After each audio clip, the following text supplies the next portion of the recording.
Alrighty, we are back. It's me, DjDoubleT, here and existing with some King of the Castle.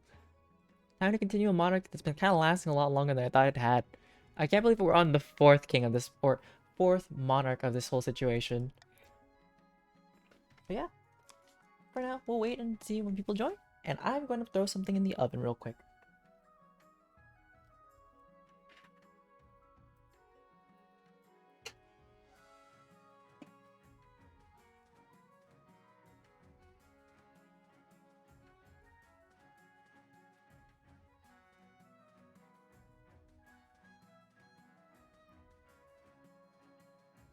And now is the fun wait.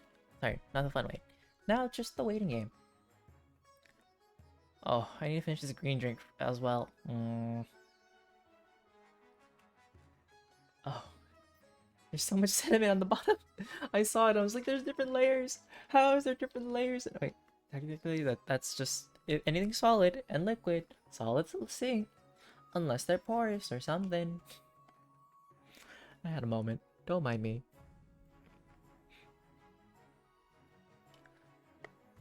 Da -ba -da -ba.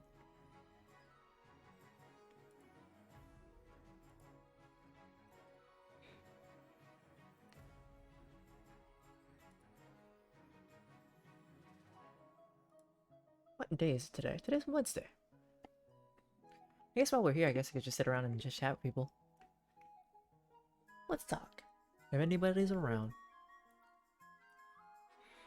It smells like... Okay, this drink smells like Flintstone multiple. It was like a multivitamins of the day, like the solid ones, mixed with bubblegum.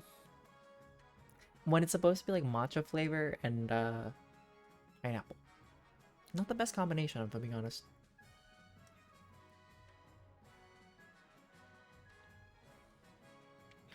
But I believe the extension should be up. All good, simply.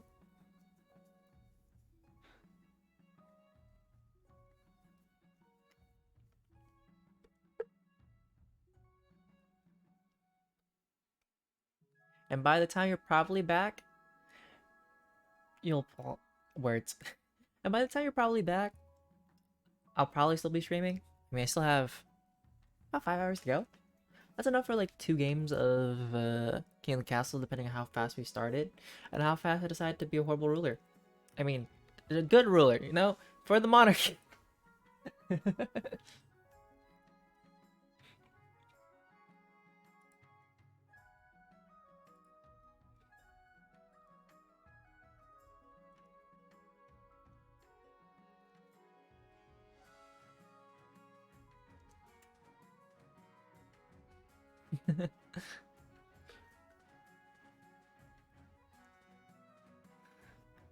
Maybe, maybe.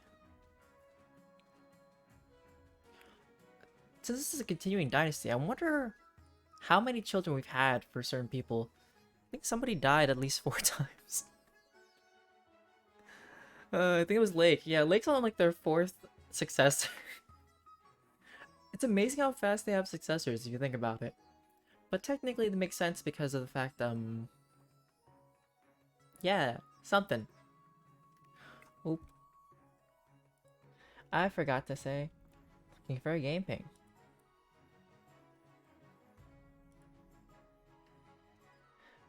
Yep, King Santana the 4th, Namps. Welcome back.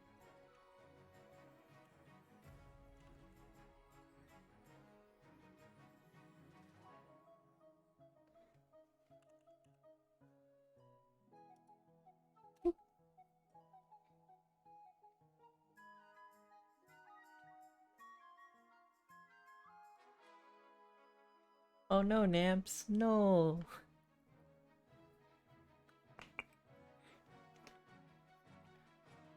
I mean, technically you can join to help start the game. You'll probably be a grandee, that's all I know. Because you've been a grandee for a while. Although I don't remember how strong each stat is late. Ugh.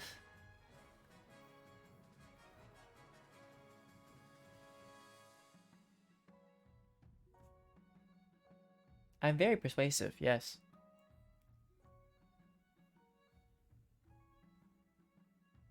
But the thing is, if we don't find other people, right, it's literally gonna be just the Chiefs just steamrolling everything. I just gotta make sure to fake it and act really nice and not piss off the the Chiefs of the North and no one returns, you know? Yeah, super persuasive. Using my dashing dashes. Yes. I know how not to be human. I mean, I know how to be human. There we go. Yes. Hugh man.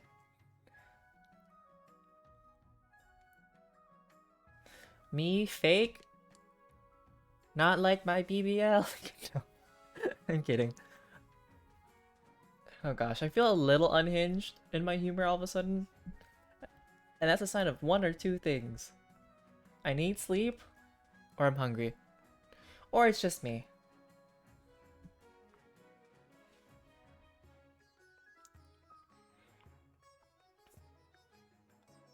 Ooh, and then later tonight, we gotta continue. Well, I have to continue the, well, around 8 my time. Basically in 5 hours. I need to take a break. I need to do a phone call, do some more work. And then from 10 to 12, we're gonna continue with our mystery musical. Stray Gods, a role-playing musical. Honestly, just a busy day today. Tomorrow, not so much.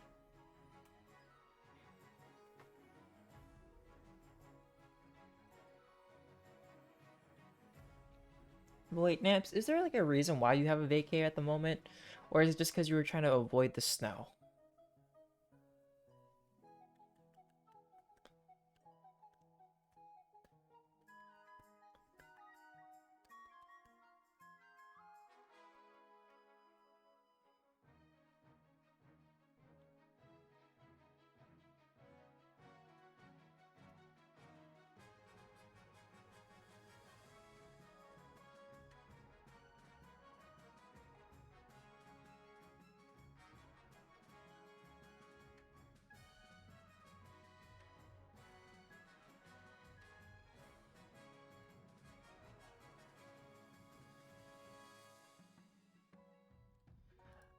Oh, Naps, so yeah.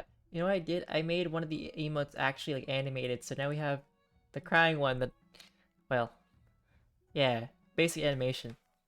But it makes more sense, honestly. So we have like the regular ones for just free use, but then we have the animated freaking out ones for people who subscribe. Ooh, and then tomorrow we're actually Chaos and I are playing a new game as well. We're gonna play Bokura. Well, it's not a new game, but it's a new game for us.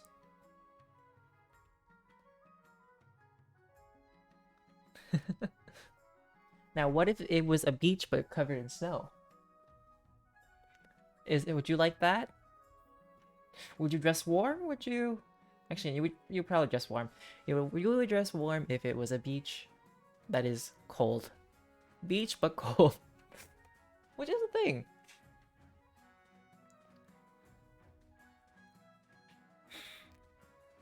Alright, I need to make up for some push-ups that I missed for like the past maybe 1 or 2 days. So I'm trying to do like 5 more, I guess, and get that done.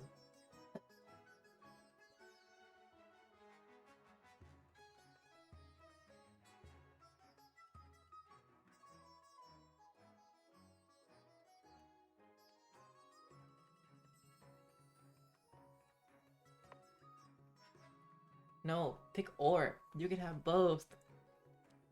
At my crack. That was my wrist cramp. Alright, it's just a little bit. It's just sediment. Just chug. Oh.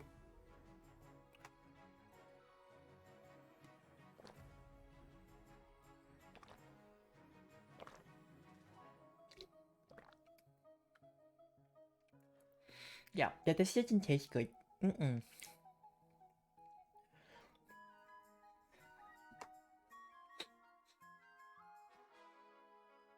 It really just feels like I'm back in my childhood in like the 2000s, or no, 2004, having my not my gummy vitamins, having my like old people vitamins.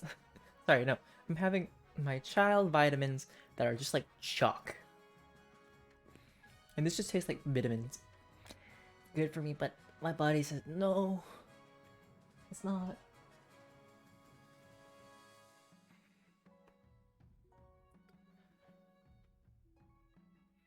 Over where I am, it's just like raining. It's pouring. Well, not pouring anymore, but it has been raining a lot.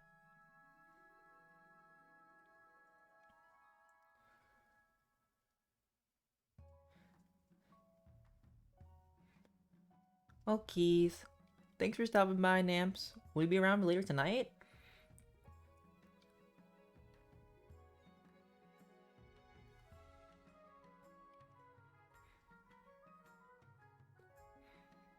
Mayhaps. Alright.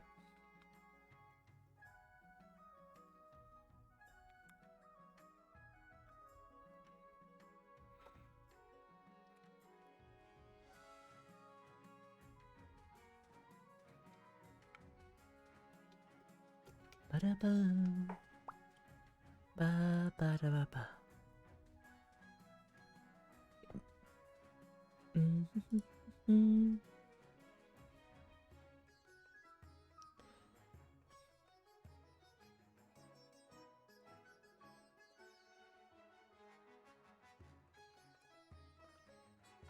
Ba-da-ba-ba-da-ba-ba. Mm-hmm.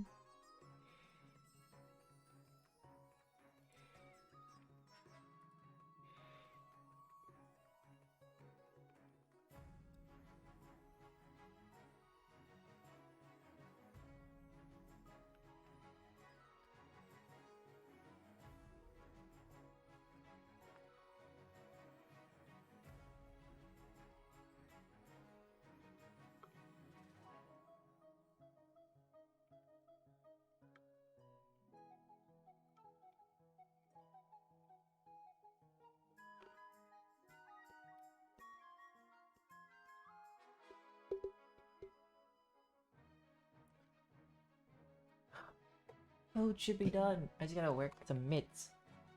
Get the mitts. Ah.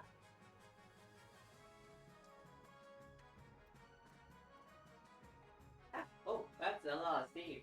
My ass. My mouth existing. Ah.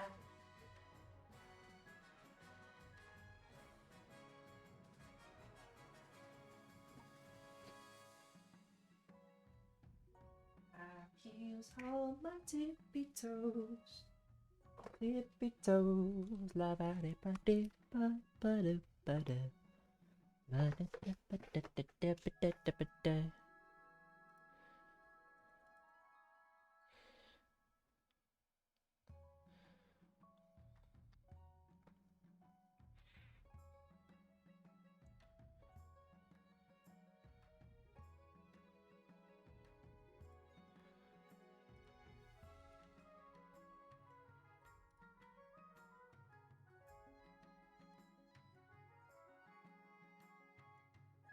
Da ba do do da ba da ba.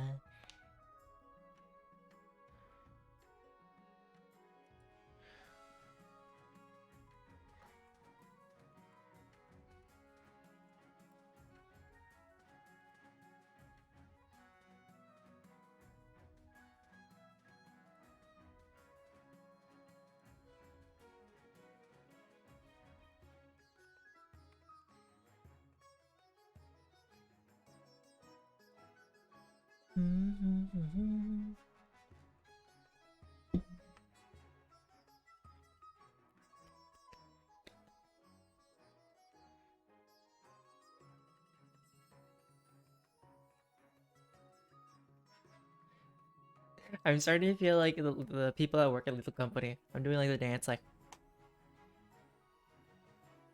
Wait, sorry. Bap, bap, bap.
Alright, I can finish this. Just follow. I'm apparently supposed to have this every day, and every day I'm just like,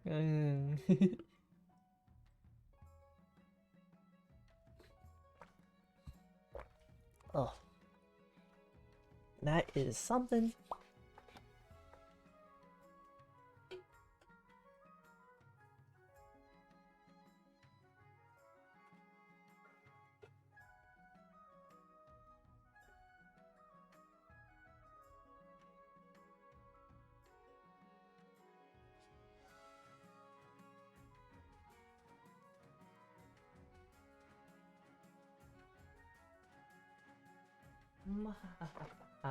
I got food.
Also, if anybody's around who's never played this game before, I don't mind explaining.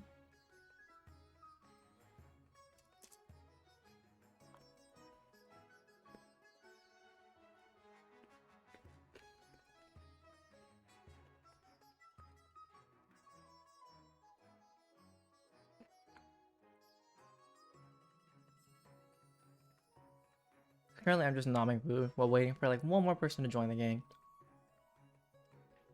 Which can be anybody.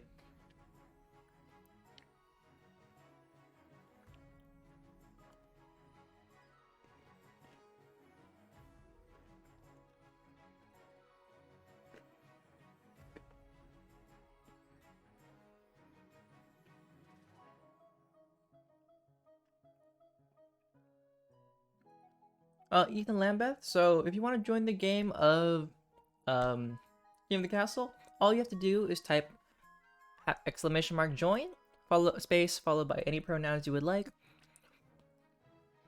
and that's how you would join this game. There's no code. You just have to type in chat.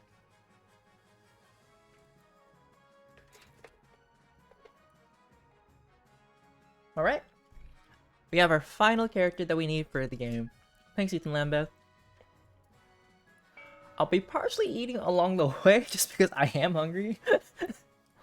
Alright, so this is a continuation of past games. So if the stats seem really high for certain groups or seem really low for other ones, well, that's because in past games they've been raising and decreasing certain stats. And if you need me to explain the game, if you've never played before, feel free to ask me. But in this game, basically, my goal is, as a Monarch, main person, this weird kind of pale, not palish, but grayish blue, is just to, like, live, have an heir, complete my ambition. All the other groups, whether it's the Grandees, which is yellow, Counts, which are purple, and then blue, which is the north, all have their own, like, later on goals. Alright, let's do the basics of the coronation. Your Majesty, it was an honor to serve your parent, but it's now your time to wear the crown. As is tradition, the council will decide what happens at your coronation. What? But it's my coronation. Let's get this over with. We've done it many times. This is the fourth one. Shall we call the nobles in?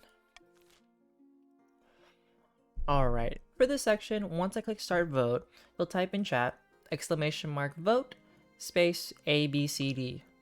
Any of the options. And each thing affects certain stats in the game. So like, A affects how much money in the treasury, so it lowers the treasury, but increases stability. Same with faith. Faith is mainly for like all the groups for this one, especially because it's part of the gray color. And yeah, I can make any choices I want, but I mean, I let this free for everybody. So we'll start the vote in 3, 2, 1. Ding ding.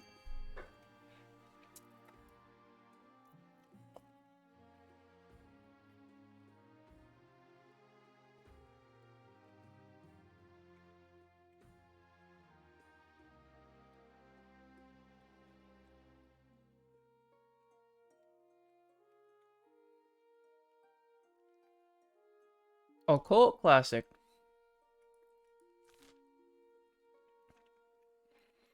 Some of my other viewers have stopped by to help me start the game, but they aren't unable to like be in the game. Hopefully get more players, make this more competitive. Alright, we go for the classic, throw the king in the river. It lowers my authority, but it raises stability.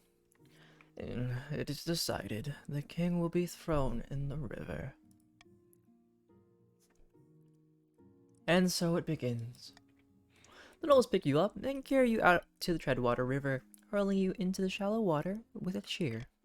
When you climb back up the bank, soaking wet, the Chancellor steps forward and places the crown upon your head. Is it your imagination, or are some of the nobles stifling giggles? Okay. I'm getting laughed at. I'm getting bullied. Alright. Let's do the council introduction. Let's get people met.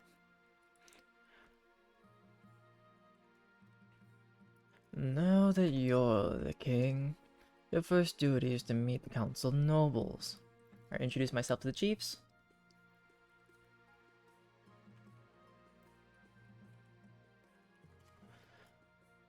Ethan, is there any way, like, oh, sorry, words.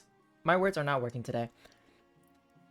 So, when it comes to your own character, I ask people, do you care how you're voiced? Is there any type of voice you want me to attempt? Because, you know, how do you want to sound? Or be attempted to be sounded? Because I'm not perfect.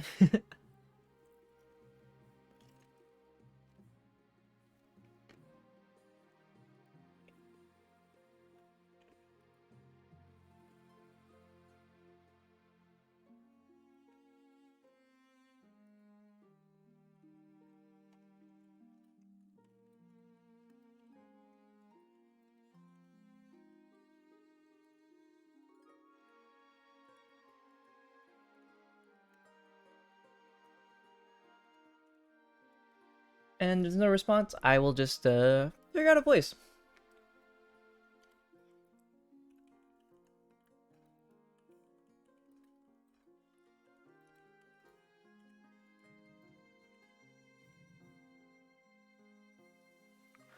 Alright.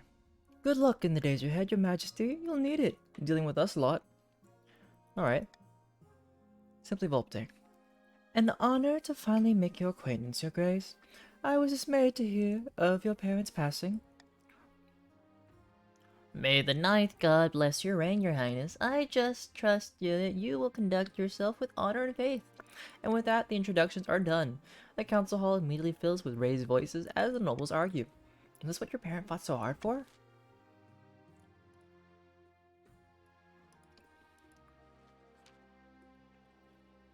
Your majesty, you have some big boots to fill, and with your parent out of the picture, the nobles will be looking for any opportunity to replace you.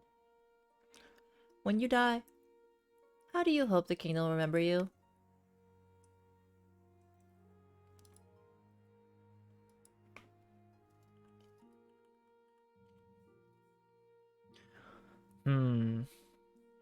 What kind of character do I need this time?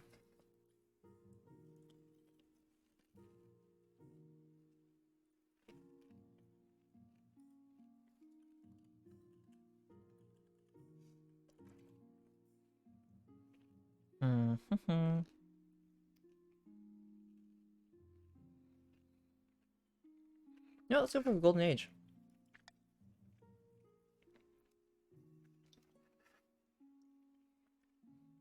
A lofty goal indeed. I suggest over the next few years you focus on improving the kingdom's overall trade as much as possible. Hi, Ayushu. Oh, thank you for joining.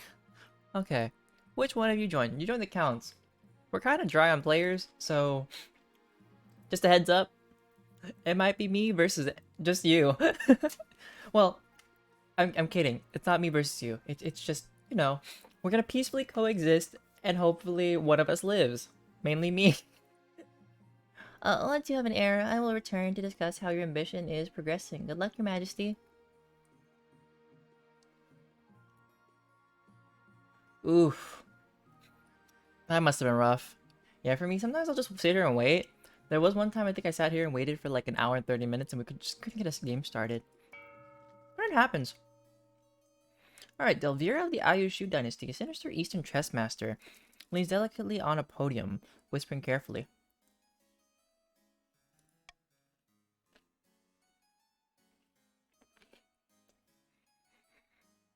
It also doesn't help the fact that I'm hungry and slowly shove my face in.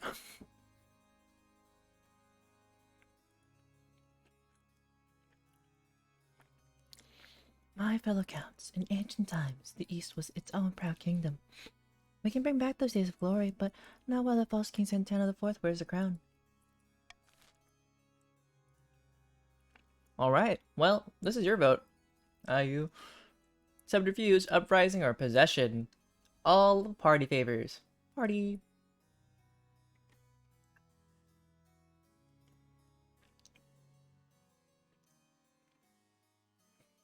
Ah, yes. What a count thing to do. Possession.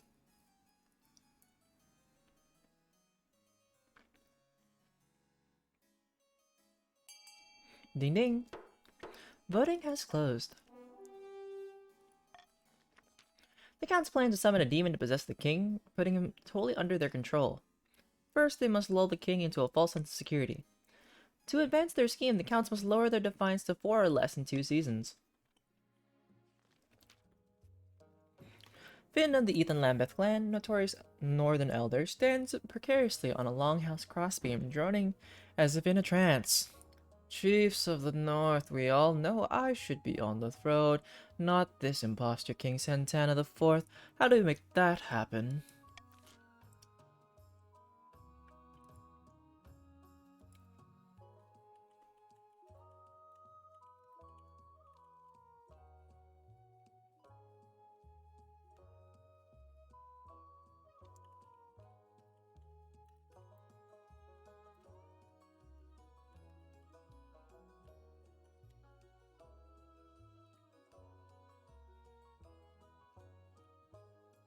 But the good news is that some of the players might be back after a bit. Or maybe not back at all. Sorcery. Real goal is to raise authority. The chiefs plan to make a bargain with a wizard. These immortal spellcasters seldom get involved in political squabbles, but perhaps if the king was considered a threat to their autonomy? To advance their scheme, the chiefs must also raise authority to 5 or more in 2 seasons. You know what would be really funny is that if another group that doesn't have anybody there at the moment ends up winning. But who knows?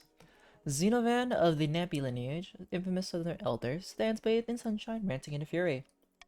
A false pretender occupies the throne while my claim is ignored. Grandees of the South, this is a stain on our honor. We must not allow it to go unanswered.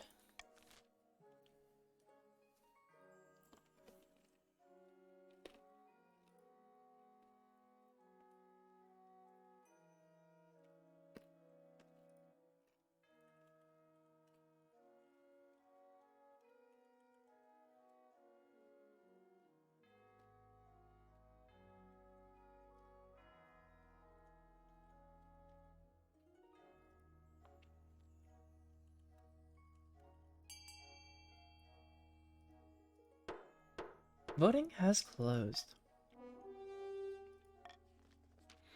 The grandees plan to swap the real king for a perfect doppelganger. First, they must gain the trust of the spy master.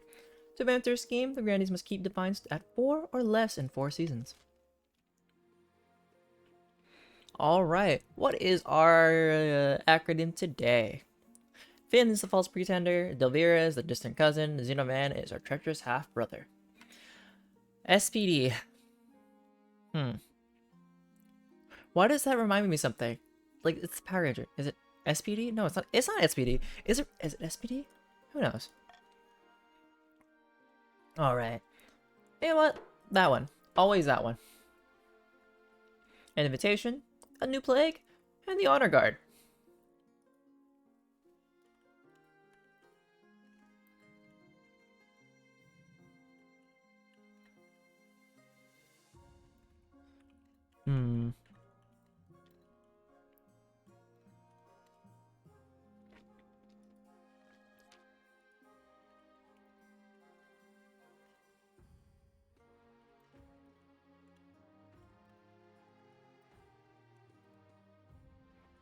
Alright, one day you're walking through the palace gardens when you're confronted by an unusual sight. One of your palace watch is standing guard, but instead of a pike, he's holding a mop. What in the seven hells is that? Improvise Polar?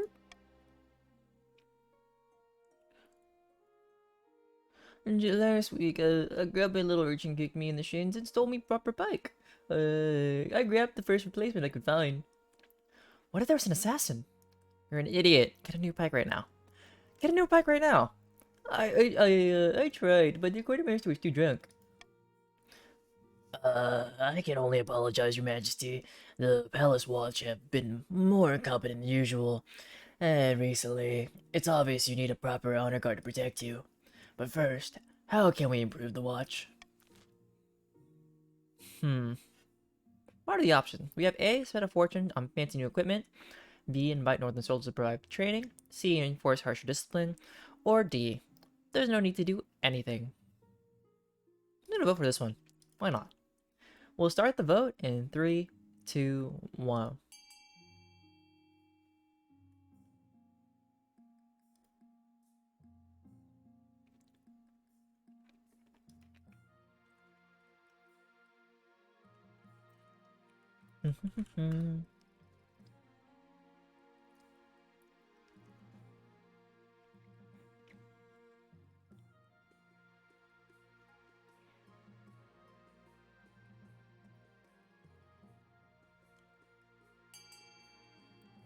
Alright, we continue.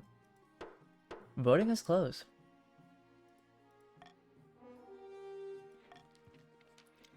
A punishing exercise regime works wonders on your watch's abs, though you're not so sure about the morale. No, get more abs! Get abs of steel and buns of steel, yeah! Yeah, if one thing's clear from this mess, it's that you need an honor guard who can actually keep you safe, not like these kittens. Meow. Think carefully, Your Majesty. These guards' loyalties will be divided between you and their region, of course. You could just hire foreign mercenaries. They'd be loyal to coin above all. Hmm. Hmm. I already know about each group. You know what? I know what I'll do. I await your verdict with bated breath, Your Majesty. The Easter Knights, because we haven't gone to the Easter Knights for like a while. I upset everybody else. It's fine. I'll make the arrangements at once. The knights arrive a few weeks later. They are extremely pale and extremely polite. The commander introduces herself with a florid bow before reading out a poem she's written for the occasion. Ah, poetry. Delectable. An invitation.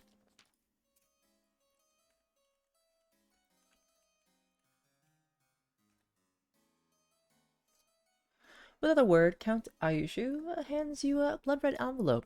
It is sealed with white wax in the shape of a skull.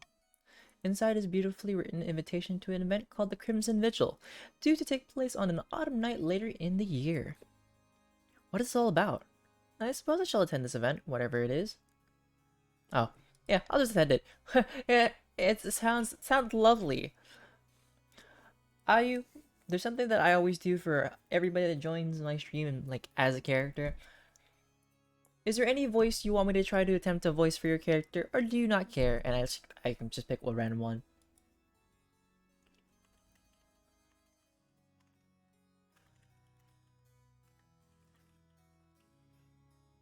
All right.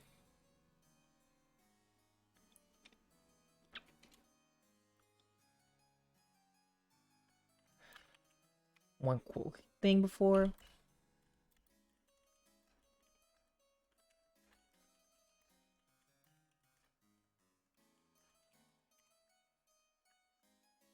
Hmm. I will see you at the next vigil, Your Majesty. A new plague. Ah, Nampy. Does Nampy want me to do a high voice as usual? We'll see. Your Holiness, the south has been struck with a plague, and not just any plague, a dancing plague. Explain this to me. It affects everyone, even dogs and cats. We don't know how it started, but it's spreading quickly. Whole villages are dancing themselves half to death.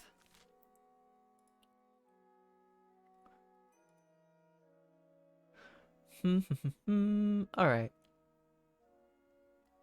It doesn't matter. I'm not bribing anybody. We'll start a vote. After I read the options. A. Quarantine the affected villagers, which lowers trade. B. Pass a law that forbids dancing. Or C. Let it be. How bad is dancing anyway? We'll start the vote in 3, 2, 1. Ding ding.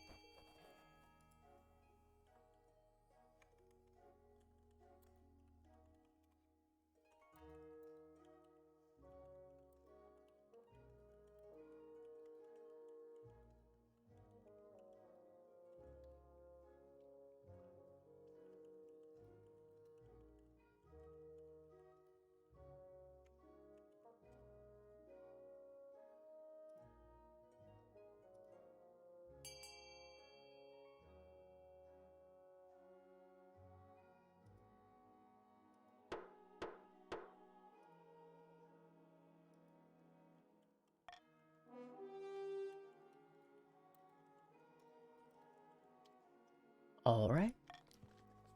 We're quarantining, which... Ooh. Oh, there goes that trade. Ooh. Though the move seems drastic to some, it is the only way to be sure this plague does not become a serious problem. The grannies agreed to enforce your quarantine. Only time will tell if it's an effective solution or not. Alright, we end the season. Alrighty, it is our lovely time of spend your money that you don't have or do have. It's up to you. But Bulbtake has 2,750, Nappy has 2,349, and everybody else has 1,000. For the auction section, for a good reminder for anybody who hasn't done this before, it's !fun space ABCDEF any option space, which is how much you want to spend. You can only spend how much you have. You can't go negative. Each thing affects certain stats. Some affect just the kingdom. Some affect whatever is in blue. So blue affects blue, purple affects purple, and yellow affects yellow. Other than that, we can start the auction in 3, 2, 1. Ding ding.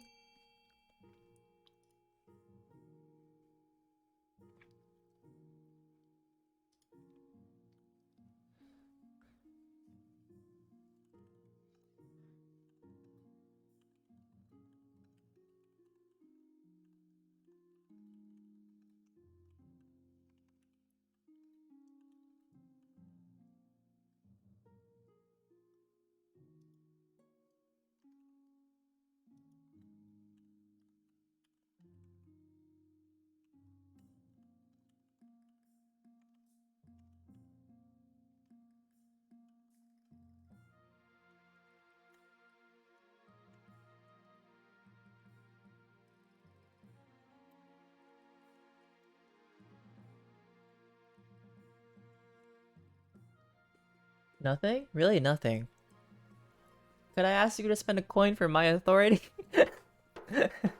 Kidding. Well, there goes my stability. Oh, I need to raise your defiance. Maybe I shouldn't have picked you earlier. Alright, the Crimson Vigil, finding a spouse, and something about rats. Let's go for rats. Chief Ethan Lambeth strides into the council chambers distraught, waving a dead rat by its tail. The fields are barren of the north and are overrun by vermin, and we've no more poison for these horrible things. We can't cope anymore. Take that rat and go. The North can handle this alone. Deliver a supply of rat poison, send them a shipment of cats, and hire some adventurers to clear out the rodents. We'll set the vote in 3, 2, 1. Ding ding.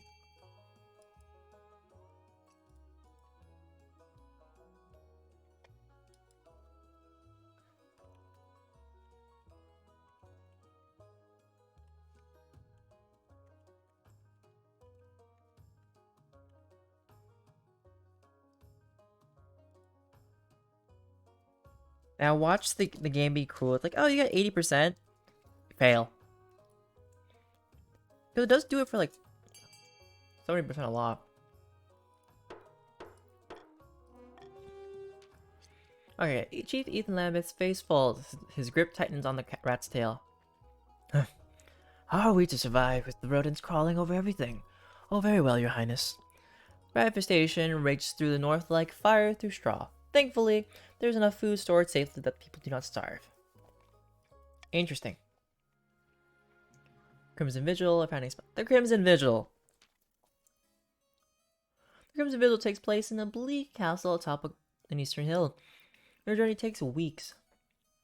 Hi, Melon. Thank you. I don't know where your section is, but you're somewhere. I guess, Melon, you were a part of the counts at some point, or we have too many counts.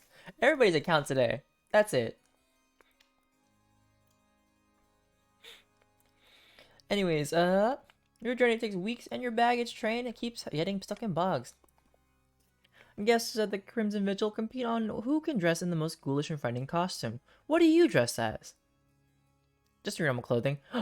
Scary. I'm kidding. A demon with horns, cloven hooves, and red skin. You know what? We have money. I'm gonna be a dragon with a gem-studded wings and a golden tail. The wings get stuck in the castle doorways, and you keep tripping over the tail, But the counts are in awe at such a display of ostentatious wealth. As you're assessing your appearance, Count Ayushu sweeps in dressed as a living corpse. Ooh, welcome, welcome. Your costume is extraordinary, Your Highness. Truly it puts the rest of us to shame.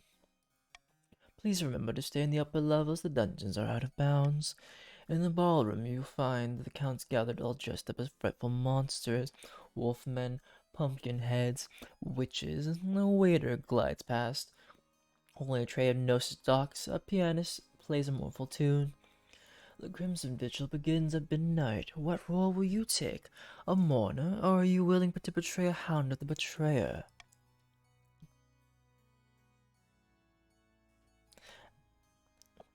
I've already done this before. Why not? Let's be a Hounds of Betrayer. The counts gather after Count Ayushu delivers a short speech about remembering the old ways. A flaming crown is placed upon their head. I will be playing the king in exile this evening. The hounds of the betrayer will try to catch me, but fear not. I am swift as a falling star, and old as the hills. Chase after the king in exile. Ayushu runs down the corridor, flames licking behind them. And you give chase. A dozen other hounds of the betrayer run alongside you, howling and yipping enthusiastically. Somehow, despite the silly costume and massive flaming hat, Ayushu is quick on their feet. Catching them won't be easy. Head back to the mortar without catching your prey. Chase after them, slip back. You know what? We take a gamble. If there's something to lose, chase after them. Your stupid wings get stuck in a doorway and slow you down, allowing Ayushu to slip away. They are somewhere in the castle, but you'll never find them now. To your surprise, the counts are ecstatic that the king in exile evaded you. They declare it a good omen and smash a bottle of red wine in celebration. Ayushu does not reappear. After that, the music is more cheerful. The counts dance and chat into the night.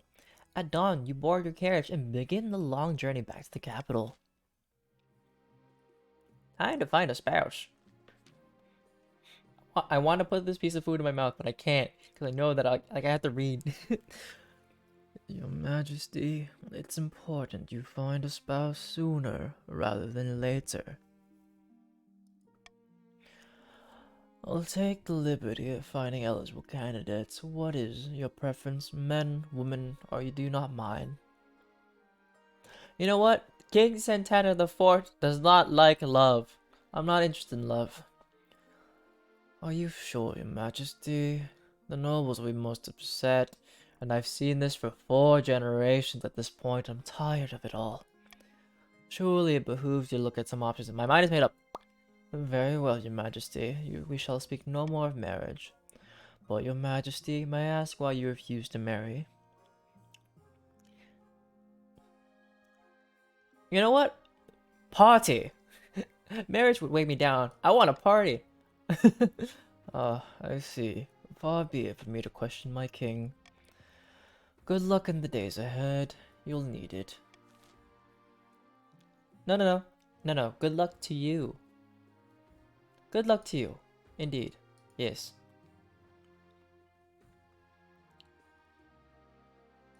Alright, we'll end the season. Dong. Hidden in a labyrinth beneath the eastern castle, a pair of counts meet to speak of their schemes against the king. King Santana, the fourth trusts us counts more and more. Yesterday we met for afternoon tea, and he even said he'd invest in our beekeepers. Tragically, even if the king trusts us, the archbishop doesn't. For the next stage of their scheme, the counts must lower their faith to 4 or less in 4 seasons.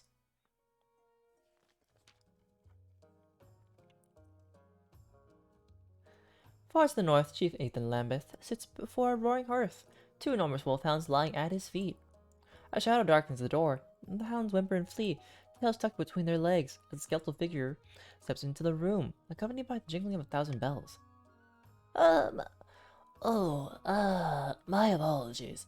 I have that effect on dogs.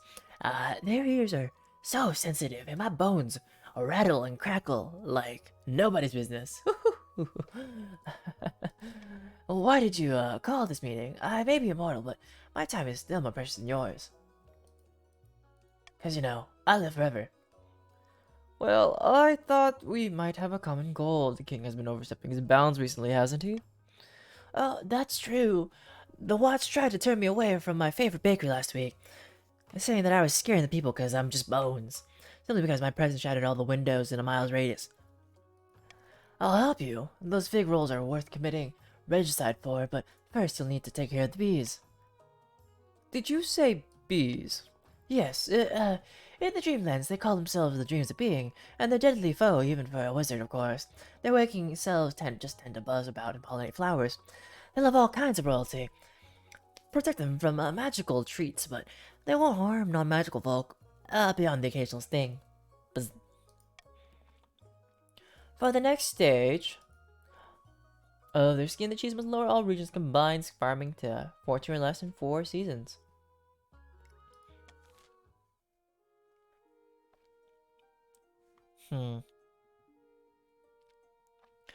I take all your monies, cause nobody's here to do anything about it, except for you. uh, I need party money, okay? I need party money.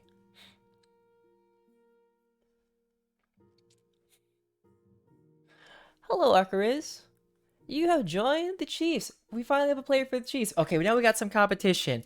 We don't have a grandee, but we do have a count and we have a chief. Well, actually, we'll have probably 2 chief counts at some point, but that's until later.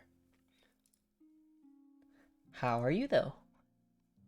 Or how it bees? Okay, comet sighting. We got a capital proposition and the expedition returns. Comet sighting. Oh, we got Balshot. Welcome, Balshot. Oh wait, you're in the game, so you can actually pick which one you can join once the game starts. Well, you're part of the Grandies. Okay, we got one for everybody. Oh, and thank you, Grim Lemon. Who are you? Who have you joined? All right, this game's getting started. Let's go. Grim Lemon, you're part of the Chiefs. Now I can't show my face with food because I'll be embarrassed. A blood red comet was sighted in the night sky over the south. Your Highness, the peasants are claiming it's a terrible omen. The common folk are on the verge of panic. Is there anything I can do? Don't worry about it. We got nothing to worry about. Deliver a speech reassuring the peasants of the south that the comet is a good or a bad thing. Just a thing, probably the ninth god riding a chariot or whatever. Fortunately, common folk take you at your word. Hello, Proto Sonia. You have joined the counts. The counts are just outrageously stacked at the moment. You better listen. The peasants go back to work in the fields, ignoring the comet entirely. Alright, a capital proposition. Akariz, and for everybody else, I always ask, how would you like your character to be voiced or attempted to be voiced? And if you don't care about how your character is voiced, let me know.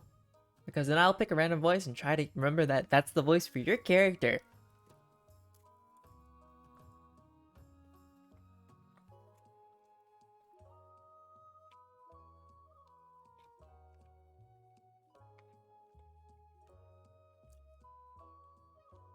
And if enough time passes, then we just continue.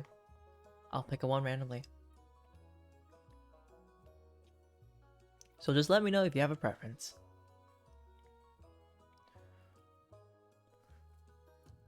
The gods are good. Our soldiers are renowned throughout the kingdom and beyond. We've awarded so many medals that they can serve as food plates, mail in a pinch of greatness. Why don't I transfer some of the best troops to help police the capital?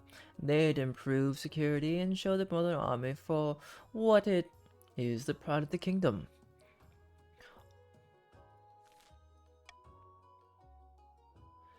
Baltshot, is there any voice you care for?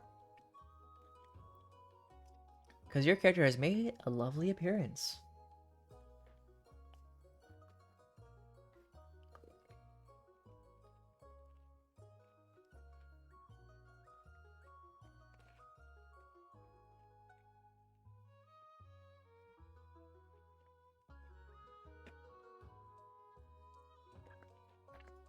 Okay, I'm gonna do Akariz.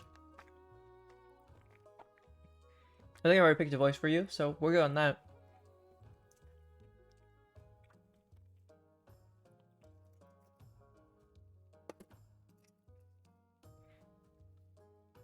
Alright, for now, I'll continue.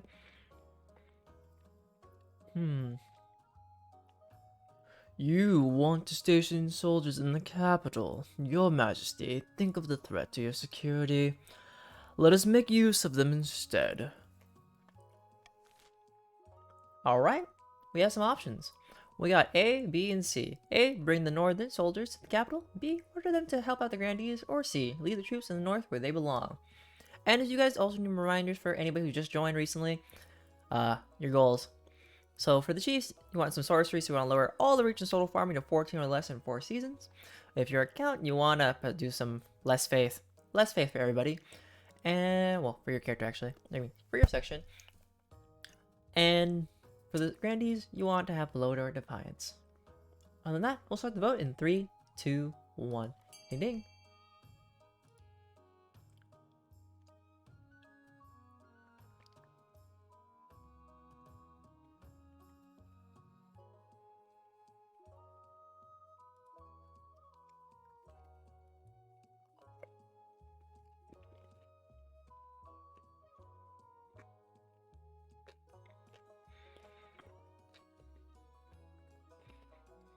Probably you might want to retype that before the time runs out. There we go. Voting has closed. Grumbling, the Chiefs send some of their less decorated troops over to the south. The northern soldiers will soon whip the local troops into shape.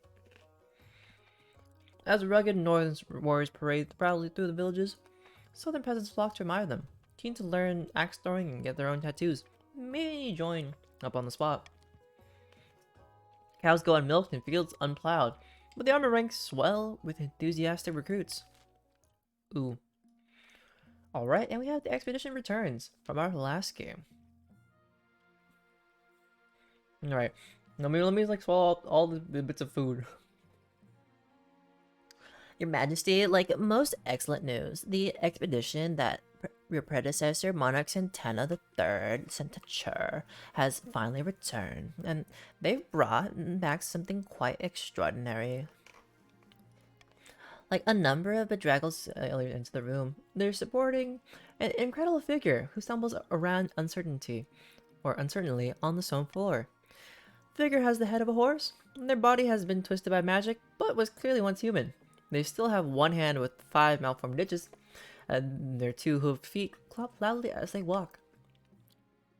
What the hell is that? Pray, your majesty, let me explain. This is a wizard of great power. The horse snorts and neighs loudly. Oh my god, like, do you make a mockery of the king with the sham? Never, your esteemness. It's a horse wizard. He just has difficulty, talking with the... with the snout. Fine, we'll take him in. Horseman! After months of painstaking experimentation, you devise a way to communicate with the creature. Incredibly, the horse does indeed claim to be a once-human wizard. In exchange for keeping him at your castle, he bestows upon you multiple wisdoms relating to the taming of beasts and their agricultural uses. Farming in the kingdom is revolutionized practically overnight.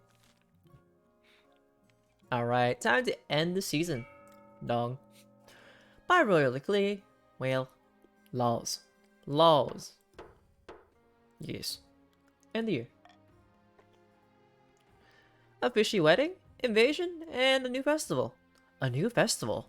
Ooh. Oh my god, like, your majesty, I was going through the history books and like found the most interesting tidbit.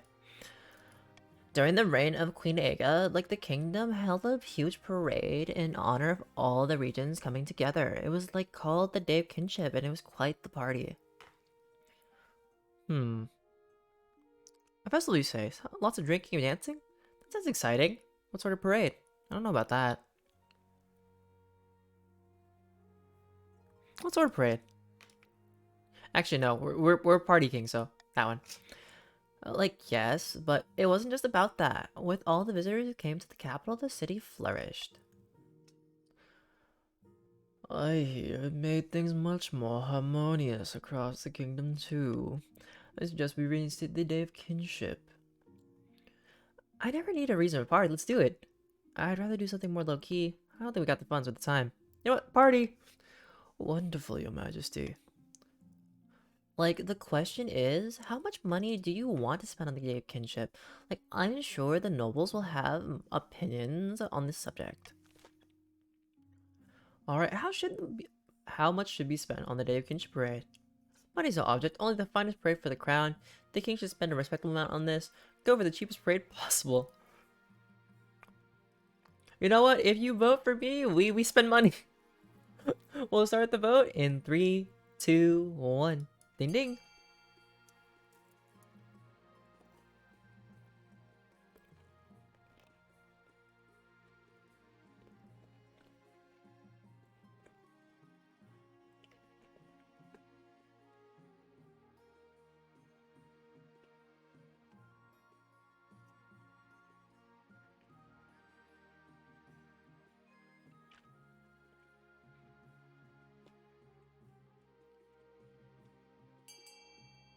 Ding ding.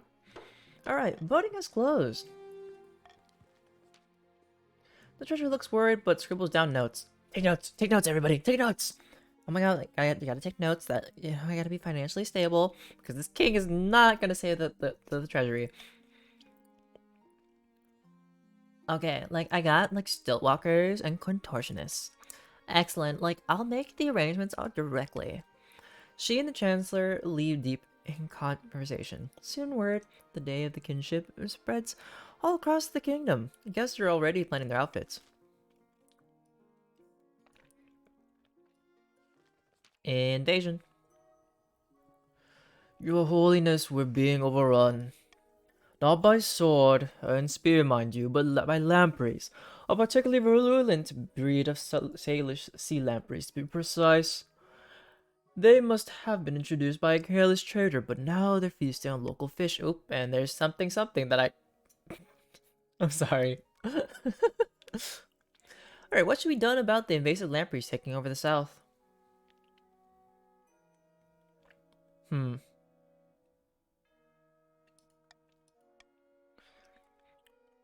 B doing C. No C's for anybody. A. Introduce a new species to prey on the lampreys. B. Leave this be. It's just nature taking its course. Or D. Make up a story about them being a cursed delicacy.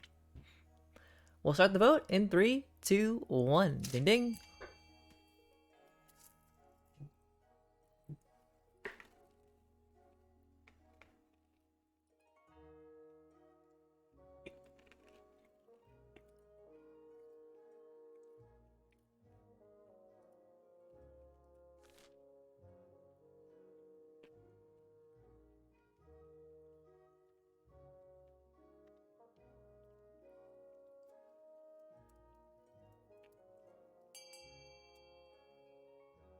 Let us continue. Voting is closed. Let's uncheck the lampreys continue to spread, wreaking havoc on the southern ecosystem. Though they eventually settle into an ecological niche and stabilize without spreading to other regions, the new balance becomes at a heavy cost. A fishy wedding. Fishy fishy. Your Majesty, the Archduke of Sal has invited you to his forthcoming wedding. Your attendance would help shore up relations between our two great nations. Ninth preserve us, great nation. The Isle of Sol is nothing more than a nest of pirates and cutthroats. And I hear it is improper marriage anyway. Archduke is marrying a fish. The groom is a finfolk, one of the denizens of the sea, perfectly sapient and actually amphibious. Well, the church doesn't agree with a man marrying a fish. We must legitimize this farce by allowing the king to attend. Alright. Well, we have A, of course the king should attend the wedding. B, the king will not attend, but will send his warm regards. Or C, condemn the wedding and sever diplomatic ties with the island of Sal. We'll start the vote in 3, 2, 1.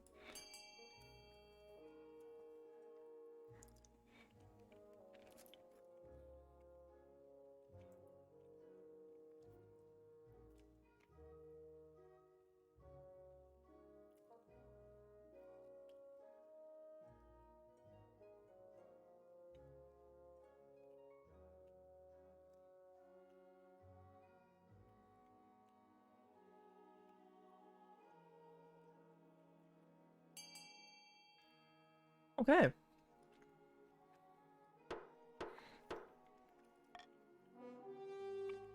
Voting has closed. Must these regards be warm? Can't they be icy cold? I'll compose a polite refusal with accompanying congratulations. But it's a shame. This was a chance for real diplomatic progress. When the common folk of the South hear about the Archduke's wedding, they're broadly supportive of the union. Public opinion turns against the overly strict church. Won the season. Dong.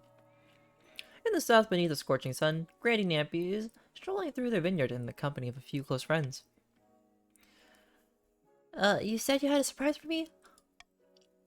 Indeed. Here it is. Behold. Your Majesty, what are you doing here at such an hour? I'm sorry. I hope you didn't overhear any.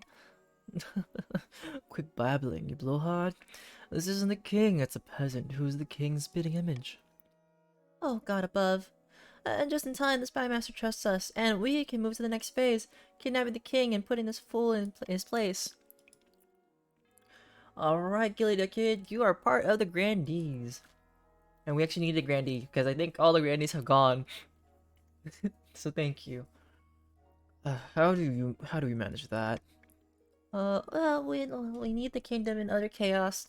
Bad enough that the king's abduction can slip past unnoticed. For the next stage of their scheme, the Grandees must lower stability to 4 or less in 2 seasons.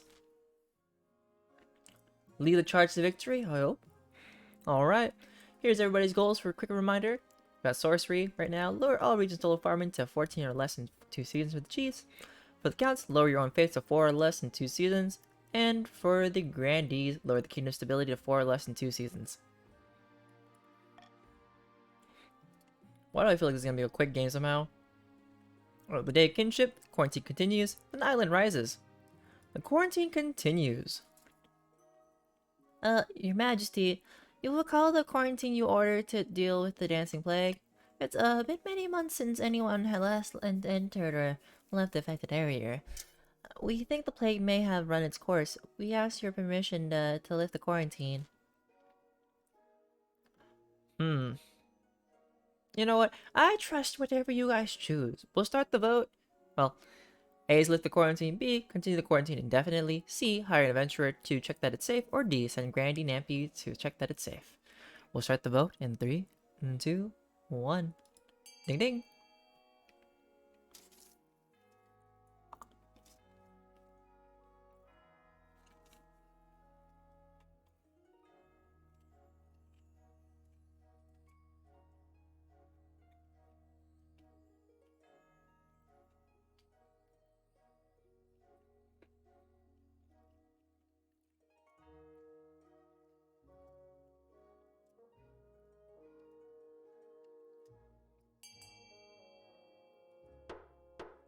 Voting tied at 2. Alright, chat. Tell me why I should pick your choice. Because I'm not deciding this on my own for once. Why should I go for the Chief's choice, or why should I go for the Count's choice? Tell me. Persuade me if you don't mind.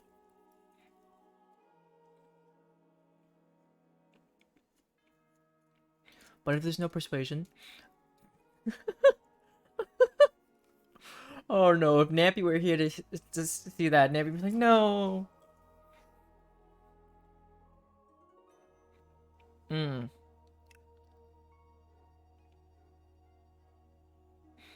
Fine, fine. We will pick D. Me? Your Highness, you can't be serious.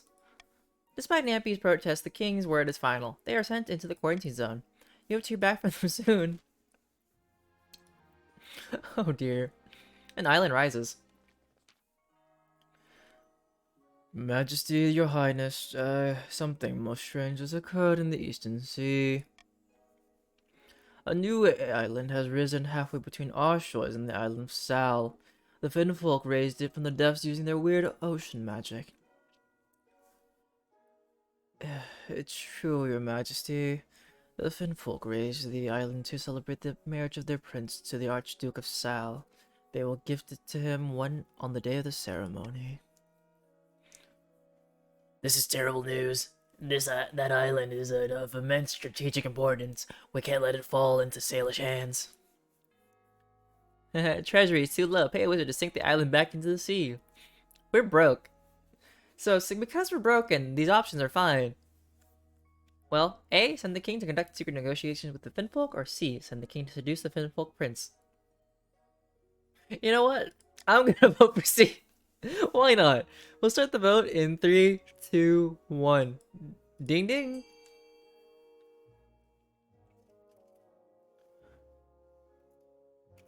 I don't trust my flirting skills, but why not?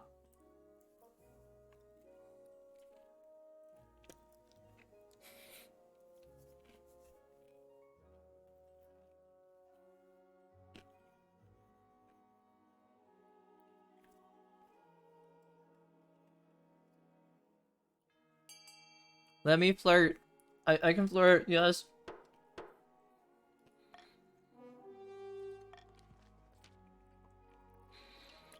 Capital idea. What? No way. You want me to sleep with the fishes? Oh. You know what? This Monarch Santana IV is a partier and definitely will just sleep with whatever. I have always found the Finfolk appealing.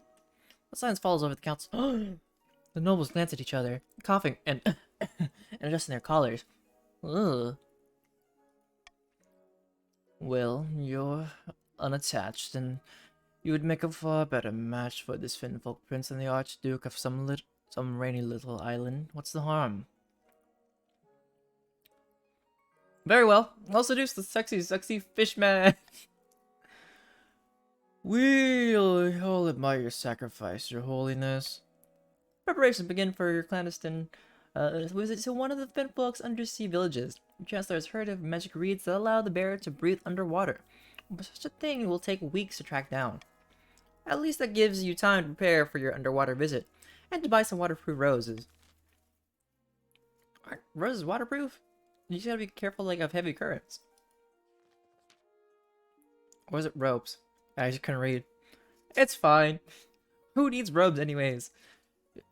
Your Majesty, the day of kinship has arrived. Today the regions will come together to honor the achievements of Queen Aga, the Conciliator. And celebrate me, of course, and to show who's really in charge of the kingdom. This will be the best fest the capital has ever seen. Party! Absolutely, Your Majesty. Thousands of visitors gather, eager for the glorious spectacle. Many camped out overnight for the best spaces. The streets are lined with stalls selling food from across the kingdom. Your float awaits, Your Majesty. You ascend the steps to your parade afloat. It's as tall as a small cottage, and wider than an elephant. 10 horses wait at the ready to pull it forward. You choose to build a statue of... myself. Nobles of different regions cooperating, or my predecessors. Upon the float stands the models of your ancestors bearing symbols of their reigns. Swords, scepters, and books. You take your place in the front. Hello, Quiet Beat.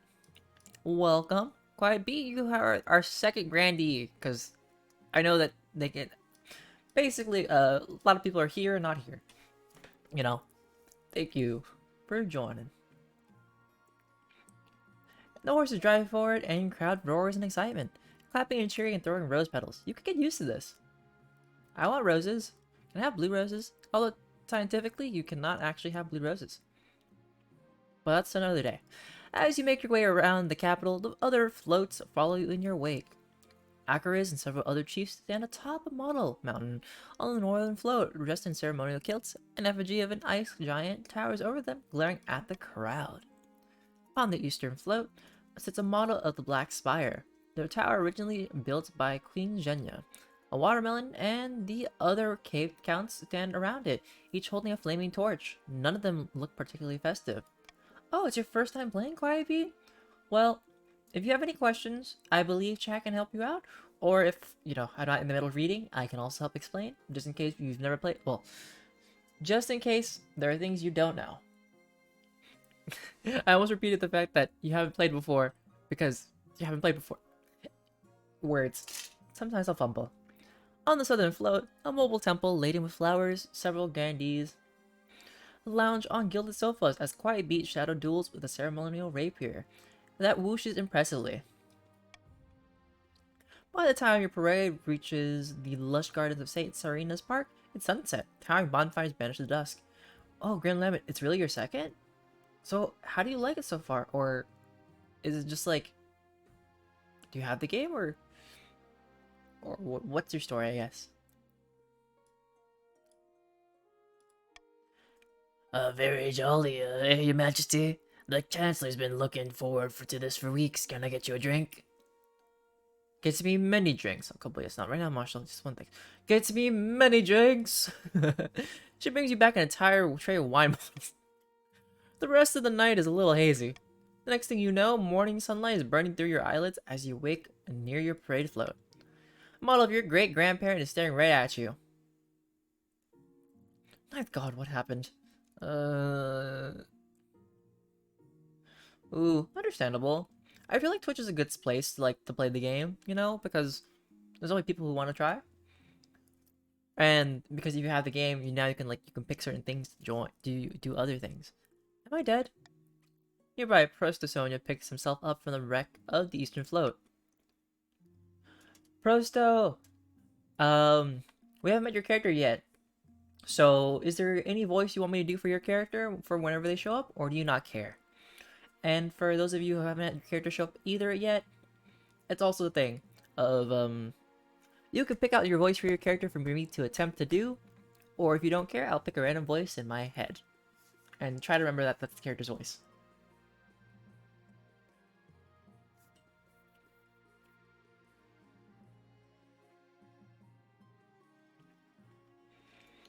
And I'll give it about a bit before,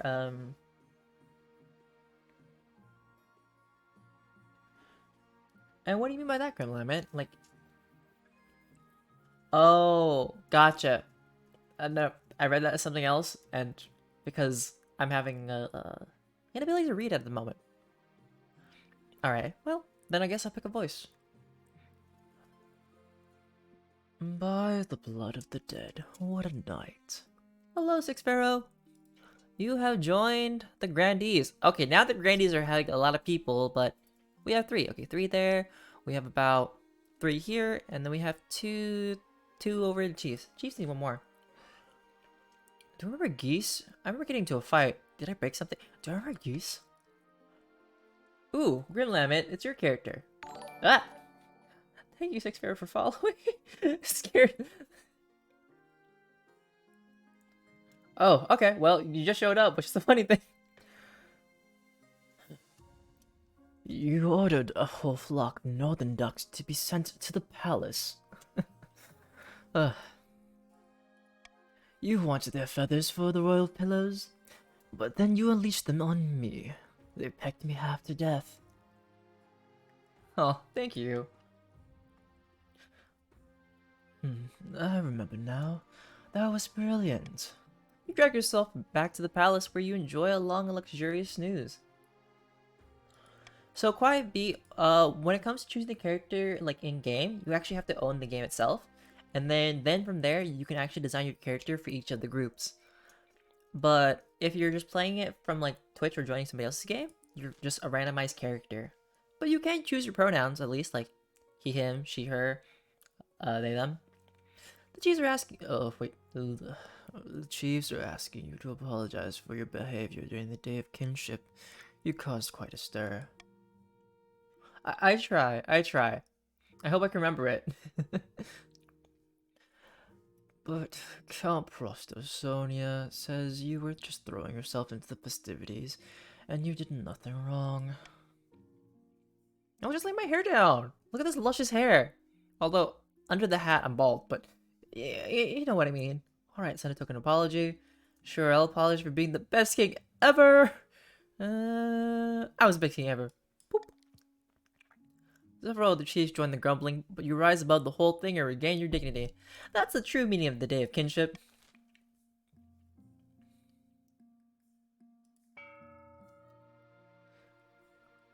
Alrighty. So, this is the auction for those of you who have never participated in the auction before. We'll show this here real quick to see how much money you have, but the extension will always show you how much money you have as well. Let's see. So, in the auction, you'll type up !fun space for X, which is A, B, C, D, E, F, space Y, which is how much money you want to spend. You can only spend how much money that you have currently. So, most of you should have like 1,000 for any new players, but if money changed, then or anything subtracted, that's a little different. But over here will show you how much money you have. Hopefully you can see your name. So anything in blue will affect blue stats, unless it's the stats of the authority, treasury, or stability. That's the kingdom. Always the kingdom. Anything in purple affects the counts, and anything in the yellow affects grandees. Hi Voltic, welcome back. Okay, so Voltic, so the counts have pretty much everybody. Well, Marvin will be back at some point. And you're always rich. Well, I forgot who else was really rich. It was I think it was Seitsu. Seitsu's super rich. I think they had like 6K. But other than that, we'll start the auction in 3, 2, 1. 60 seconds. And remember, arrows down means it affects stats to go down, and arrow up means affect arrows up. Pharaoh, you're already part of it. Did you need to rejoin from somewhere? You're still already a grandee.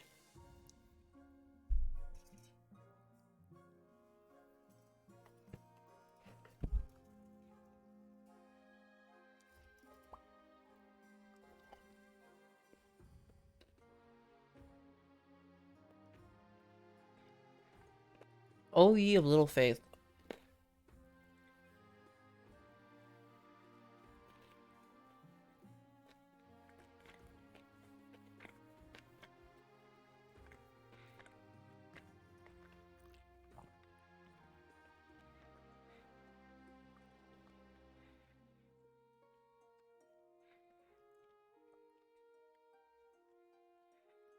Time's up. And what have we funded today? F and C. Oh, lovely. I know what you guys are doing. No, stop it. A terrible secret. News from the quarantine zone and a bizarre report. Alright, this sounds like a fun recipe for many different things. We got pandemic over here of dancing. We got something questionable. And we got gossip. And let's check out how Nampy's doing. Your Highness, I have returned! And you look well. Who are you? Who are you? I'm the grandee you sent inside the quarantine zone, Your Majesty, and I have returned unharmed. The plague has run its course and the people are alive, though I fear they will never dance again. Oh, I didn't think there would be anyone left. On the contrary, the plague simply compelled people to dance until they could no longer dance. Its lasting side effects are limited to hatred of music and general fear of jauntiness, Your Holiness. Humbly, I ask the council to lift the quarantine so the South can return to normal. Grandee Nampy reports that the dancing plague has run its course. Should the quarantine be lifted? I mean, yes. Oh, nice. Hopefully you were able to, like, customize them. It won't show up for this game because I think whatever character you have currently will just be as it is. But yeah, there's only 2 options. Your choice doesn't matter. We'll start the vote. No one has a choice but A. I'm kidding.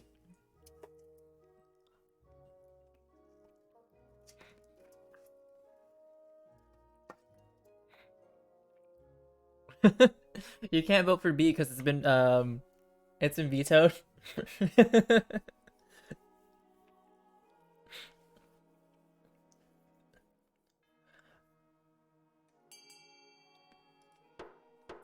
Voting has closed.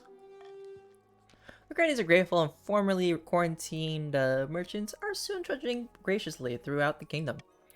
Although the former dancers will never be the same, the region gradually returns to business as usual. Let's go for a terrible secret. What could be so terrible? Your Majesty, I bring urgent news. The counts are deliberately eroding the power of the church in the east. I feared the church was in trouble. What, really? But the counts have been so helpful lately. It must have been a ruse to give you a false sense of security. But what's more alarming is why they're doing this. The counts are planning to hollow your mind and summon a demon to fill the void and take possession. By the time they're finished, you'll be nothing but a shell, and the demon will take over, body and soul. By the ninth god! My thoughts exactly, Your Majesty. We must bring this sacrilege to the Council's attention. How can the king fight back against the Count's horrifying plans? Spread the word about the dangers of demons, have the king bathe in holy water twice a day, or if the Counts are hardly a threat, leave their business be. I trust whatever you guys vote for, kind of. So we'll start the vote in 3, 2, 1. Ding ding.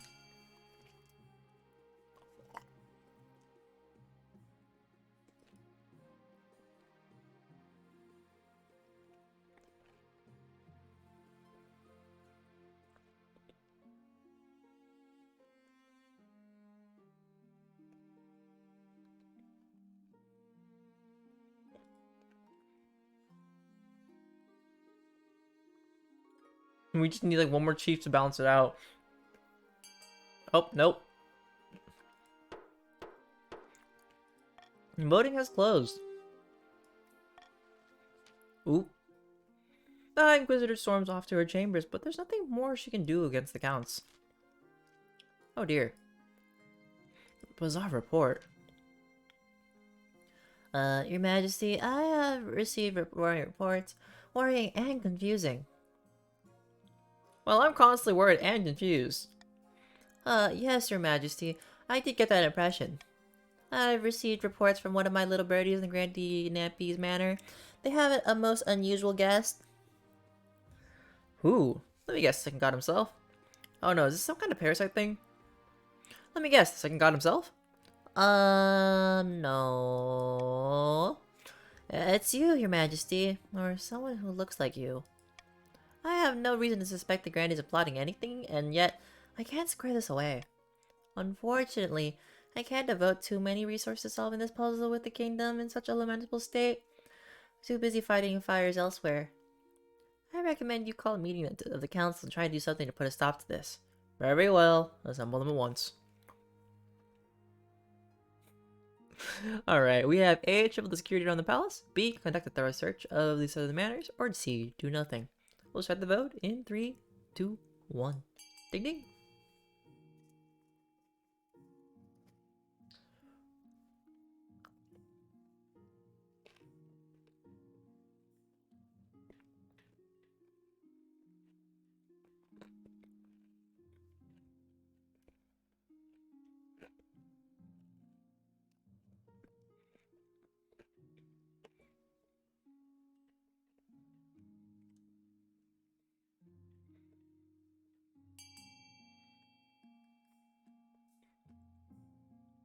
Interesting, everybody.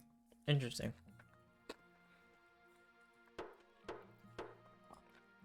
Voting tied at 2. You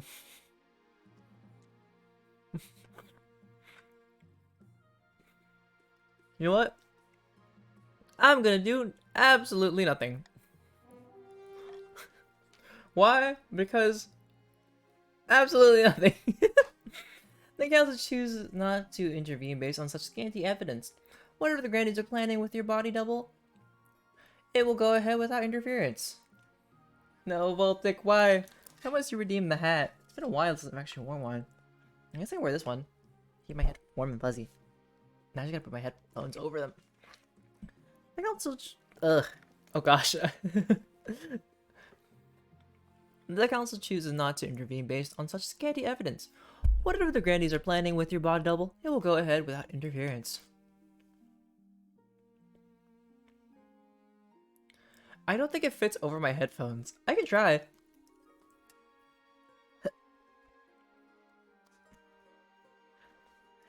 I think if I have to stand though, it's gonna be a struggle. I guess that works. End the season.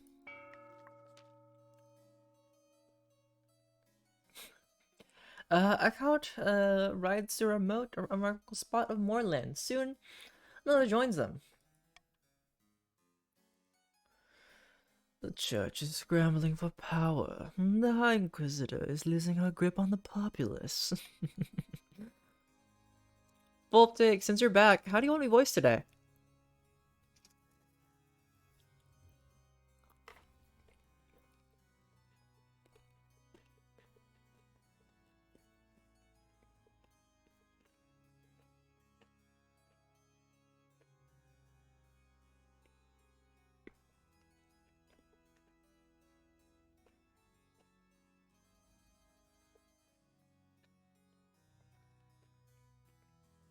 Okay.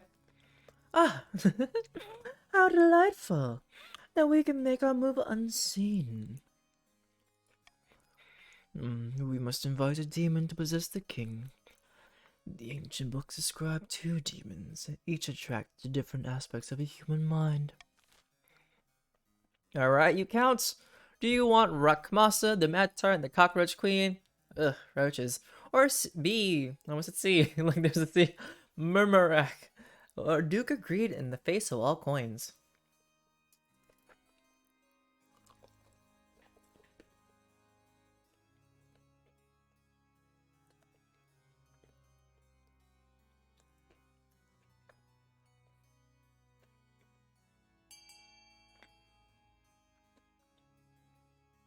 Also, whatever's in purple is only for the counts. Whatever is ever just in yellow is just for the grandees, and whatever's in green, not green, blue is for the grandees. Just like a friendly reminder. Voting is closed.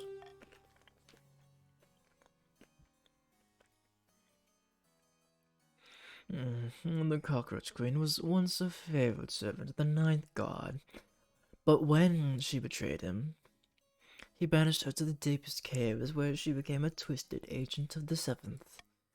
She desires to rise to power once more, and she will be attracted to a powerful king whose authority is unquestioned. For the final stage of their scheme, the counts must raise authority to at least 10.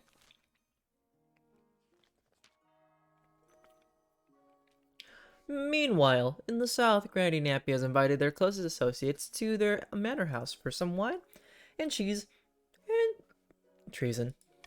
The kingdom is on the brink of chaos. It's perfect. We have to strike. What do you intend us to do? Swoop in and kidnap the king in full view of the Honor God and Palace Watch? No, of course not. We need to use the chaos to our advantage. We have two options. Alright, this is for you grandees! You friendly little grandees!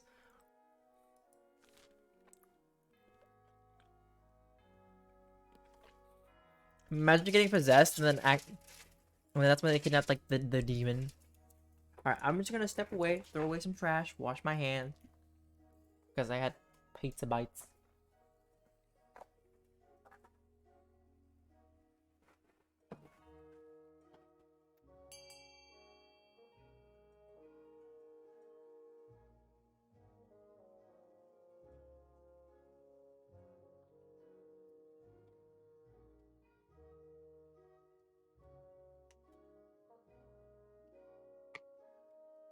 I keep forgetting. Oh, I get a treat! Yes! It's been a while since I've gotten a treat, actually. Which is funny enough. Eh. Alright, lure the king to the south and abduct. Oh, great. I'm getting kidnapped. Whoa. Wait.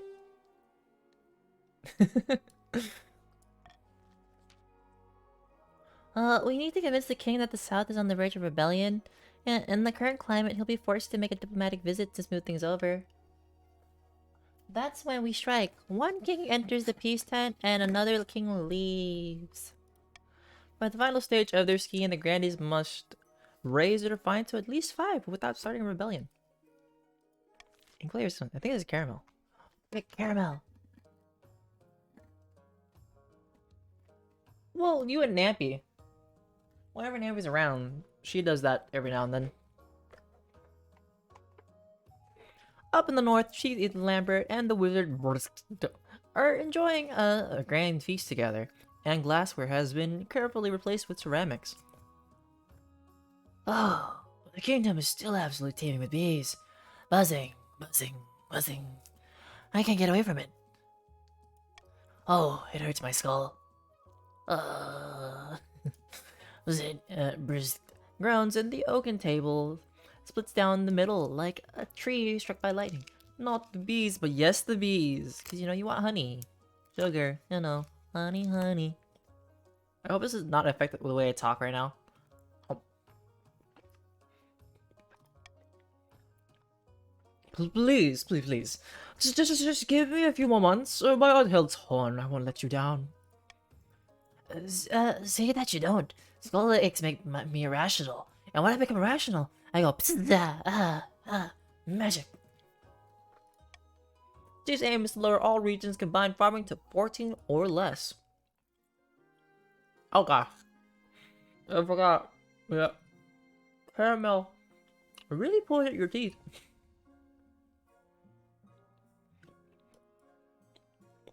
Make angry, mess less angry. And in the middle. You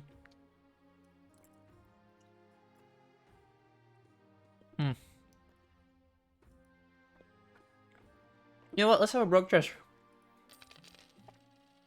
That's fine.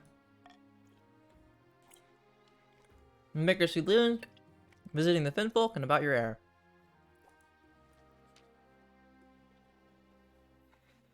Of course, your majesty refuses to get married against my advice. There's one thing you're missing, however. Something even more important than a spouse and heir. You need someone young, whose loyalty is assured. A child of your own would do the trick even if they're a bastard or the youngest of your many cousins. I'm pretty sure I have an extra child somewhere. Yeah, I'm pretty sure I had an extra child somewhere. I've been partying way too hard lately.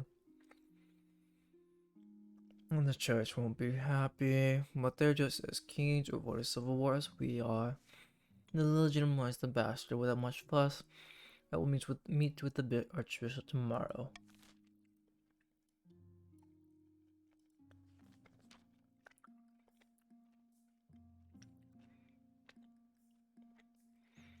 Oh my god, like, the treasury is almost empty, your highness. What about, like, our party money and, like, our stability? Oh my god. Where the hell did it all go? Where the hell did it all go? Like, oh my god, like, I couldn't possibly, like, say, your majesty, perhaps you have been, like, spending a little too freely. Apart from, like, raising taxes, we have precious few options. You could, like, get a bank loan, or sell off the crown jewels. And no, I don't mean those crown jewels, your majesty, like, no one wants them. Or perhaps, like, crack open some of your predecessors' tombs. Most were, like, buried with piles of gold, or so I've heard.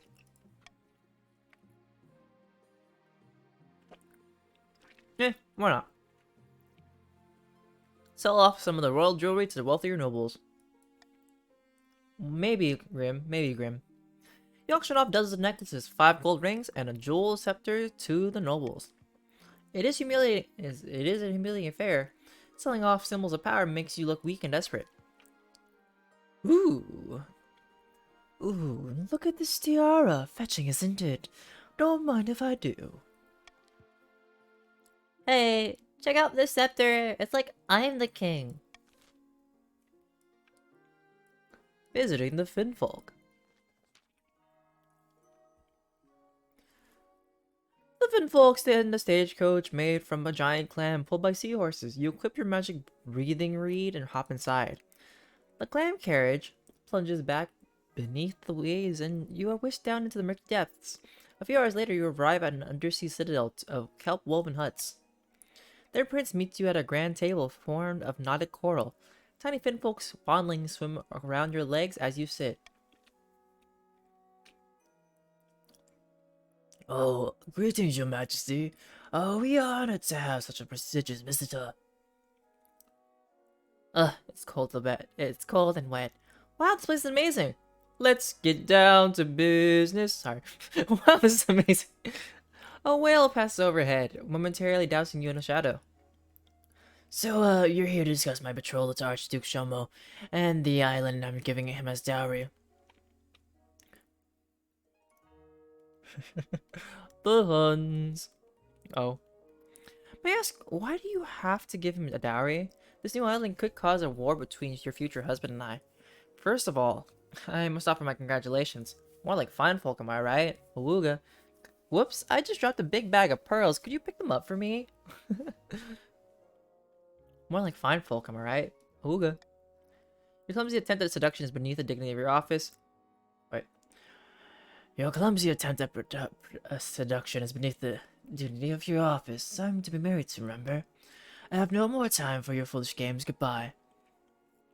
Your clam coat spirits you back to the surface. As you wade onto the beach, you gasp for breath. Air never tasted so good. So how did it go? Your Majesty, did you successfully seduce the fish man? Last, the opportunity never came up. I tried, but it didn't go so well. We just talked, nothing spicy. Well, that's a relief. Just listens intently as you describe your conversation with the Finfolk Prince. Most unfortunate, Your Majesty. The wedding will go ahead after all. At least you tried. A month later, the marriage between Archduke Shomo and the Finfolk Prince goes ahead. You don't attend, of course. The new island proves to be immensely beneficial for Salah's trade. They expand their operations, competing your own merchants at every turn. It's also a key military outpost. The islanders of Salt become known as the undisputed masters of the ocean, while the Grandies can only seethe and cope. I don't know, honestly, Voltic. I don't know. We'll end the season time.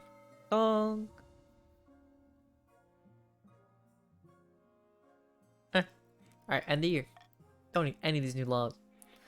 A peasant uprising, conspiracy theories. Conspiracy horror in these. Conspiracy.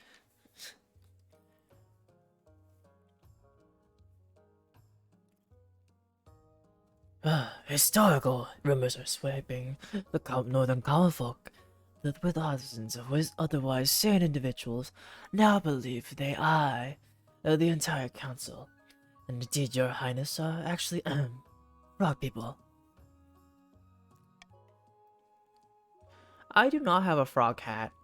I'm too broke for frog hats, unfortunately. It's true, Your Majesty. Apparently we came from the moon to replace all humans with our frog spawn, and we're simply wearing human skin. Oh, come on. Why frog specifically? Are we absolutely sure the grannies aren't frog people? Are we absolutely sure the grannies aren't frog people? Well, for all their flaws, I don't believe so. We need to do something about these rumors before the peasants rise against us.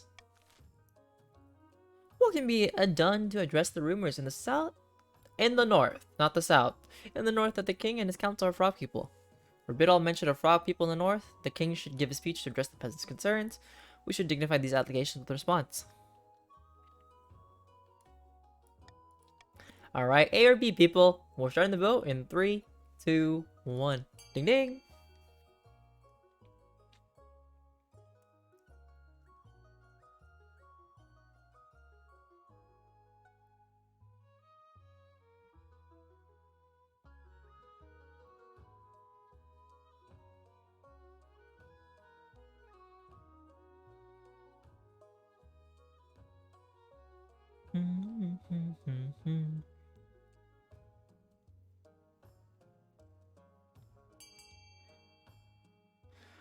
Alrighty. We're taking a gamble, aren't we? Alright, it's a little over 50% chance, but I suspect failure. Nope, success. Okay, we got success. Throughout the north, the mere mention of the word frog, or even imitating a croak at a passing chief becomes punishable by public flogging. What is flogging? After it becomes clear that these laws will be enforced, the peasants get the point. The rumors of frog people die down and don't resurface. A peasant uprising or in these? A peasant uprising.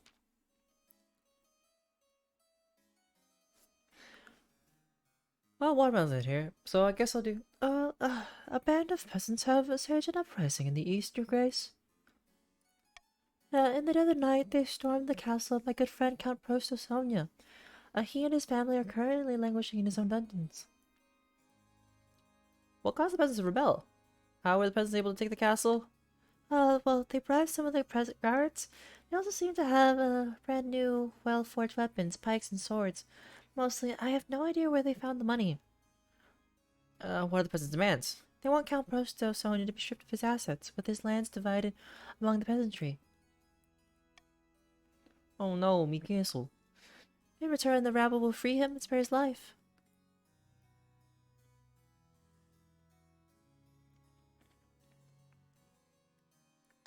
You know what? Vote with me! You get money! But it's A, send an army to siege the castle, B, give the peasants what they want, or C, pretend to accept their demands, then kill them when they leave the castle. Murder. But, you know, we'll start the vote in 3, 2, 1. Ding ding.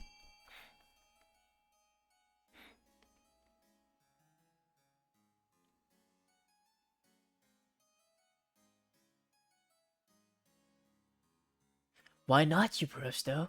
That's the question, isn't it?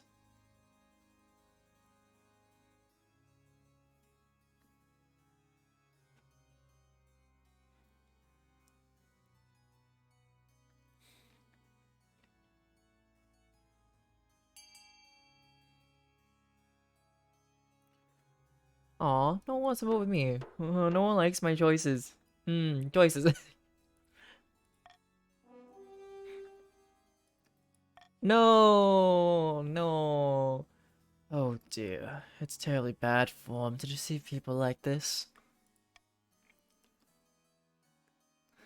Overriding their objections, you send the Chancellor to assure the peasants that you'll give them everything they've asked for, and more! Free ponies! Why not? We've got ponies for you! The gullible fools release Count Prosto Sonia and his family from the dungeon. When the peasants leave the castle themselves to receive the reward, they are unceremoniously butchered by your waiting soldiers. Why did we choose murder? We could have just given the peasants what they wanted, and they would have been free. Outrage sweeps over the common folk. Are the king's promises worth nothing? The counts, on the other hand, are pleased with the outcome, though there's still the matter of where these peasants got the money to bribe the guards. It is not. It is not. Horror in the East.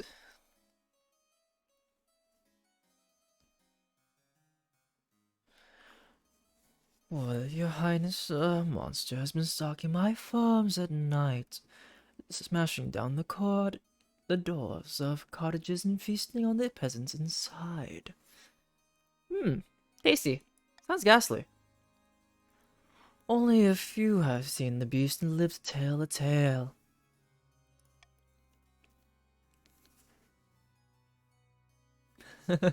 The survivors tell a gobbled story about gleaming fangs and a mountain of blood-soaked fur.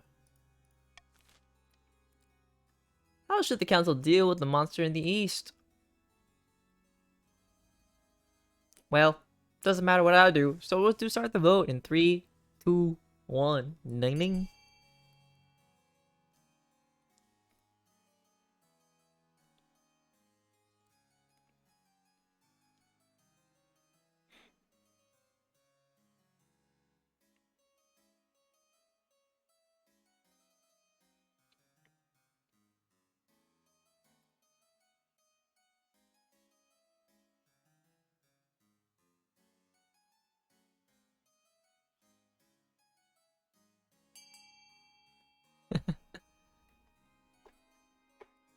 Alright, less farming, y'all. And also more instant.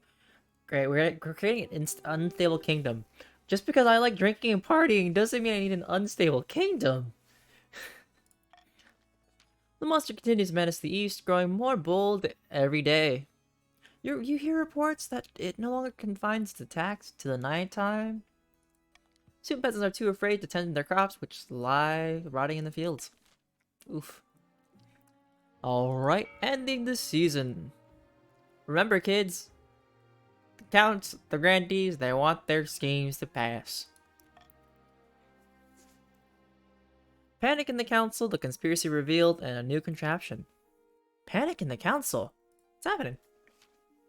Oh, well, imagine as I'm pacing the pews of a church corridor, but I. Anyways, uh, Grandy and Gilly the kid. If you're still around, do you care about your voice?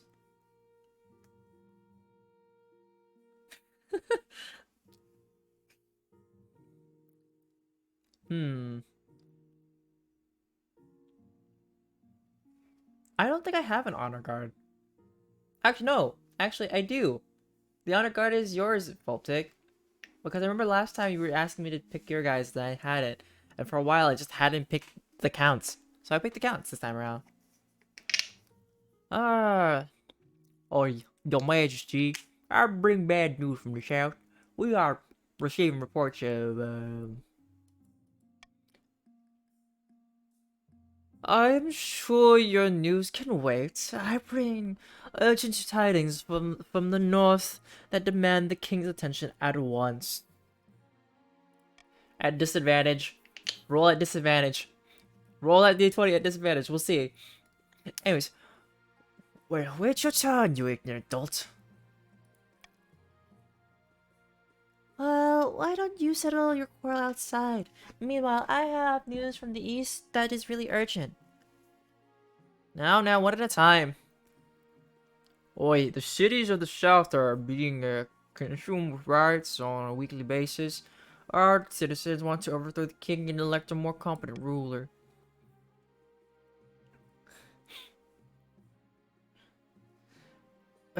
Is that all? By the old gods, the north is increasingly lawless. Your highness, some chiefs have taken advantage to declare themselves independent of your rule. My news is worse still. The eastern courts are corrupt. Your graves judges are letting off the violent criminals in return for the slightest bit of coin. All these problems have arisen because the kingdom is increasingly unstable, Your Majesty. Something must be done. We're doomed! Doomed! Keep a clear head, Your Majesty. The kingdom survived worse troubles. Unfortunately, we lack the resources to tackle all these problems at once. We must vote on which matter to prioritize. The whole kingdom is in trouble, but we can't help everyone. Which region should be prioritized?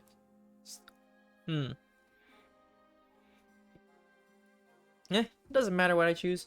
Pick whatever you guys like. We'll start the vote. Well, the counts are kind of just known for shadows and darkness. Also known as the counts, because they like doing vampire-y stuff. And Mazda Mierda.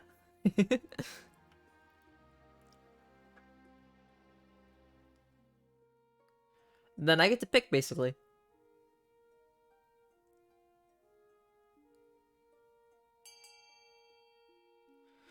Alright. We're lowering trade. Voting has closed. The corrupt Eastern judges are stubborn. When you try to remove them from their posts, they retaliate by enforcing all the old forgotten laws that everyone had agreed to ignore. Suddenly, merchants are legally required to wear blindfolds on weekends, and every coin must be passed under the nose of a cat before it's spent. Trade grinds to a halt. Once the stupid old laws are repealed, you enact crucial legal reforms. No more corruption in the East, or at least less of it. Crisis in the East has been quashed, making the kingdom as a whole slightly more stable, but the nobles of other regions feel that you're ignoring their problems. Oop. Okay, the conspiracy revealed, and a new contraption. A new contraption. I mean, we're fine, you know? Your Majesty, a count by the name of Prosto Sonia wants to present you with a new invention. Ah, Your Grace, we are entering a modern age, a more humane age. Yet botched executions are commonplace. Decapitations where the head doesn't come off, or hangings where it does.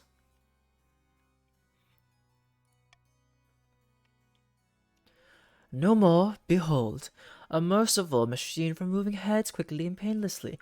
I call it the Prostosonia.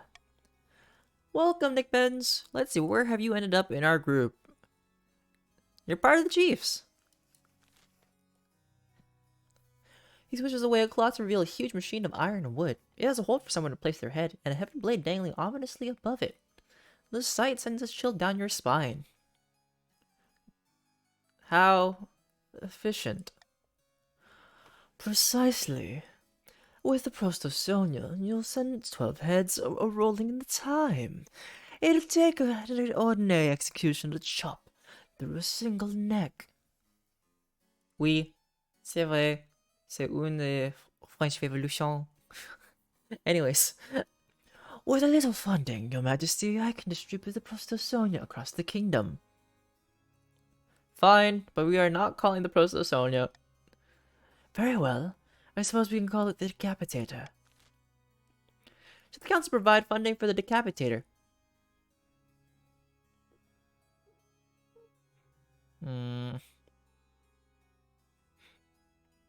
Can we vote for just this? Yes. Can we vote for it to ban? Why watermelon? We'll start the vote in 3, 2, 1.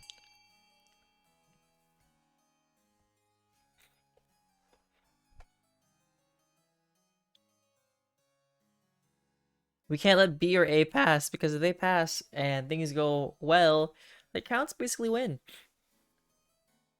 No. No.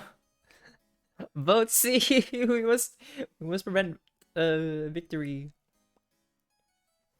Oh dear. Never mind. Oh dear. Oh no. Voting has closed. Fund a nationwide rollout. It's because you're a vampire, aren't you, Prosto? Hundreds of decapitators are built in eastern workshops and sent to courthouses all over the kingdom. Soon you're chopping through the backlog of condemned prisoners with unprecedented speed and unprecedented mercy.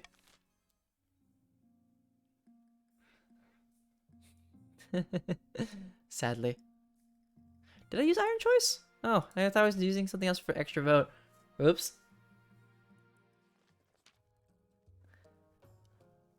Well, Watermelon, since you're around, do you care about how you're voiced, or should I just continue voicing you as how I've been voicing you?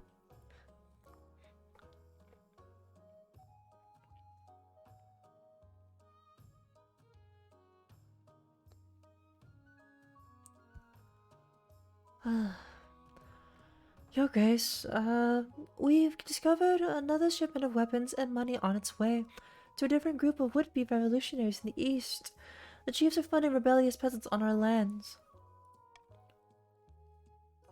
Nick Benz, if you're still around, how would you like your character to be voiced? Or if you don't care, I'll just voice it.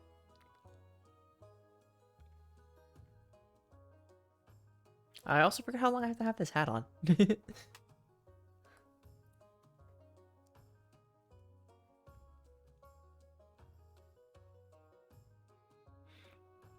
Alright, then I guess I'll voice. Lies and slander, Your Highness.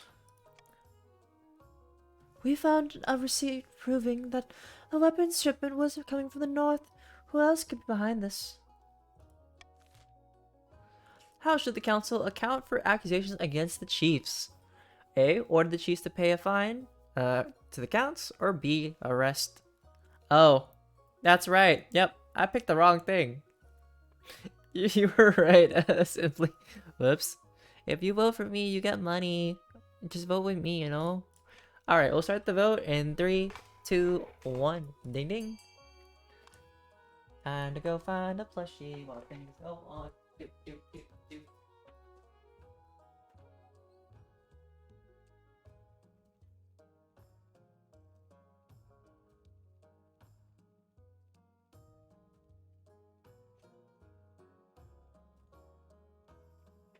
Stepping on the beat, do, do, do.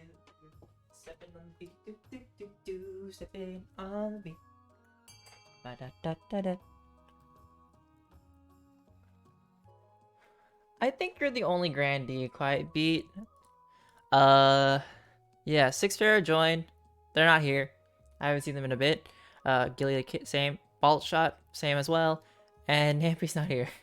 So quiet beat, you are the only grandee We also have counts and we still have chiefs, but yeah, we need some grandees. Oh, and here's our plushie friend. Word. This is our plushie friend for the future. It's an Agumon, but it was from I forgot which plushie brand, but it's just a really chunky, fluffy Agumon. Sit down. Ugh. All right, we'll continue. Voting has closed. Order the chiefs to pay a fine to the counts. No, Agumon is a Digimon. Order the chiefs to collectively pay a hefty tribute. The counts are satisfied through Chief Nick Benz maintains that... No! No! You don't shoot Agumon! There's no real evidence and continues to accuse you of tyranny. They're from the digital world. Alright, we end the season. Dong. Alrighty, it's your favorite time to spend money to affect other people's stats. A quick reminder is that in order to do this, you'll type in !fund space ABCDEF space Y without however much money you have to spend. Other than that, we'll start the auction in 3, 2, 1. Ding ding. Spend your money, whatever you have.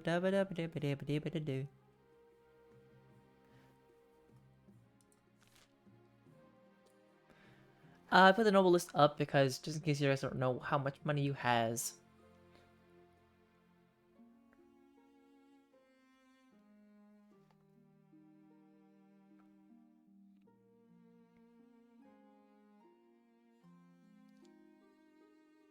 And Nick Benz, you have to put it in the amount you want to fund it with. Shh, no. What? It's not the end of the game. I can totally change everything. I have power. I can do it.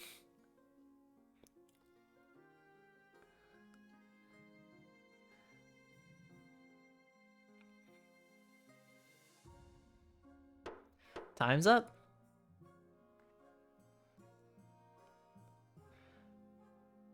All right. Whoop.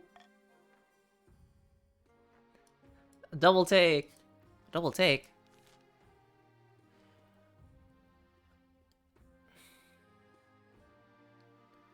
Your Majesty, the Grandies are inviting you to the south to meet them in person.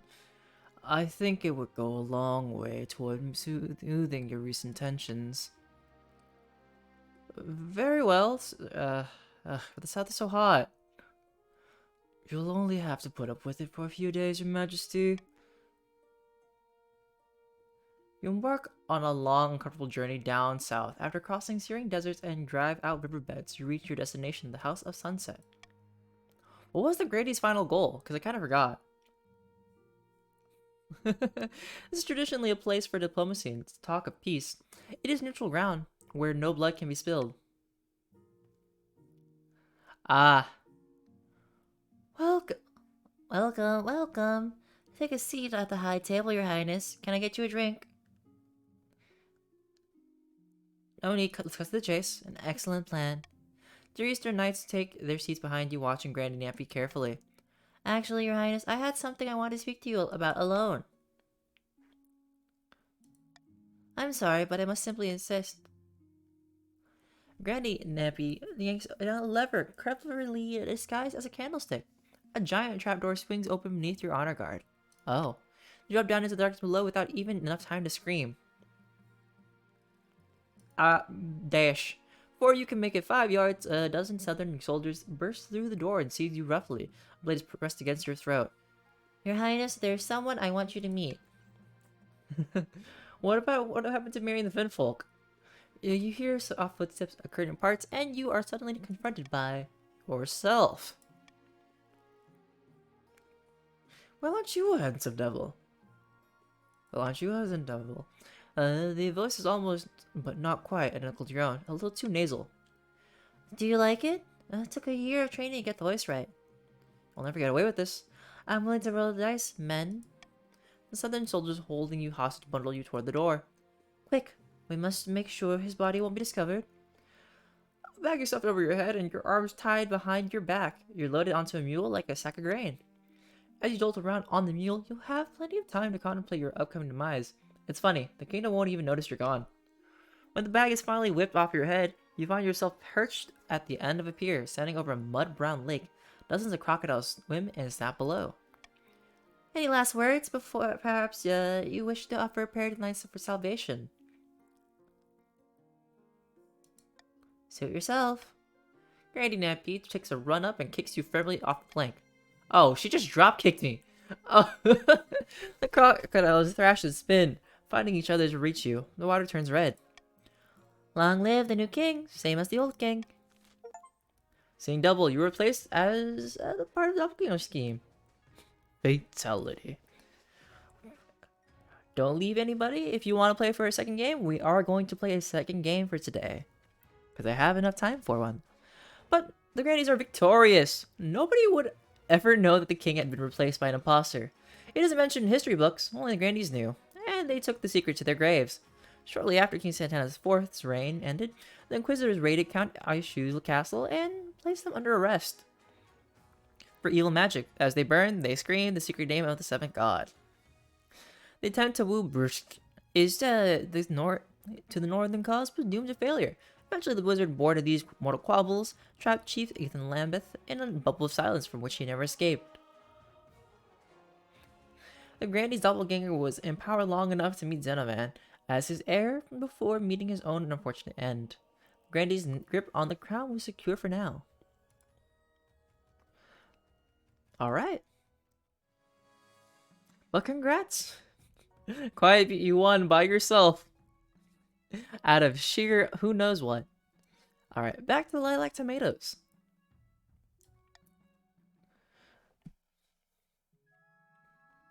Sometimes, you just let it be and somehow you win. But for those of you who want to join a second game, you're welcome to join.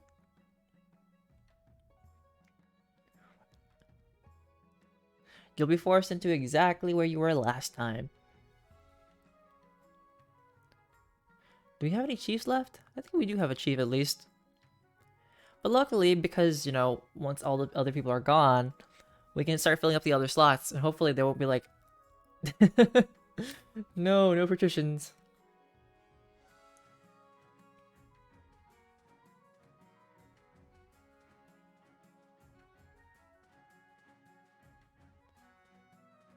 Alright, we got our chief.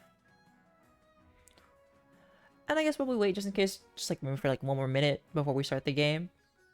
Alright, Quiet Beat. Well,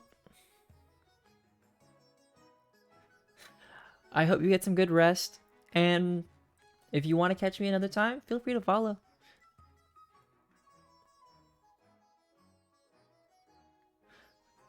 And yes, rest well. You know what? Let's start a new dynasty. Or go to a different dynasty and have better distribution, I think. Let me... wait. Okay, we have a Man-Bat dynasty. What was in the Man-Bat dynasty? Okay, you know what? Let's do this one. Let's do it. Back to the Man-Bat dynasty.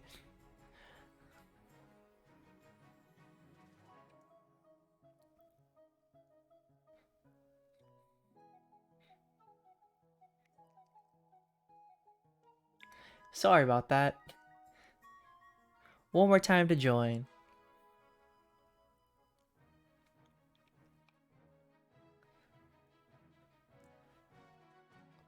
And I guess while we wait, it is a perfect time for like, if you're not following me already and you want to follow for more King of the Castle content, or for whatever game I end up playing, feel free to follow. It's lovely. And I want to try to make the goal for this month, but, you know, doesn't matter.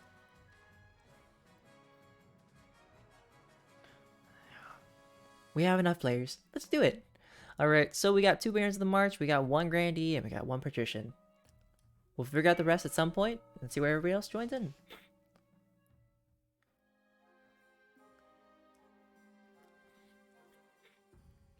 Council introduction. Why not?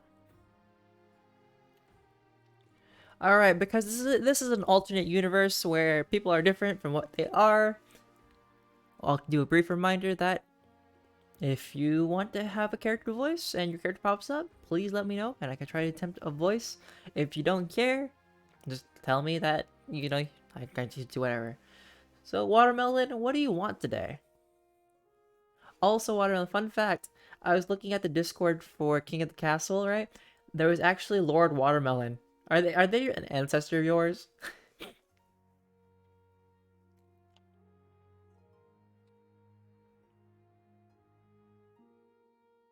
Ah, yes, you are Kabu S today. Oh dear. Uh, it's been so long since I've heard it intermittently. Well, bloody well pulled it off, didn't we? The barons are finally in charge, and we can sort this kingdom out. Probably long lost family.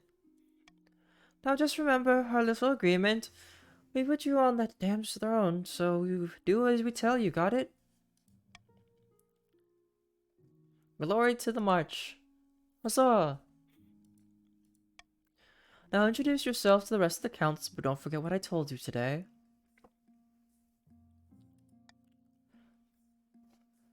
Voltic, do you care about how your character, your patrician, is voiced at this moment in time of space and existence?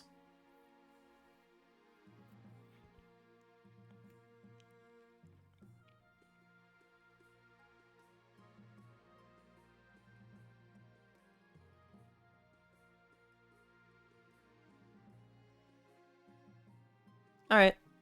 Pleasure, Your Titus. I hope to see our kingdom prosper and grow wealthy under your reign. Introduce yourselves to the grannies of the south. Empress Sonia, do you care about how your character is voiced?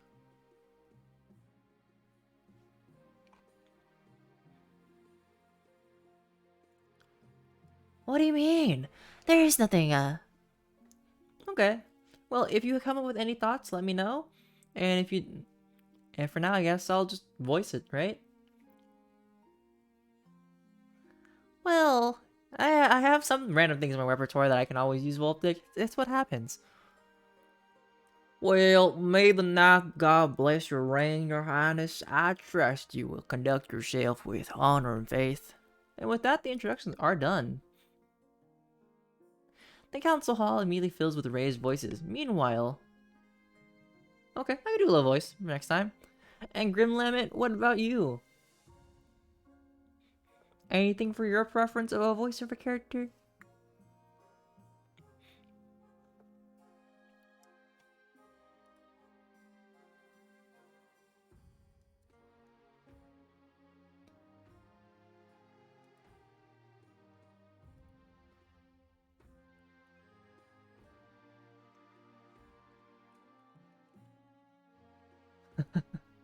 Alright, I'll do my best for edgy voices. what do you think? Will he be a good little king and do as he's told?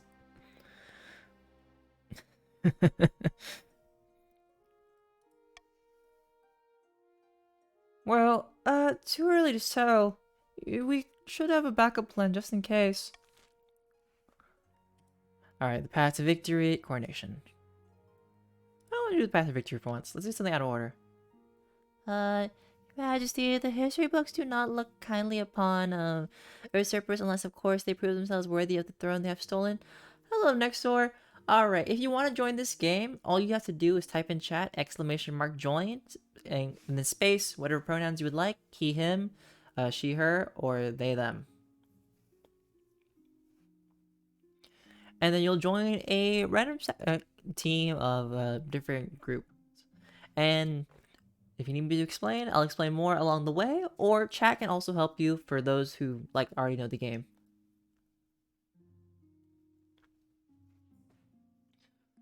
Alright, you have joined the patricians. They're Team Green. Voltic, do you mind explaining some of the stuff to Nexor?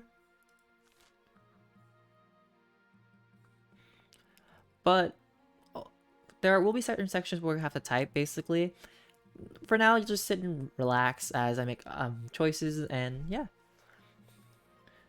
I'll tell you more as they pop up. Your Majesty, the history books do not look kindly upon usurpers unless, of course, they prove themselves worthy of the throne they have stolen. So they'll just be your username, Nexor1. That's what your character's name will be, basically. But you are part of the patricians. The patricians are your group, basically. So we have 3 different factions. We have barons, the grandees, and the patricians. Or pats for short. When you die, how do you hope the kingdom will remember you?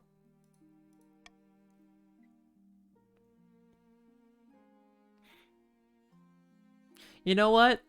Because we were so unstable last time, let's have stability this time. Stability. An admirable aim. I suggest over the next few years, you focus on improving this kingdom's stability as much as possible. Once you have an heir, I will return to discuss how your mission is progressing. Good luck, Your Majesty. Alright, coronation time. Your Majesty, you may have won the throne from Monarch III, but you must still answer to the council. As is tradition, they will decide what happens at your coronation. Alright, should I get changed into my waterproof robes then? It may be for the best, Your Majesty. Shall we call the nobles in? Alright, next story for this section. Once I click start vote, you'll have to type an exclamation mark vote space ABCD. These are your options. They affect different parts of the game.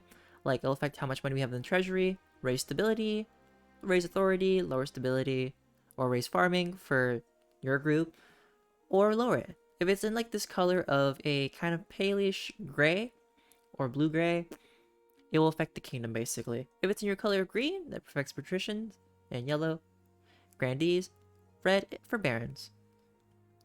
So without further ado, we'll start the vote in 3, 2, 1. Ding ding. So if you want to vote for A, you'll type an exclamation mark vote space A.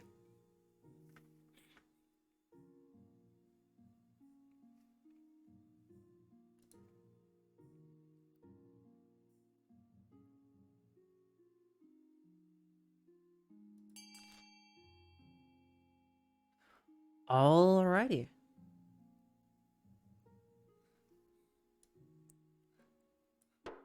Voting tied at 2. Host a lavish fray with jugglers and fountains of wine, or throw the kingdom into the river. You know what? We've had enough of throwing me in the river. We're gonna have a lavish parade with jugglers and fountains of wine. Coronation is a great success. Jugglers, wine, fireworks, and feasts. It has an impact on your treasury, of course, but what doesn't?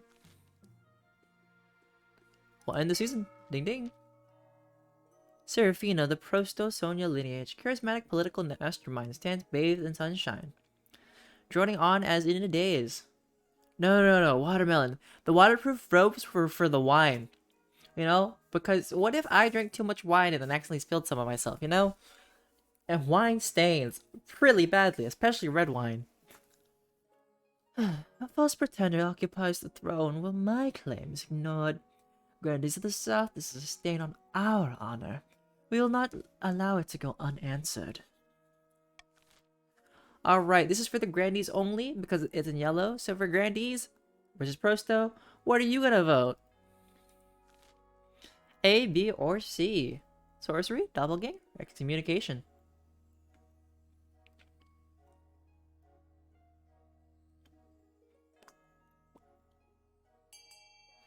Alright, sorcery, raise your authority. Voting has closed. The grandees plan to make a bargain with the wizard. These immortal spellcasters seldom get involved in political squabbles, but perhaps if the king was considered a threat to their autonomy. To advance their scheme, the grandees must raise authority to 5 or more in 2 seasons.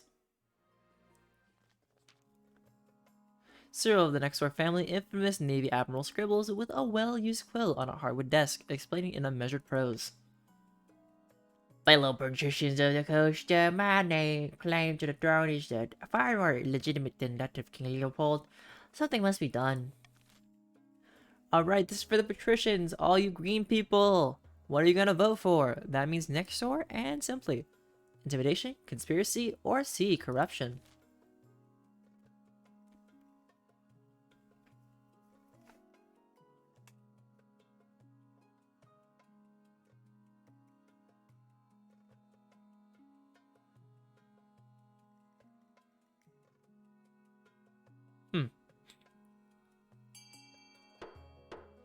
Voting has closed.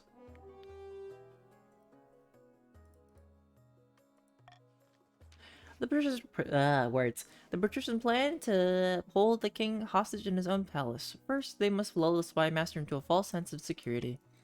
To advance their scheme, the Britishers must raise stability to 5 or more in 4 seasons. And then, for you lovely barons, Roberta of the Watermelon bloodline, infamous marcher hunter, stands before a blazing earth, shouting and swearing. Oi, what a coup! Leopold now sits the throne, and the barons are in charge, but the other regions will already be scheming to deposit him. Do we stay loyal to the crown, or cut our losses and put me on the throne instead? A. Loyalist. B. Subterfuge. Or C. Gunpowder. Do you stay loyal, or do you not? What do you feel like you want to do or not?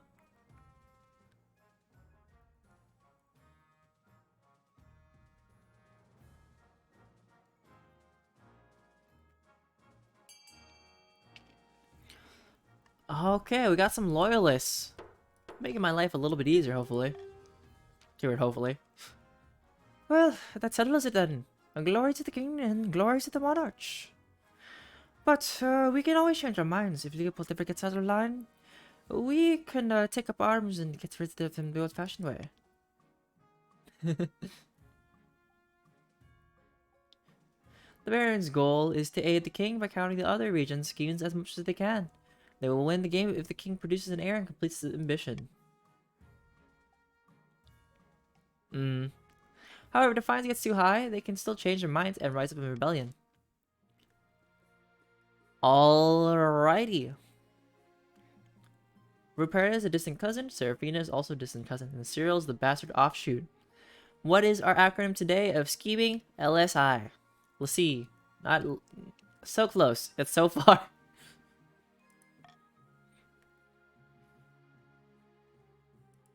That one. Alright. Bankruptcy looms, the honor guard, and hordeling attack. Let's deal with our bankruptcy. Like, the treasury is almost empty, Your Highness. What did we do? Like, apart from raising taxes, we have precious few options. You could, like, get a bank loan or sell off the crown jewels, or perhaps, like, crack open some of your predecessors' tombs. Most were buried with piles of gold, or so I've heard.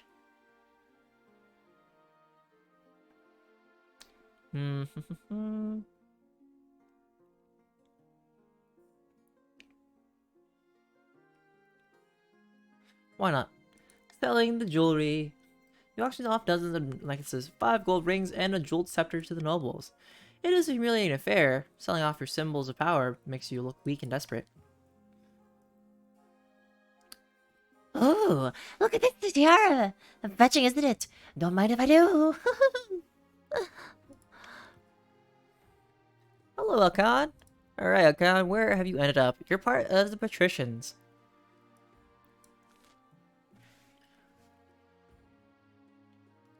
Hey, check out the scepter. It's like I'm the king. How are you? Alright, hordeling attack on the honor god. One evening, you're sitting up in bed reading some paperwork when a filth-encrusted peasant wanders into your bedchamber, as bold as brass. Hello, your mage. Glad I finally found you. This bloody place is a maze. Mind if I take a seat? Who are you? Oh, me? My name's Ralphie Mash. Pleased to meet you. Listen, I've got a bloody great idea for you. What if gangrene could be cured with moldy red? I haven't tried it yet, but I've got a good feeling. Well, before Ralph, yes, can explain further, your marshal burst into the bedchamber, sword drawn. Your Majesty, I'm sorry. I didn't come sooner. I have no idea where the palace watch are. Do you want me to kill this intruder? Murder. The marshal's sword flashes, parting the peasant's head from his shoulders. blood spurts across your favorite duvet. If one thing's clear from this mess, it's that you need an honor guard who can actually keep you safe, not like the pathetic watch. Think carefully, Your Maj. These guards' loyalties will be divided between you and their region, of course. You could just hire 4 mercenaries. They'd be loyal to coin above all.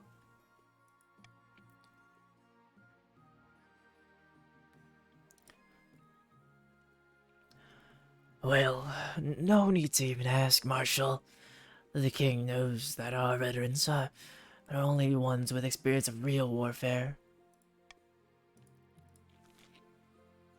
Hmm. Hmm. We're broke, so 4 mercenaries probably was a horrible choice. I have made my decision. I'll await your verdict with bated breath, Your Majesty. I'm too good. I don't need an honor guard. Your Majesty, I must protest in the strongest possible terms. The nobles will consider this an insult to their warriors' prowess. And more importantly, without an honor guard, you're totally unprotected. Is your life worth so little to you? Hello, Frank Master. Welcome. You are part of the Grandees today.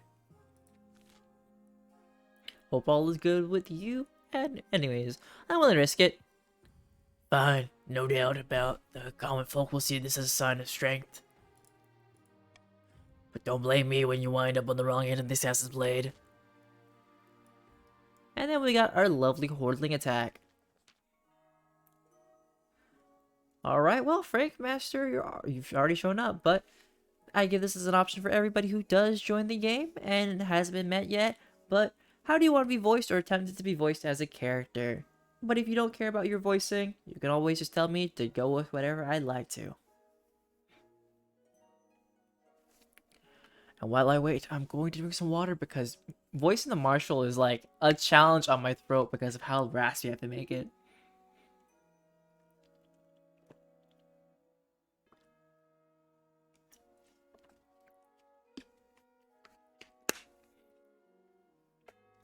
But if enough time passes, I'll just voice.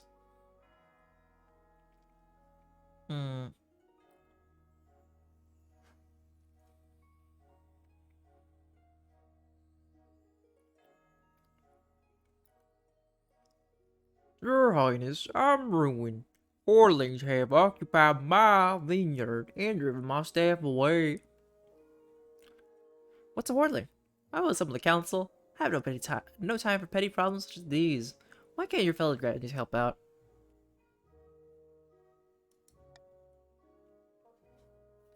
Alright, Akon. But I was asked, but that's good to know for like reference for later on. And then, well, if Frank Master has any like choice or wants anything, just let me know later.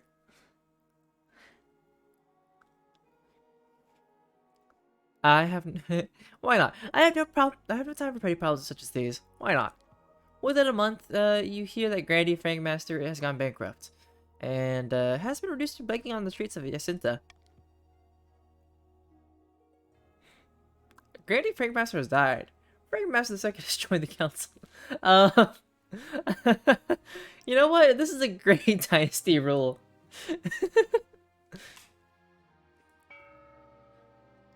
Alright, it is auction time this season. If you have not done an auction before, all you have to do is type !fun, space X is A, B, C, D, E, F, space Y, Y is how much money you have that you want to spend, and whatever's in red affects the red stats, whatever's in yellow affects yellow stats, and whatever's in green affects green stats. Up arrow means good, increasing, down arrow means decreasing, and if it's anything that's authority or treasure or stability, that affects certain stats for the kingdom only. Alright, we'll start the auction in 3, 2, 1. Peace Locker, you are part of the Barons. Oh, thank you, Frank Master, for following. I appreciate it. Most of you have 1,000. Simply, since you've been here for probably a bunch of our games, you have a lot of money. Although, I feel sad for Frank Master because Frank Master's dead and broke. Well, we have Frank Master the second now.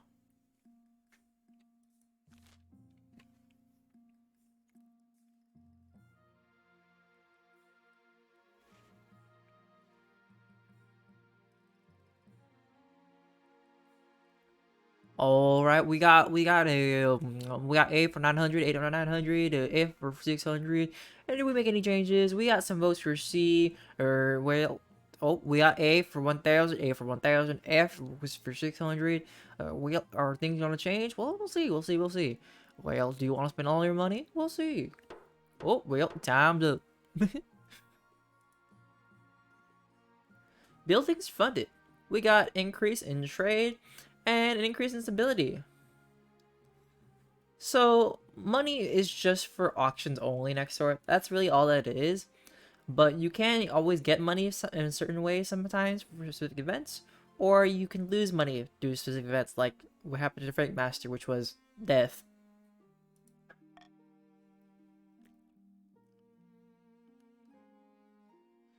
I mean, you can spend your money however you'd like, but you know, sometimes spend it wisely. I guess I can find a spouse. Your Majesty, it's important you find a spouse sooner rather than later. I'll take the liberty of finding eligible candidates. What is your preference? Men, women, or do you not mind? You know what? Let's be Pan. Thank you, Your Majesty. I'll send out the messengers to the most influential and noble families in the kingdom. Let's see what they have to offer.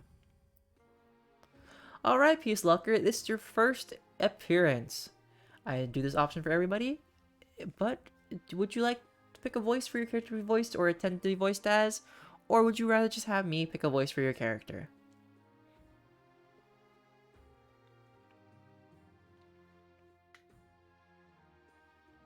We'll give it some time, and we'll see. If not, I just proceed.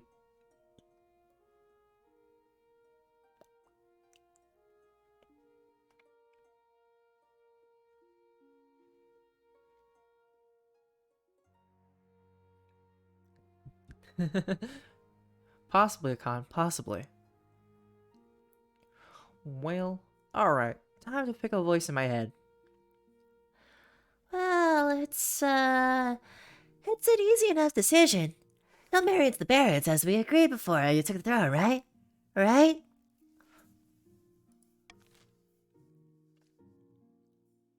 Industry's collapsing. Like, oh my god, Your Majesty, mass unemployment and unrest have, like, arisen in the coast. Businesses are, like, going bankrupt, and mills are, like, shutting down. Like, my mental health, but, you know, it's okay. Everything's fine. I'm not worried about the treasury, like, at all. People are, like, calling it a Great Depression because it's, like, making everyone miserable. Ah, indeed. My investments have all gone up in smoke, and it's the same for all the other patricians. We must find a way to lift the coast out of poverty. What should be done about the economic depression in the coast, people? B, C, D. Alright, provide jobs digging ditches and building roads. C, massive unemployment, easy fix, turn into soldiers. Or D, tell the peasants to stop buying so much turnip toast. And A is out of the option because we're broke.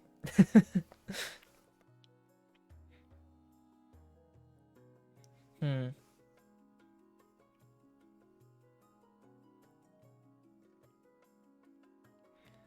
You know, if you vote for me, we can go for B. And you get 500 coins for your personal wealth. But that's only if you vote with me. We'll start the vote in 3, 2, 1. Ding ding. Breakmaster, you gotta type it one more time. Because the voting hadn't started yet. I know, imagine the peasants affording turnip toast. Could it be us? We're too broke for that life.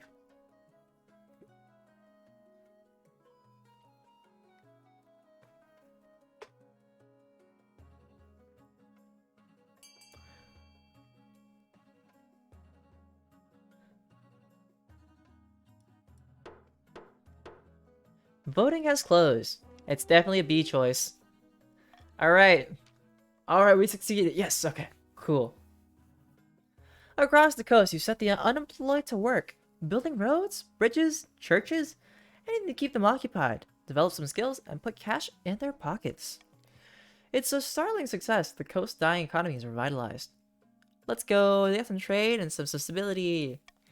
The patricians, however, complain that you can't just give work to the peasants. They should earn it the old-fashioned way. Alright, and the jousting tournament. Why am I having flashbacks to this event? I'm having flashbacks to the event. Don't mind me. Your Majesty, the barons of the march have invited you to a jousting tournament. How delightfully rustic. Wonderful. I will compete myself. Superb, Your Majesty. I will send your acceptance directly. End the season. Dong. Down in the south, Granny Prost of Sonia is practicing his swordplay, cutting a dummy to ribbons. Oh dear. Suddenly, the sky turns black, a flash of light, a boom of thunder, and a figure stands where the charred scraps of the dummy used to be.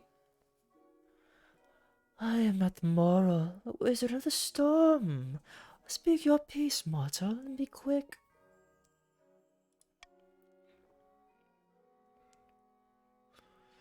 Oh, I thought we might have a common goal. The king has been overstepping his bounds recently, hasn't he? This is undeniably true. Watching from the clouds, I have observed many grave injustices committed by the king's minions. Technically, the precepts of magic forbid me from intervening, but alas, my colleagues abandoned that rule long ago. I suppose I gain nothing from keeping to it still. One thing, though, you must deal with the bees on my behalf. Did you say bees? Yes, on this plane. They're simple insects, but in the apiary, the world of dreams and magic, they're powerful and intelligent, call themselves the dreams of being. They have an innate fondness for royalty and sometimes protect monarchs from magical interference, but they won't harm non-magical folk beyond the occasional sting, so you can deal with them. For the next stage of their scheme, the Grannies must lower all regions combined farming to 14 or less in 4 seasons. Alright. The barons invest wisely in the fur trade, making 500 wealth. The other nobles gain 200 wealth. Oh, trade bonus. Oh. Bees. I can tax them. They're fine. You can be taxed. They will leave you normal. Yeah. Boop.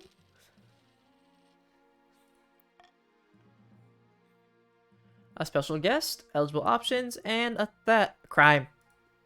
Crime. Theft. Sorry. My liege, this is an outrage. I demand justice. So you lose gold based on how much you spend. Also, that we do taxes for a bit. Last week, Lord Patrician Akon the 73 Akon shook my hand as a supposed show of reconciliation and stole my family's lucky ring in the process. Depths below, nonsense. Rummage through your drawers and I'm sure you'll find the thing. My liege, a feud has stood between our families for centuries. Akon's ancestor left my ancestor penniless after a cutthroat dice game. Please. Being a bad gambler is hardly a grievance. Enough! I know Akon stole my priceless ring. It brings the March great lucky and bounty. Oh, my dear niece is so to wear it when she marries. How should the council handle the accusation that Akon stole the Marcher ring? A. Send the Chancellor to the coast to investigate. B. Arrest Lord Patrician Akon immediately. Or C. Leave the squabbling nobles to deal with the situation themselves. Boop. We'll veto that. And we'll start the vote in 3, 2, 1. Ding ding. It's either A or B, because C is no longer an option. Because why? Because I said so.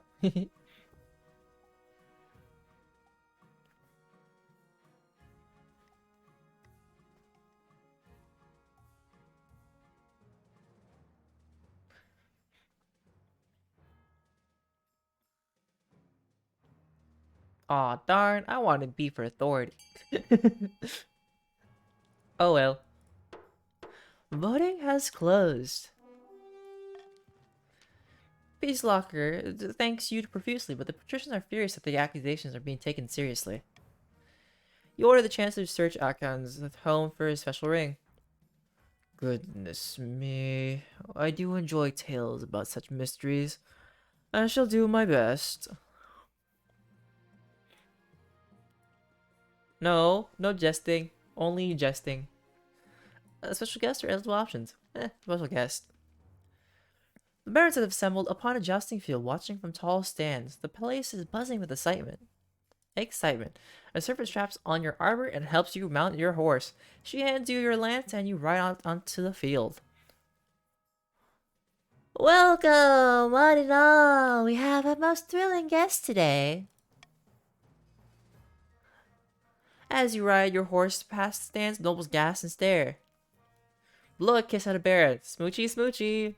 Cheering erupts and the nobles stamp so hard that the stands tremble. When the jousting starts, you quickly realize your opponents swerve each time they approach. They don't want to hurt a king. Puts a dent in the challenge, really. Well, bracing match, isn't it? You're beating everyone soundly. We must disguise myself and get a real match.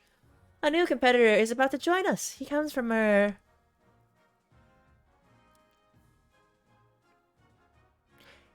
You know what? I don't want to be myself. I will be the coast.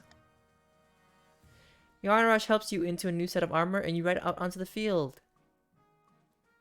And, here we have, what was the name? Lord Patrician Dominic? Ready for a fight. Finally, a real battle. You're thrown from your horse flat on your back with blood courses through your veins. The audience roars in support, cheering wildly for Lord Patrician Dominic. Is this what it's like to be truly admired? At the end of the day, you make your way back to the capital, feeling every ache and muscle you didn't know you had, but what a rush. That never existed in this dynasty, you know? What is that? What are these future terms or sorcery you're talking about? The military is now capable. I made the military better, and this is how you do? How dare. Eligible options. Also, Voltic, you don't know it's me, by the way. You don't know it's me. I have found 3 potential matches for you. 1 eligible young candidate from each of the kingdom's 3 regions. Choose wisely. You'll be securing a powerful alliance. Maybe. Maybe not. Yes, I know. The chance leads you to the Great Hall, where they've arranged 3 portraits on easels. For now, each is covered by a cloth. Wait, I don't even get to meet them? I've gone with this with every ruler before, Your Majesty. There's no time for settlement. You just need a match that befits your station and suits your political needs. I see, Akon, I see. They whisk away the cloth from the first portrait. From the coast, we have... From the coast, we have Arethus, the wealthy heir to Lord Patrician Akon's estate. I mean, just look at him. He's gorgeous, and apparently he's got a silver tongue too. What that tongue do? His interests are typical of the coast. Money, money, money. And making more of it. The common folk call him a skinflint, though, and worse things. Could be worse, could be a lot better. From the south, and Donna, the eldest daughter, to have Oh, hello, Nickmans. Welcome. You are part again to the Grandees. Hello, Donna, the Frank Master lineage.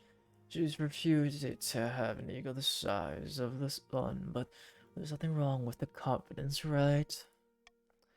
She dislikes city life and spends most of her time out hunting, but no one put her horse for company. The most common criticism of her is that she sometimes skips church. Not bad at all. And finally, we have the March's offering, Yvette, scion of the prestigious Watermelon bloodline. A gloomy woman prone to sudden floods of tears. Naturally, the other barons despise her for showing such weakness. Like most of the barons, her great passion is hunting, and no beast is safe from her crossbow. She was high up in the army training the troops, but was dishonorably discharged for some reason. That all? Meh. Well, what do you think? Of course, by picking a candidate, you'll anger the other regions, but you'll gain a lifelong alliance. Alrighty. This is the time for people in chat to tell me why I should go with your people. We got 3 Barons, we got 3 Grandies, we got 3 Patricians. Who am I voting for? Why should I pick your people? So far, Arcana's made a spicy argument for the Patricians. Does anybody want to add to the Patricians' vote, or does anybody else want to say why theirs? Interesting, interesting.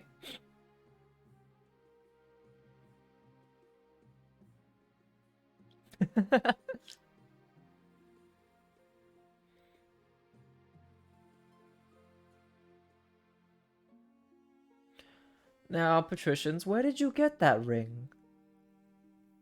Tell me why.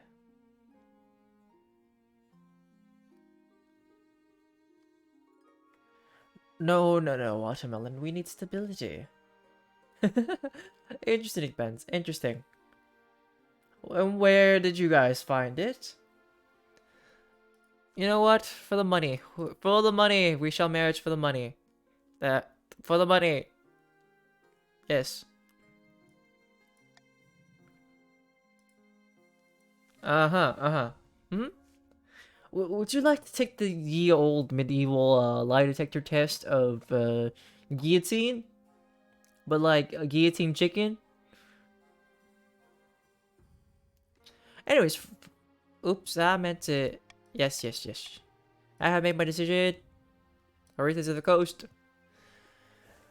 Excellent. I'll make the arrangements.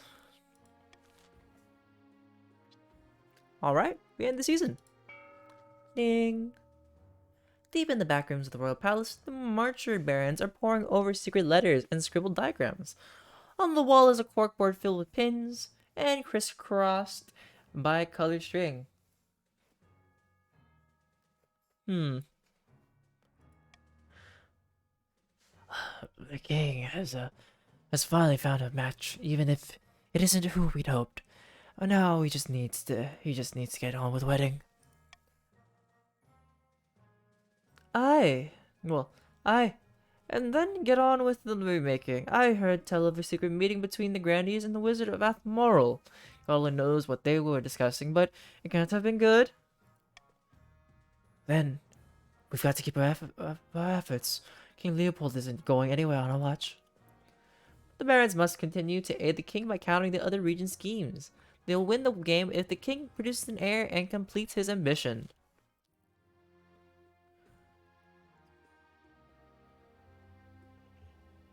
We're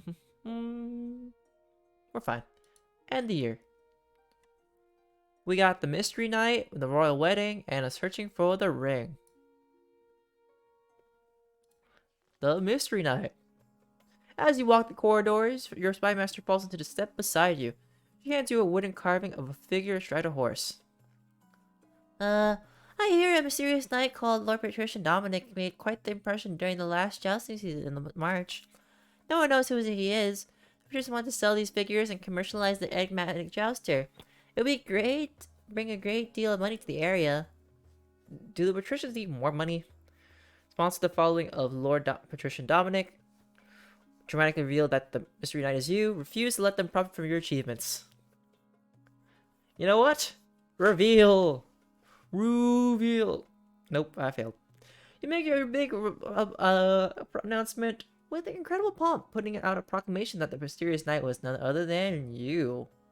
I revealed myself and did not slay the lip sync and failed. But not all the patricians are happy that their beloved knight was not actually from the coast, even if it is a king. Oops. Searching for the ring. Gotta find a ring before marriage. Your Majesty, I found Baron Peacelocker's ring, but the situation is delicate.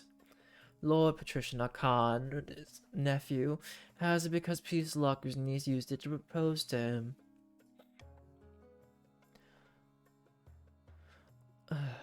My guardian Akan doesn't deserve true love. My dear Victoria and I meant to be together, feud or not. All we want is a quiet life, a little garden, a flock of geese, 20 acres of land or so. No one knows about this romance yet, but tensions are high. Both regions are using the feud to fuel a full-on rivalry between the barons and patricians. Perhaps I'm soft-hearted, but I couldn't help feeling that for this young couple. Is there a way we could resolve this peacefully? You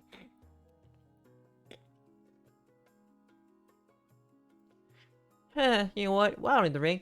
Bless them. Oh, cheers, my liege. Formally bless the upcoming marriage of Victoria and Dimitri.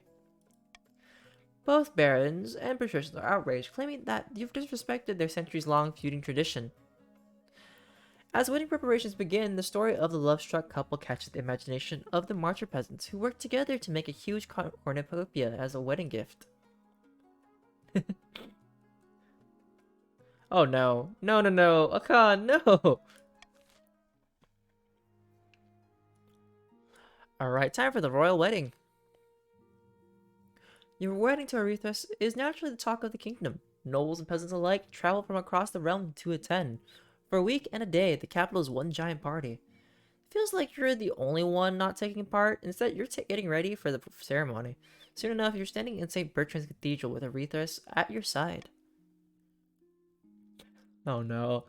Alright guys, for those of you who have not met the Archbishop, get ready for a ride. Do you take this man as your lawfully wedding husband? I do. Then I pronounce you king and husband. After the wedding, of course, there's a feast, and after a feast, a dance. Your new husband, Arethusa, laps up the attention, delivering a witty speech in which he flatters you outrageously. By the time you find yourself alone with Arethusa, it's past midnight, and you've never felt more tired. You danced so beautifully. It was such a wonderful day, wasn't it? Yeah. You endure a long conversation, which Arethusa seems determined to flatter you relentlessly and agree with everything you say. By night's end, you still don't know who Arethusa really is. His real personality is concealed beneath 100 layers of etiquette. You go to your separate bedchambers, still strangers. Oops. Oh no, not again. No romance for me. Anchored a few miles from the sunny coast, Lord Patrician Nexor has invited his closest confidants aboard his yacht. Nexor, I don't believe I met your character yet. If you're still around, do you care how you're voiced, or do I just pick one for you?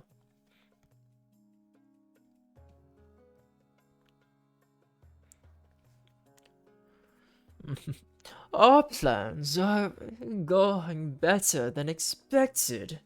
The spy master thinks that all is well in the kingdom.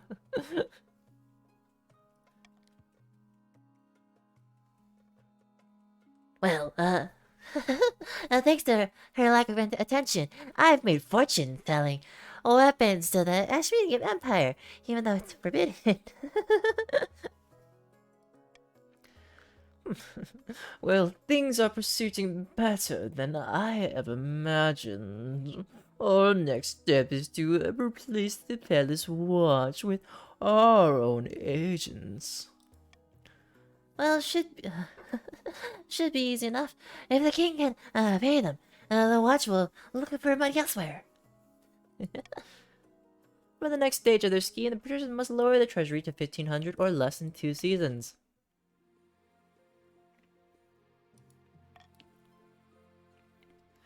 Helping Hand, the Happy Couple, the Stone Maiden. Let's go for a happy couple. Your Majesty, the couple from the march and the coast are here to speak to the council. Oh, Your Majesty, you've brought so much joy. I can't believe I finally get to be here with my dear Dimitri. But it's not all good. We wanted to get married and start a farm together. Enjoy some peace and quiet for a change. All we need is each other, and a few adorable animals, and the wedding would be tiny, 300-400 people at most. But of course, Peace Locker and Akon refuse to give us anything. Please, my liege, just help us once more. Should Peace Locker and Akon help the lovers live out their farming dreams?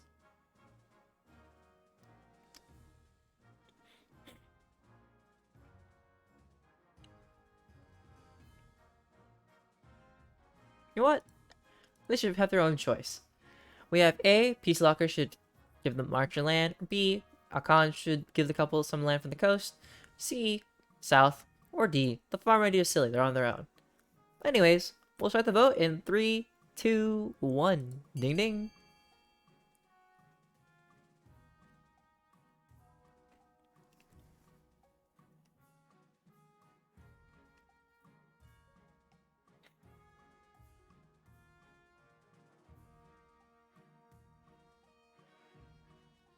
Oh, everybody, everywhere. Please, just vote for me.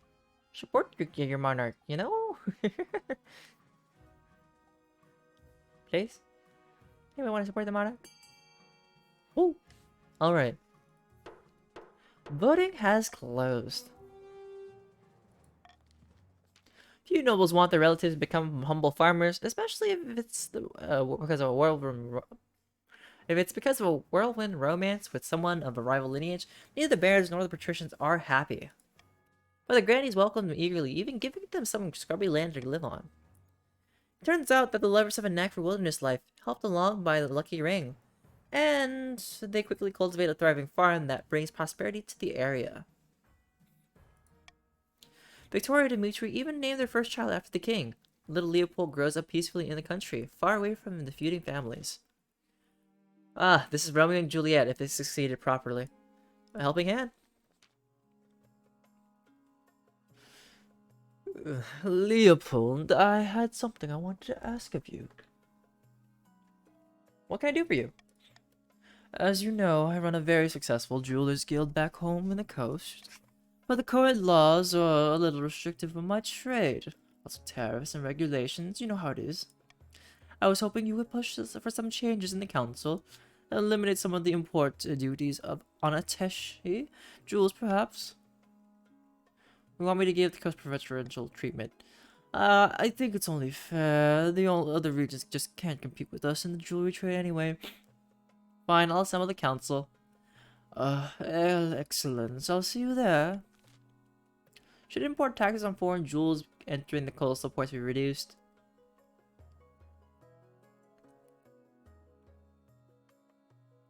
If you vote for me, you get money. Just saying.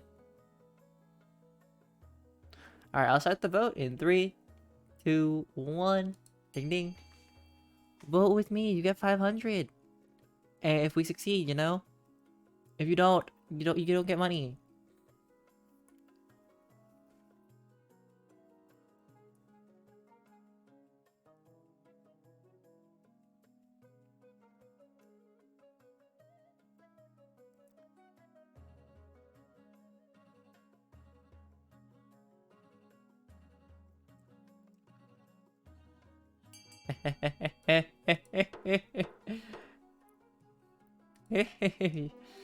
Money. Other regions are outraged by the clear nepotism that's taking place, but Arethusa pays them no mind. As profits pour in, he even shares a portion of the income with the treasury. Nice. That totally, like, it throws off the goal for patricians, though. But it's fine. It's what I planned. The Stone Maiden. Nick Benz, if you're still here, how would you like to be voiced? And if you don't care, you can also tell me you don't mind whatever I voice.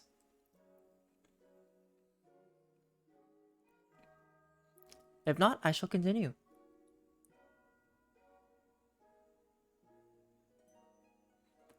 No, Akan. I was listening to the voices in my head.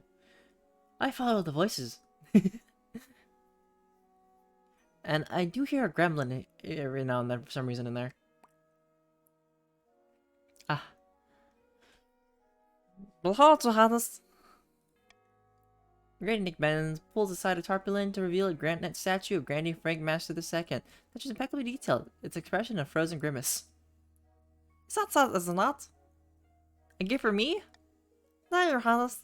This is no statue. It seems the stone maiden is abroad in the south. Who dat? Who dat?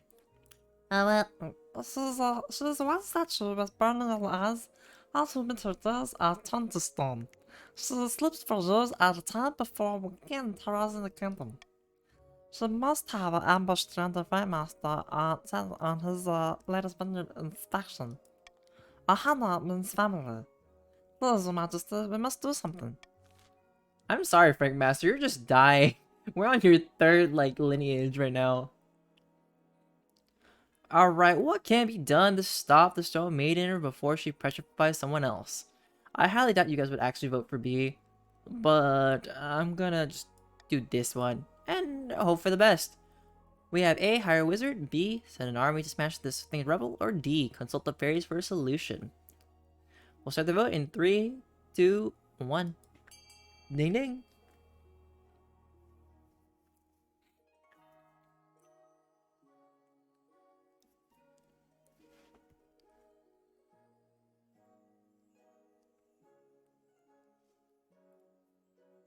Hmm.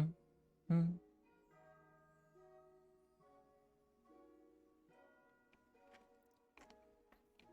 Oh dear.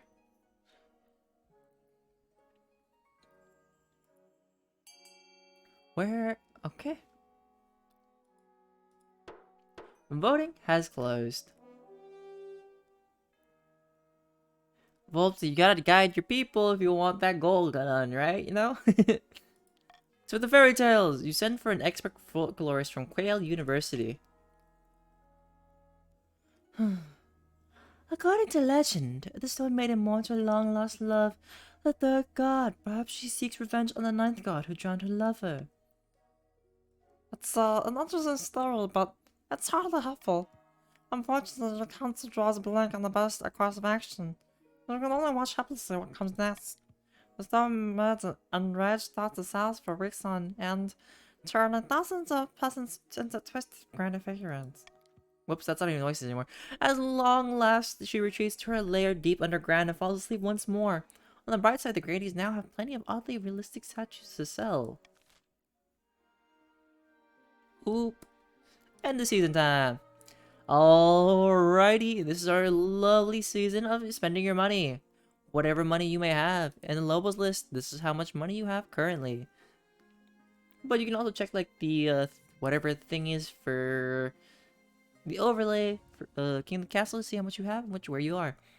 Remember, whatever is in red affects red, whatever is in yellow affects yellow, whatever affects green affects green. But if it's anything authority or stability, it affects the kingdom.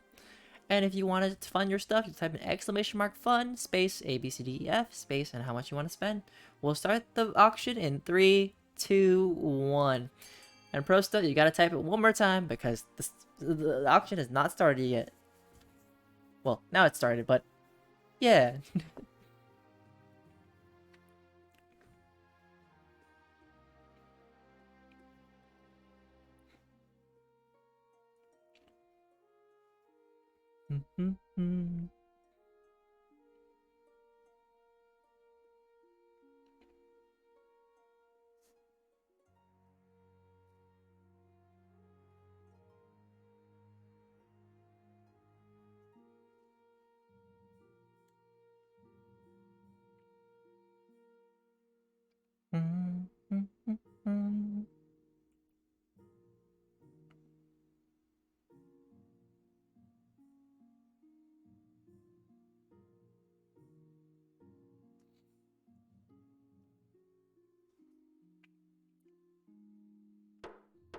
Alrighty, time's up. Buildings have been funded. The deer park, lowering farming, and the library, increasing some stability. Stargazing about your heir and... You know what? Let's check about the child. Marriage to Aretha's has grown stale. Oh, you get along well enough, but you've made some good memories together, but there's no spark. He cares more about maximizing profits than your happiness, but spark or no spark, you still need an heir. Congratulations are in order. The Wilk wedding was a magnificent affair. But something still missing, you need an heir. You need someone young, whose loyalty is assured. A child of your own would do the trick, even if they're a bastard, the youngest of your many cousins. You know what? Adoption! The nobles won't be too happy with a lowborn being elevated to the status of a royal. I urge you to reconsider. My mind is made up. I'll make the necessary arrangements. Water. I got water. I got my water.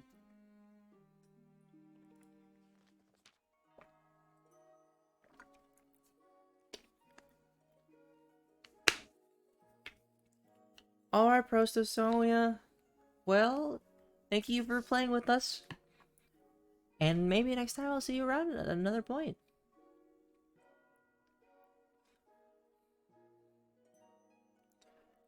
This simply can't go on, Your Majesty. These archboffins think they know everything, but they know nothing of the land God's wrath. Please, Your Majesty, we found a perfect site for an observatory high in Southern Hills, but it's on Granite Nickman's land, and he refuses to let us build there.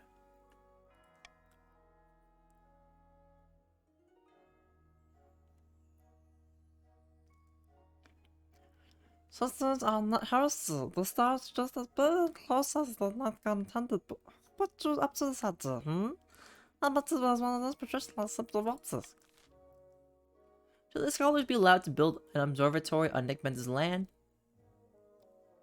Just whatever you guys go for. We got A, construct the observatory. B, find a different site for the observatory. C, forbid the construction of the observatory. Or D, forbid construction and investigate the scholars' funding. Start the vote in 3, 2, 1. Ding ding.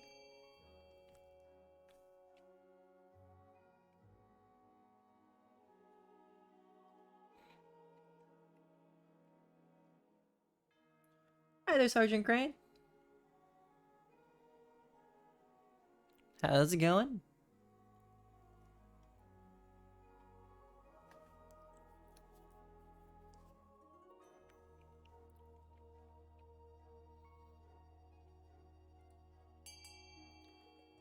Alrighty. We're building an observatory. Voting has closed. It's 70% chance. You know what that means? We're not succeeding. Oh, we did succeed. Never mind, we succeeded. The grannies grumble and groan, but construction goes ahead. Over time, the observatory provides new jobs and brings many traveling scholars to the area, paying for itself many times over. Sergeant Crane, did you want to join the game? A visit from the Spy Master. Yeah, why not? Yep, that's the one we got. Your Majesty, I come to you with a sensitive matter. We're doing fine, We're just continuing a game of King of the Castle. Whatever it was, it wasn't my fault. Not this time, Your Majesty. It's now clear that the King Concept Aretha is utterly despised by the common folk. You can't appear in public without being mercilessly mocked. Unfortunately, appearing in public is the only thing your husband is really required to do. I'm afraid that doesn't surprise me. By all accounts, Aretha is charming when in company of fellow nobility, witty and sophisticated. Yeah, everybody can join no matter what, whenever they want to. If you want to join, all you have to do is type in ! Join, space, whatever pronoun you would like, he, him, she, her, they, them. And chat will also help you, I'll help to explain how to play the game, or if you need me to, I will also explain as well. You have joined the Grandees. Oh, and Zillavir's also a Grandee. The Grandees have grown. Let's see. So we have the 2 Barons that are still around. We still have all the Patricians. And then we have 3 again for Grandees. By all accounts, Aethos is charm. Well, yeah, okay. But when he addresses the peasants, his manner changes in his speeches. He's stuck up and condescending. Sounds like a Pat. I don't like to pry in your personal affairs, but if your husband's popularity continues to plummet, he could be at risk. Aw. Thank you. Thanks, Watermelon.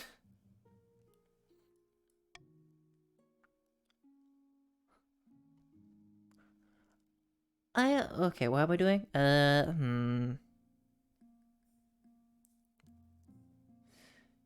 Send it for my husband immediately. We must discuss this. We must treat the people well. What is it, my dear? I hear the commoners have turned against you. I don't think so. I'm pretty sure they love me. After all, who doesn't? Yes, you're right. Everyone loves you. The commoners don't, and stop pretending otherwise. Or you're making a fool of yourself. You're making a fool of yourself. I've never been so insulted.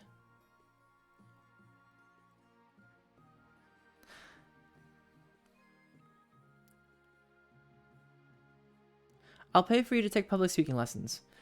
You think I need lessons? How could you even suggest such a thing? I absolutely refuse.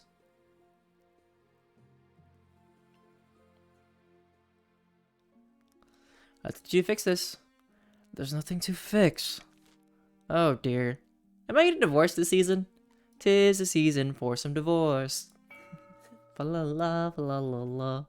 Somewhere along the coast, Lord Patrician next door strolls in his olive grove, accompanied by a close friend. The palace won't accept our bribes, and the treasury practically overflowing. They don't need our money. Oh, well, and I suppose, they ran straight to the spymaster's lab about it too. Damn our luck. Is this the end?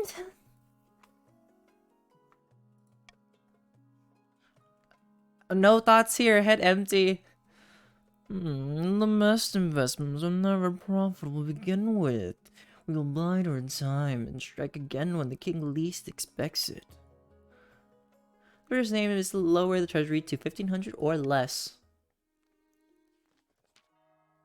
Bees.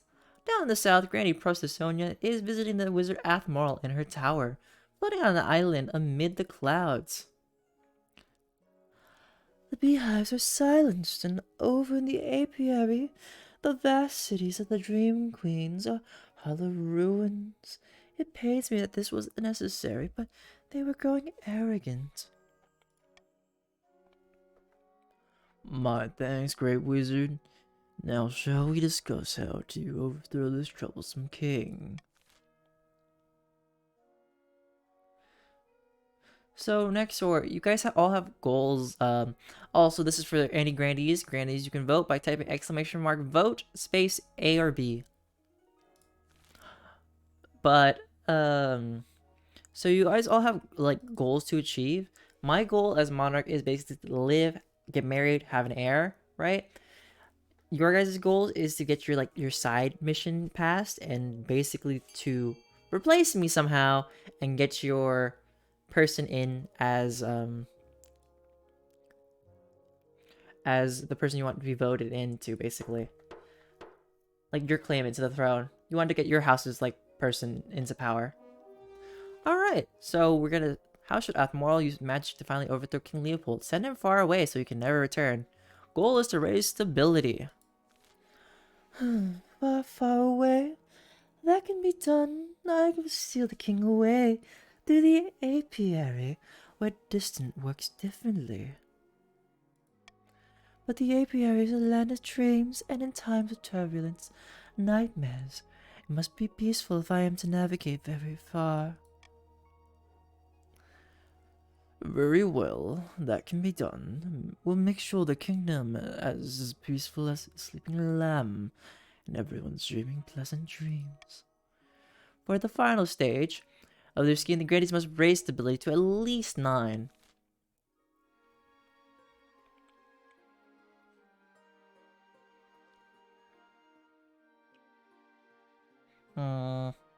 I could take your money.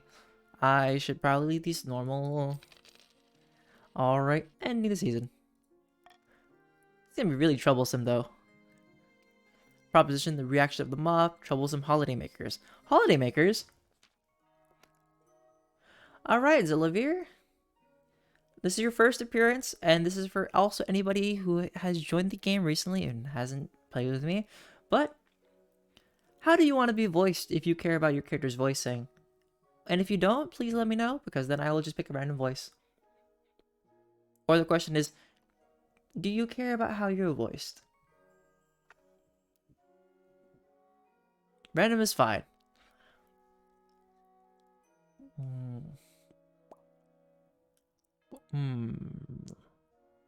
Rather than that, this is not to be born. Grandy's Olivia brandishes a crumpled hat. Yes, I entirely agree. What are we talking about? Ooh, Gramercy, I think that's mine. This was left on the edge of my estate by a group of politicians on holiday along with a huge number of empty bottles of wine. They scattered picnic baskets everywhere, trampled my crops, and sat around a bonfire all night. My horses were terrified. Now I know who the culprit was, Lord Patricia next door and his dissolute idle friends. We're just enjoying our prosperity and taking a break. Southern food is so delightful. There's also only so many fish you can try on the coast. You should be flattered that we're so eager to visit. Flattered, God above. When the patricians come to our lands, all they do is cause trouble and destruction. So the patricians continue their raucous holidays in the south.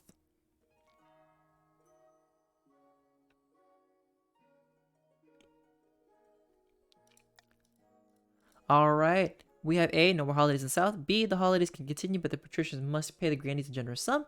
C, carry on as usual. Grandee Zillavir is angry over nothing. Or D, encourage the patricians to holiday in the March instead. We'll start the vote in 3, 2, 1. Ding ding.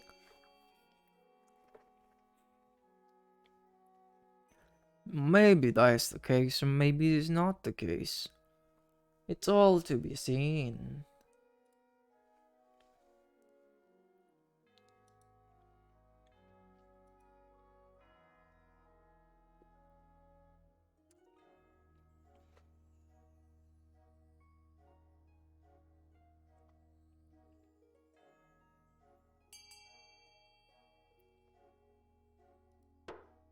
Voting tied at 3. Okay. Oh, it's tied because I voted. Well, which one do I pick? Well, the one I voted for. Many patricians accuse the March of being too miserable and ready to have fun. The barons take this as a grave insult, getting into a heated argument. Alright, some barons' wealth has increased. Trade is now wealthy. The reaction of the mob. A quiet morning is interrupted by your husband marching into your office, stinking to high heaven and covered in gunk. Blood pours from his newly broken nose. In my speech today, the commoners pelted me with tomatoes, rotten eggs, and dung. He gestures at his broken nose, bringing back tears. Not to mention an entire turnip. It hits me right in the nose. I demand you have all those responsible hunted down and hanged. Now, calm down, dear. Oh no, I'm so sorry this happened. Every food isn't a hanging offense. You're king, aren't you? Make it a hanging offense. hunt down the food flingers and have them all hanged, hunt down the food flingers and put them in the dungeon, mount an expensive public relations campaign on your husband's behalf, do nothing to address the situation. Alright, hanging it is!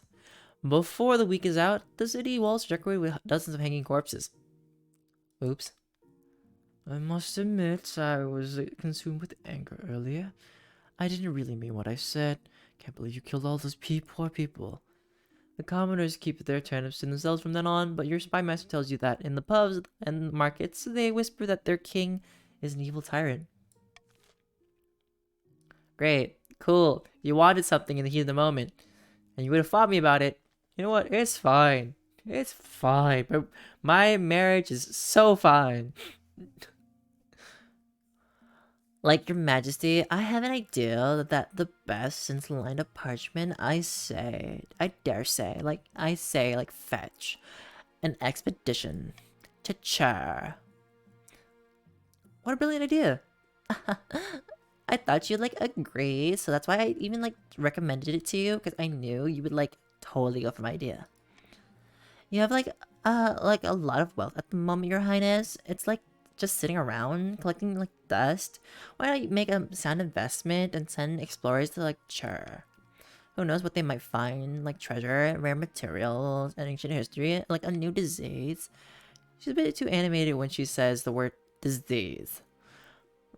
That sounds like a fine idea. Her eyes light up from behind her spectacles.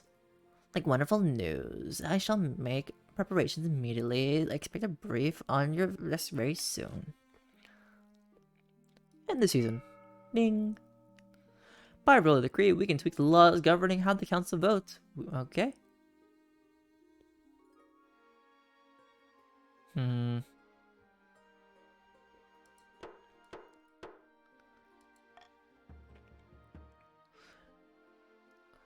Cannot start a rebellion, on the verge of rebellion. Expedition to Chur, a delicate matter for roving hunters. The expedition to Chur. Your majesty, I have those plans we discussed for the expedition to Chur. Are we almost ready to leave? Not quite, your highness. There are still important decisions to be made. Alright, show me. First, we'll need to decide who has the honor of building your ship. Tell me the patrician ship. The patricians offered to construct a mighty galleon in your name. It'll be pricey, but a match in quality. Okay. Tell me about the Grandee ship. The Grandees are hoping to make a small but swift vessel known as a Now to carry your expedition across the Eastern Sea. Tell me about the Baron's ship. The Marcher Lords are by no means expert shield builders, but they've offered to make a sturdy cog and they'll do it for free. Alright.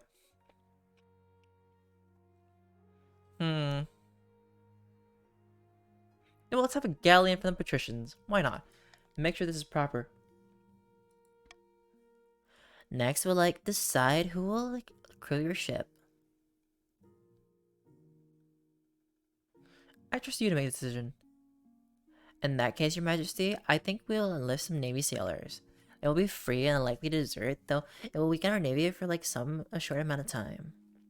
There is one more thing, your majesty.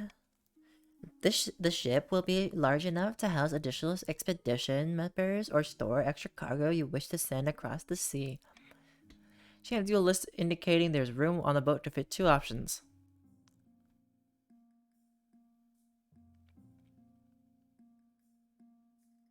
You know what? Let's bring some scholars this time.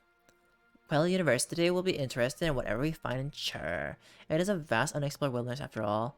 Their expertise would also be useful in deciding what to bring back or in studying what cannot be moved. Okay. Very well, what shall we take? Scholars. Excellent, let me just write that down. And what will you choose for your final room on the ship?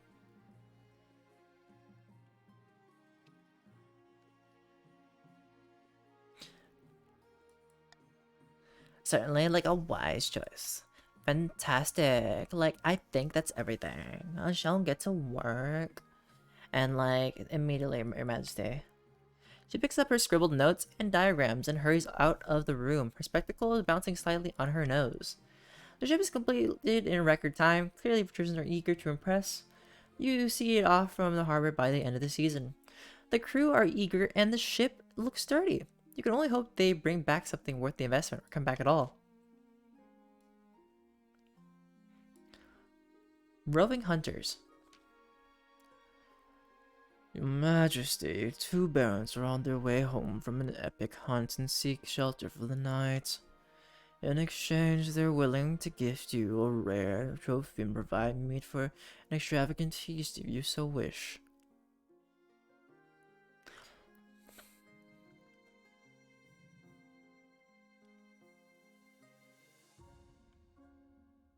They can stay, but I don't feel like a feast. You invite the barons and their retinue into the palace and exchange pleasantries before turning in for the night. But later that night, you hear strange noises coming from their quarters, like a pig squealing and snorting. What on Celeste ass did they bring in there? Investigate the noise. You creep down the corridors and push the door open. The former barons stand before you, transformed into hideous porcine that stand on two legs with snouts, tusks, and floppy pink ears. Your Majesty. I get a treat. Get a snack. Don't look at us. Gods! Gods! You can identify a mix of surprise and shame on their hideous faces. There's no fight, the creatures go quietly. What do we do with them, Maj? The other barons may become suspicious if we hold them for too long. You werebores. Execute them quietly and say they were lost in the hunt. Expose their secret and hand them over to the barons. Secretly set them free. The barons are set loose in the cover of night. They scurry away into the wilds, never to be seen again. Their cursed blood is no longer on your hands. Ah! Thanks, Sergeant Crane, for following. But also scared me. That scared me for the focus. A delicate matter. As usual, Arethusa has spent the day in his office, as far away from you as the palace walls allow.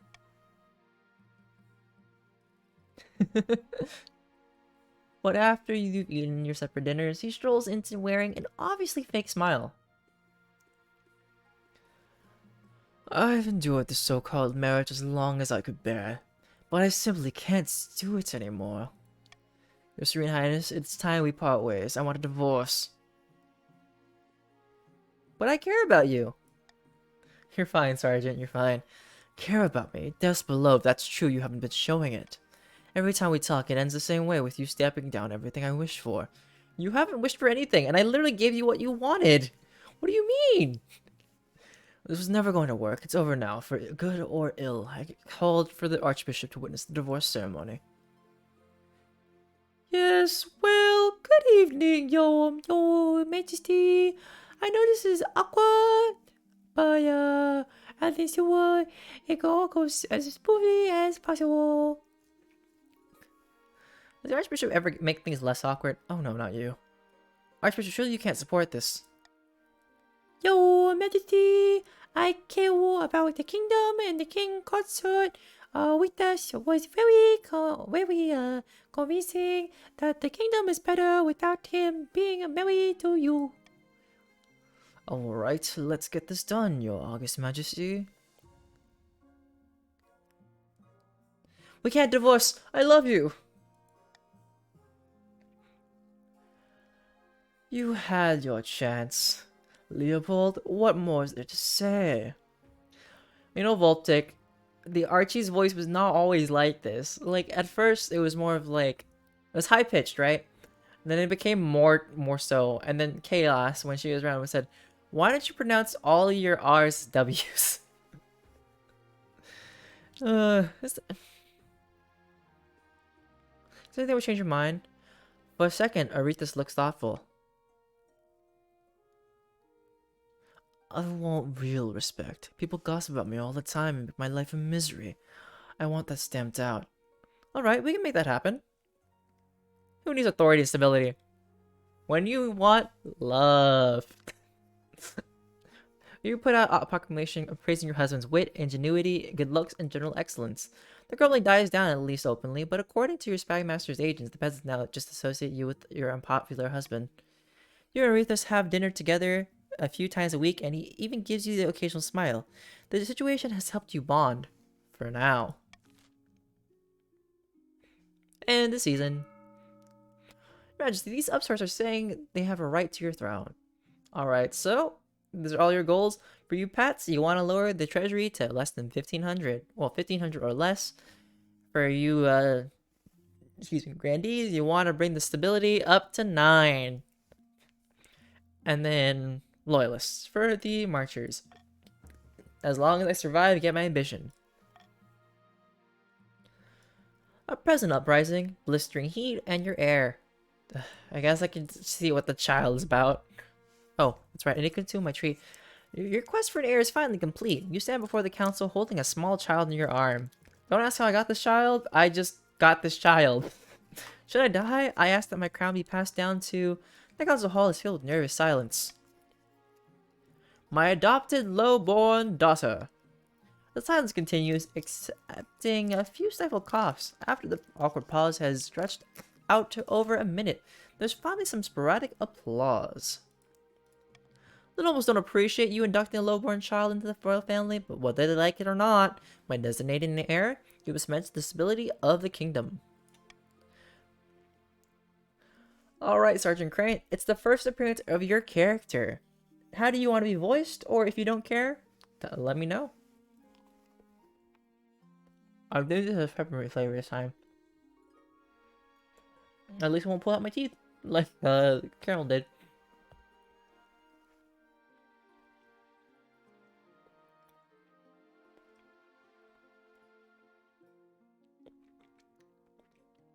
And if enough time passes, then I just go.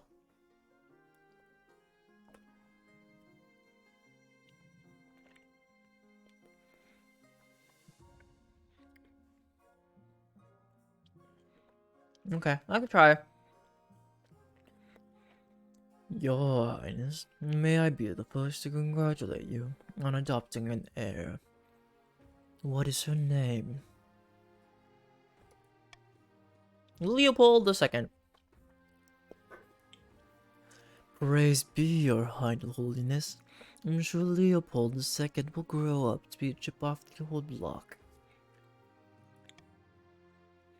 Congratulations on finding an heir. Now you just need to fulfill your ambition to win the game. Expect a visit from the Spy Master soon.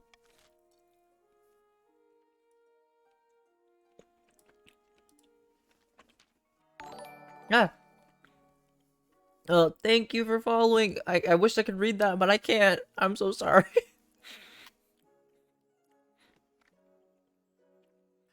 A band of peasants have staged an uprising. Oh. A band of peasants have staged an uprising in the south, your holiness.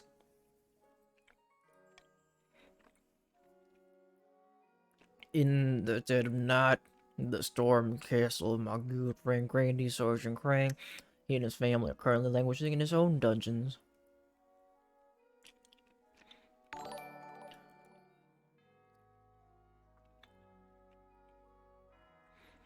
Alright. Alright, I am 586. You are part of... I think you're part of the... I think. I guess you're a baron? I'm thinking you're a baron. And then... I think you next are following also.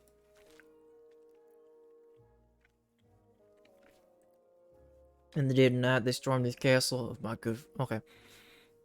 What caused the peasants to rebel? Watermelon, why do you want to rebel? You're on the loyalist side. I'm so confused.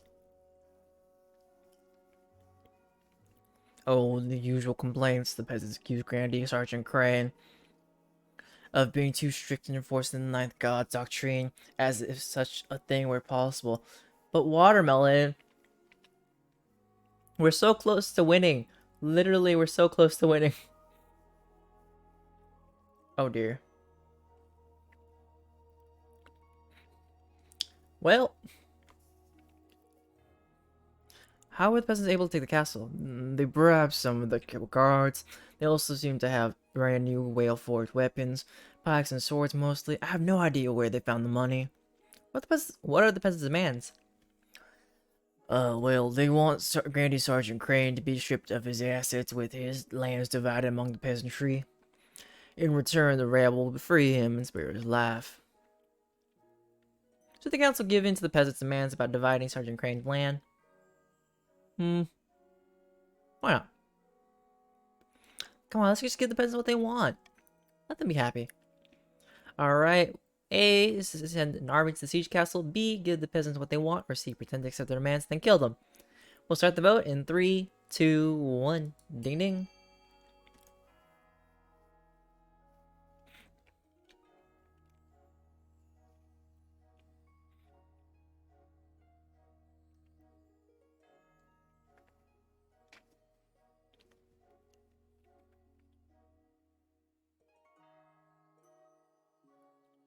Oh, thank goodness. It's not like last time where we just murdered everybody. Well, we said yes and then murdered them.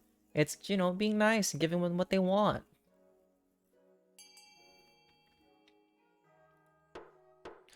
Voting has closed.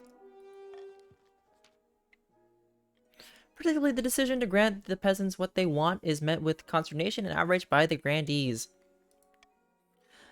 They are monsters. They have taken a fortress by force, and you want to give in to their demands? As promised, Grandee Sergeant Crane is stripped of his property and his extensive lands are split up between the peasantry. Oh dear. Blistering heat!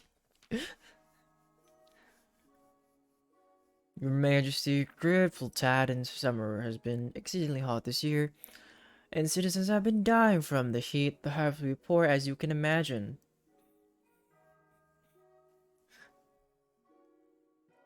Is there something I can do? Perhaps if your Majesty and the Council are willing. How will the kingdom react to this heat wave in the south?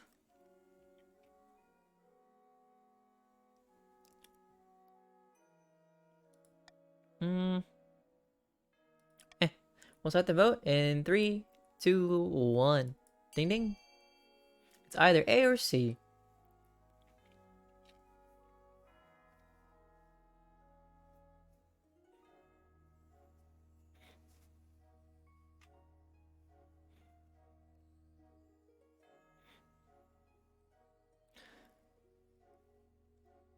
Basically to have like parties in the middle of the day. That's what it means.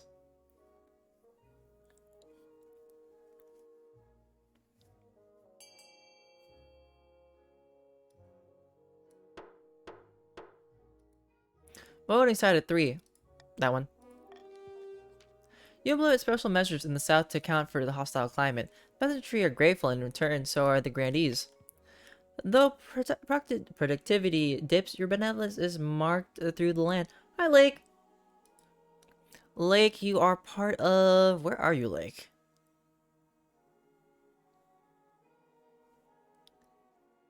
Oh, Lake, you're part of the grandees. Okay.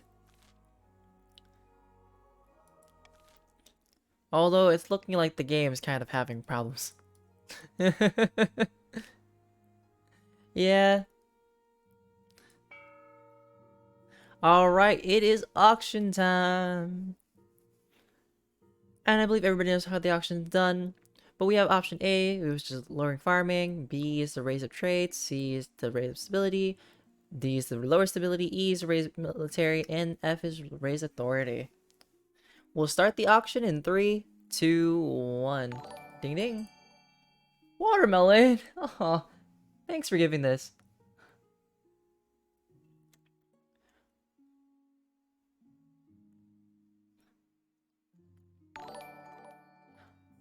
Oh.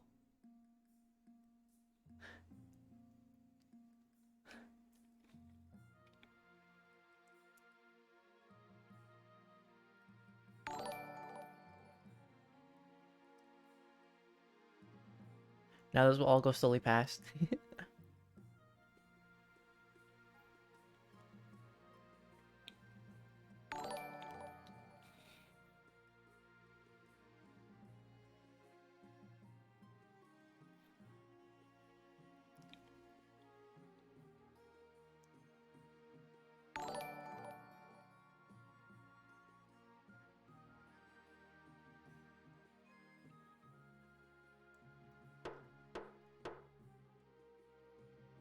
Alright, time's up.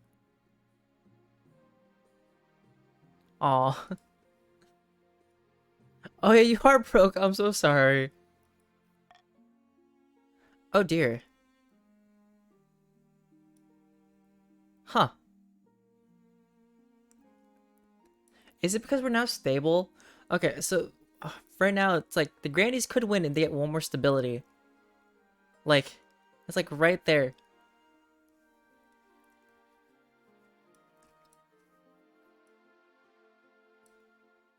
Alright, so my ambitions are cracking the printing press. You know what? Let's check out my ambition. Let's see how I'm doing with that.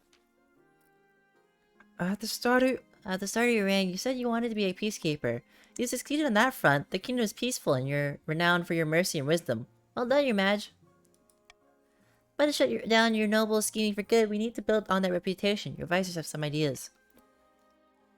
The common folk are sleeping a giant that even the nobles are afraid of to wake. If you become beloved by the peasants, the nobles won't dare overthrow you for fear of revolution. My advice, on the other hand, would be to infiltrate each region with loyal spies, defeat their schemes with schemes of our own. But the Chancellor has other ideas. Oof. I get this one. That one's a better chance. Well, my decision, Majesty. I'll begin recruiting spies and we'll send them across the kingdom in the guise of traveling bards. But this will require a fine touch. Your priority is to raise the kingdom's stability and overall trade as much as you can. And of course, there can't be open rebellion among the nobles. Well, luckily stability was risen up, so no one could rebel last second. The printing press and a kraken. A kraken. A kraken? A real-life honest ninth kraken, just outside my harbor of the western shore.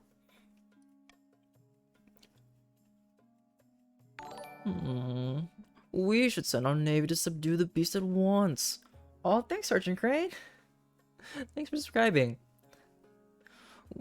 We should send our navy to subdue the beast at once. Well, a kraken has every advantage in a sea battle, Your Majesty. Perhaps a lighter touch is preferable. It's said the kraken can be appeased by an offering of living creatures. Heretical nonsense! You cannot be considering this, Your Majesty. Oh dear. A. Send in the patricians of Navy. B. Appease the kraken with a sacrifice. Or C. Let it be. These all look horrible. So, I guess, without further ado, we'll just start the vote. Whatever you guys want. In 3, 2, 1. Ding ding.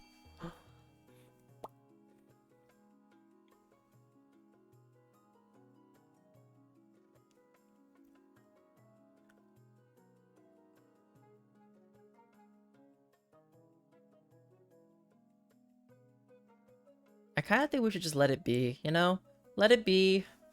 Let it be a kraken. It'll be fine. Oof. Alrighty, time's up. Voting is closed. Dozens of goats and cows were rounded up and carted off to the Lord Patrician Akan's hometown, where they're dumped unceremoniously into the water near his estate. Farming challenge succeeded. To the church's anger, great anger, the bizarre plan works. The kraken presumably eats its fill and disappears back into the depths. Oh, nice. Coastal villagers celebrate by burning kraken effigies and occasionally tossing their own goats into the sea. Hopefully you haven't just spawned a cult. Oof. Imagine a kraken cult. We got kraken cult versus the ninth god, the order of the ninth. The printing press. Alright, Baron. I am 586. Well, I am. Also, I am. How do you want to be? Well, first of all, what should I call you, name-wise? And then second, this is your first appearance of your character. How do you want to be voiced? What do you want to sound like? Or if you don't care, just tell me that you don't mind whatever voicing of your character you would like.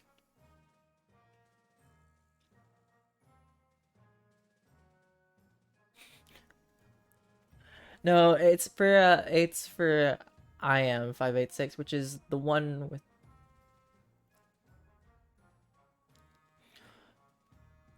So currently it's just asking like I'm asking you, like, how do you want your character to be voiced? Because this is the appearance of your character currently. Also, what should I call you, like, name-wise? Because in English it says I am 586, but I just want to make sure that, you know, I call you, like, by a name that you like me to call you by. Ben? Okay. I'll call you Ben. Ben, do you care about how your character is voiced, or would you have a voice that you want me to try to attempt to do?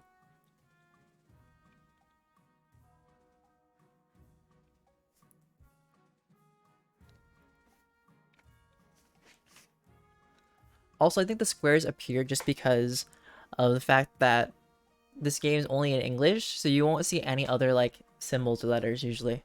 Okay. Oh, what is my repertoire right now? The muscle.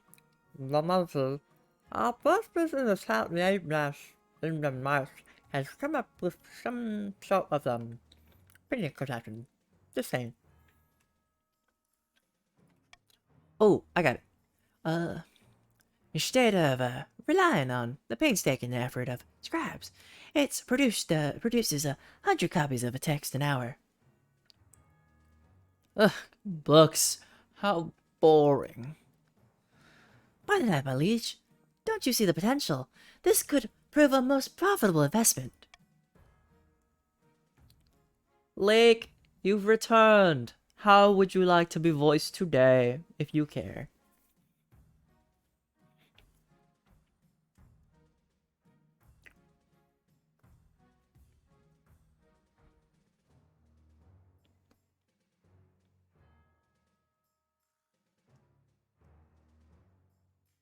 If not, I will just voice it.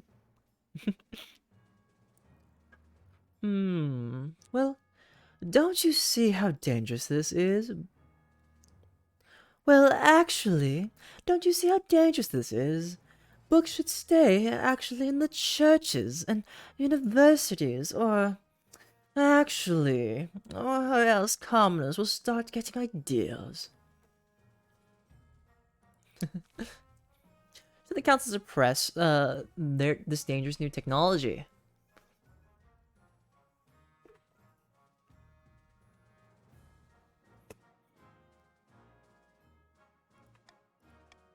All right, we'll start the vote in 3, 2, 1. Ding ding.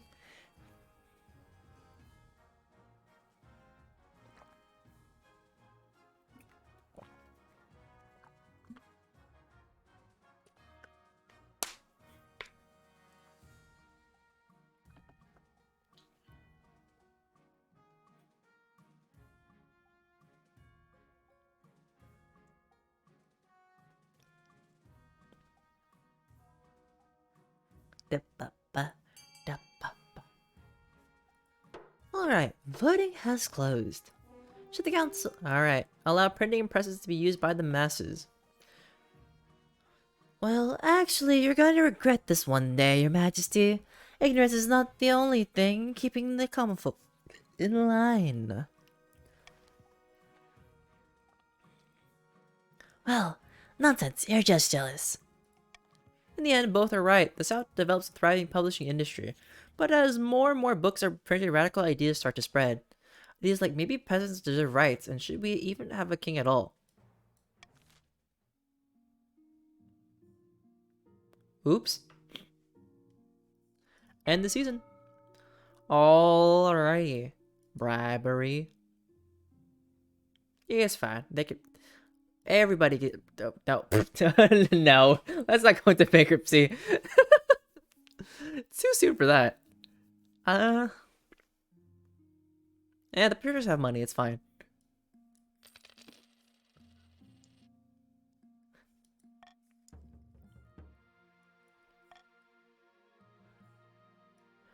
Alright, Ambition Spy Network.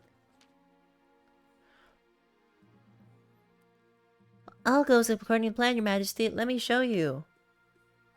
Your spy master takes you through a secret passage in your own private office. You emerge into a hidden chamber where a number of hooded figures are waiting. These are my agents. They can blend into a crowd as effortlessly as they can slip a knife between a retreater's ribs. Why did I know about this chamber? Oh, don't worry about it. The house is riddled with secret passages and hidden rooms. I'll keep track of them for you. Soon our spies will infiltrate the courts of all the nobles on your council disguised as traveling bards.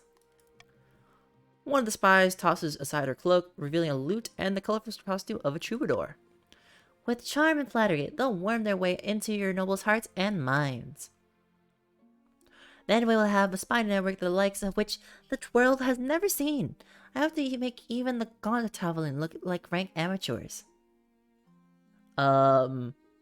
They cost a good price of 3 installments of $19.95. Yes. Should put a stop to the foolish schemes. And it will keep the kingdom stable for the rest of your reign. A little blackmail is a small price to pay. A week passes before you hear more news. Your spy master arrives in your office with a tiny scroll, small as a cherry stem, clutched between fingertips. This is a message from one of our agents in the field, Your Majesty. I sent her to Grandy Lake Lockney Second Manor, disguised as a caroler named, armed with a lute and a book of hymns. But why are they in the field? Well, it's figure speech, Your Majesty. Now let's open this up. Wait to hear the sister of your fledgling spy. No. Spy Master studies the scroll for a moment, then sighs and holds it over a candle flame. It vanishes in a puff of cinders. She was turned away at the gates. There's no money for entertainers at the moment, and little reason to celebrate with song and dance. I suspect it's the same story all over the kingdom. We'll try again in a few months. To improve your chances of victory, focus on increasing the kingdom's stability and trade as much as possible in the next 2 seasons. Challenge will decrease in difficulty with each failed attempt. Shark attacks? Shark attacks? Ooh. Upsetting news from the coast, Your Majesty. Several peasants have been killed by a shark. I've already sent your condolences. You can't close my beach! No one mentioned closing it. That beach is vital for coastal tourism. You can't close it just because a few people got on the wrong end of a fish. Well, now I want to close it. You can't. I'll take this all the way to the council. What should be done about the shark preying on tourists in the coast? A. Keep the beach open. B. Hire a adventurer to hunt down the man-eater. C. Shut down the beach. Or D. Turn the shark itself into a tourist attraction. Vote with me. Get some money. Alright, we'll start the vote in 3, 2, 1. Ding ding! Da ba da ba da da da.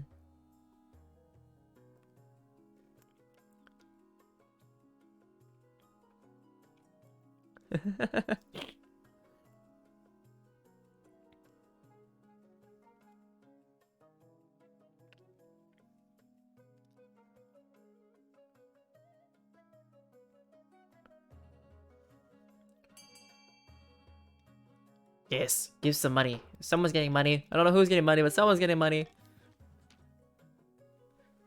It's genius. We'll flip this on its head. The patricians immediately mount an impressive public relations campaign. Come to Prosper Beach. See the world-famous man-eating shark. Thrill seekers welcome. More people are dying than ever, but at least they've all signed waivers. It's not illegal if you signed the document. Everyone's happy, especially the shark, which grows very fat indeed. Chunky shark. Chunky shark, do do do do do. Chunky shark, do do do do do. Chunky shark. Anyways, a letter of thanks. Your Majesty, a letter for you. The Chancellor hands you a small, tattered envelope. On the back of is a seal You don't quite recognize, but you're sure it's from the March. Your esteemed Highness, recently you hosted us when we were in need. You'll be pleased to know that we have been cured with the help of a powerful witch of the woods. Please accept this gift as a token of our gratitude. We will always be in your debt. The Chancellor hands you a small cedarwood lockbox. Inside are a number of gold coins and a ruby-encrusted silver brooch. Oh. Guess I believe it's from me. Now give the brooch to my husband. To the husband! Alright, the brooch an exquisite example of march of fashion is granted to your husband, Arethus, while the gold is tossed into the treasury. Lovely. Ending the season. Alright.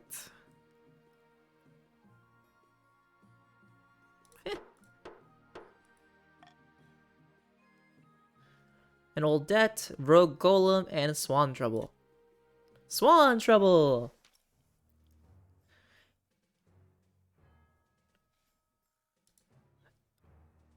We have some money. I think you got some briberies and you got paid some at some point. You're enjoying a quiet game of croquet with Arethus when Baron Ben marches across your lawn, arm in a sling. Well, great God. Well, look at what your foul beast has done to me. My foul beast? My foul beast. My foul beast. my. Aye, my liege, don't pretend there's anything fair about those creatures. Baron, your arm. What on Celeste earth has happened to you? I was, having a lovely stroll in my new deer park when I was ambushed by the feathery white spawn of the seventh god himself. Broke my arm with one blow from its wing. As king, you own every swan in the kingdom. You're responsible for this injury. I demand justice. Technically, you do own all the swans in the kingdom, your majesty. That's been a law for at least a few hundred years. At least 100 years, sorry. But I'm not sure this means you're responsible for the actions of said swans. Of course it does, you buffoon. What should be done to compensate Baron Ben for his swan-related injury? Cash heals all wounds. Execute the offending swan.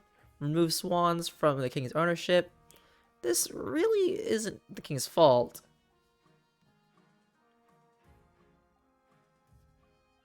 You know what? We'll do this one. Why not? Alrighty, it is time to start the vote in 3, 2, 1. Ding ding.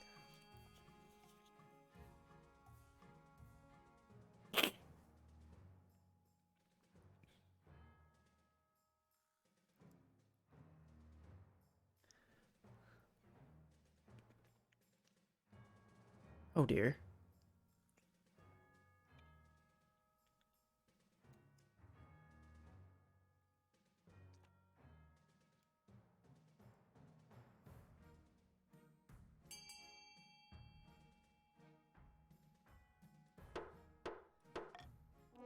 No unity happened.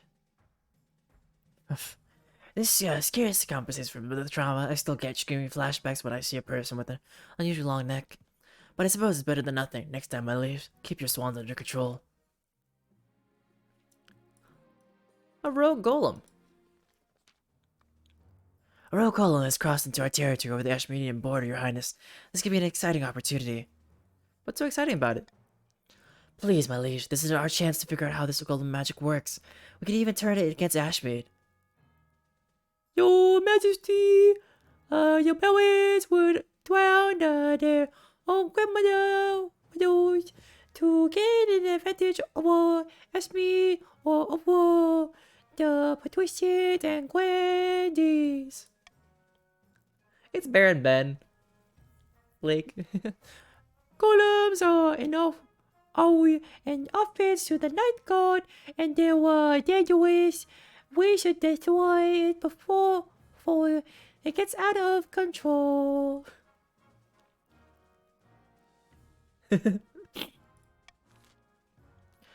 What should be done with the rogue Ashmedian golem that has crossed over into the march? We can vote for this. You know, we have a high trade chance. Why not? Money. Anyways, voting. Sorry. I did not mean to go by quickly. But A, use it as a source of labor. B, add it to the marcher army. C, take it to our part and figure out its secrets. Or D, destroy it.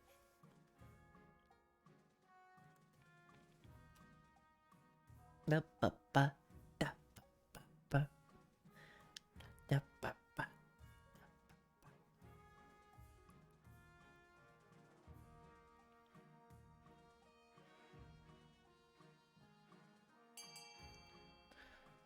Ooh. Alright, voting has closed. Destroy. By the ninth, this was our only chance to even the playing field between us and Ashmead. You're all fools. They're a golem smashed to pieces with hammers. It's for the best, most likely. An old debt. How do you expect me to take this seriously, you crackbane simpleton? Oh, well. Well, you shut your mouth, your deaf mouth, and give me what I'm owed, you odorless dog. Calm down, both of you. What in the something else is going on? No, calm down. This pimple-headed lackwit expects me to pay them a huge quantity of gold just because their great-great-grandfather beat my great-great-grandfather in a foot race. Well, DjDoubleT is it not? Your Christine Highness, I only recently discovered this depth while combing through my ancestors' journal. Honor dictates that the Baron Ben is liable for his ancestors' debate depth. By the ninth, this is ludicrous. I demand we put this to a vote. Alrighty. Time for the duels. A. Baron Ben to pay his debt. B. Cancel debts too old to matter. C. Order Baron Ben to pay his debt plus 2 centuries of interest. Alrighty. We'll start the vote in 3, 2, 1. Ding ding.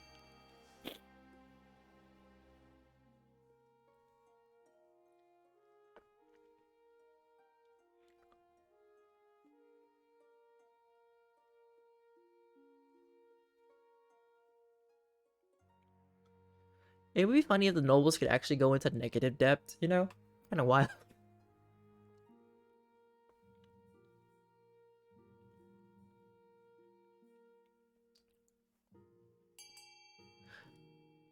Oh, no debt for us, I guess.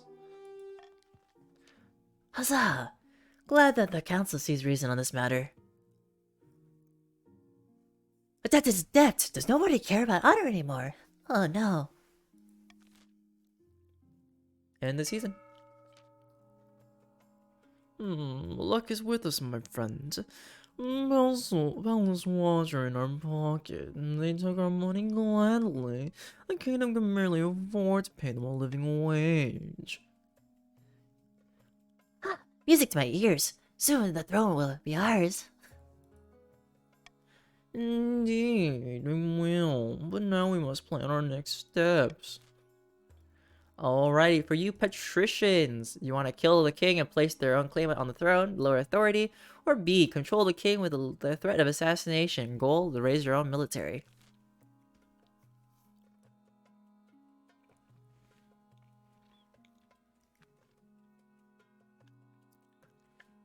Dum, dum, da, ba, ba.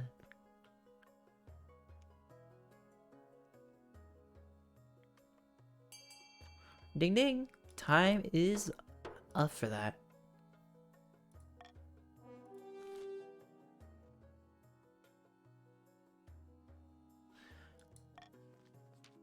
Over the next few months, we'll have our troops infiltrate the capital, disguised as beggars. At my signal, they'll gather and storm the palace in the dead of night. The bright walls will open the gates, so the soldiers will murder the king in his bed and have our claimant on the throne before sunrise.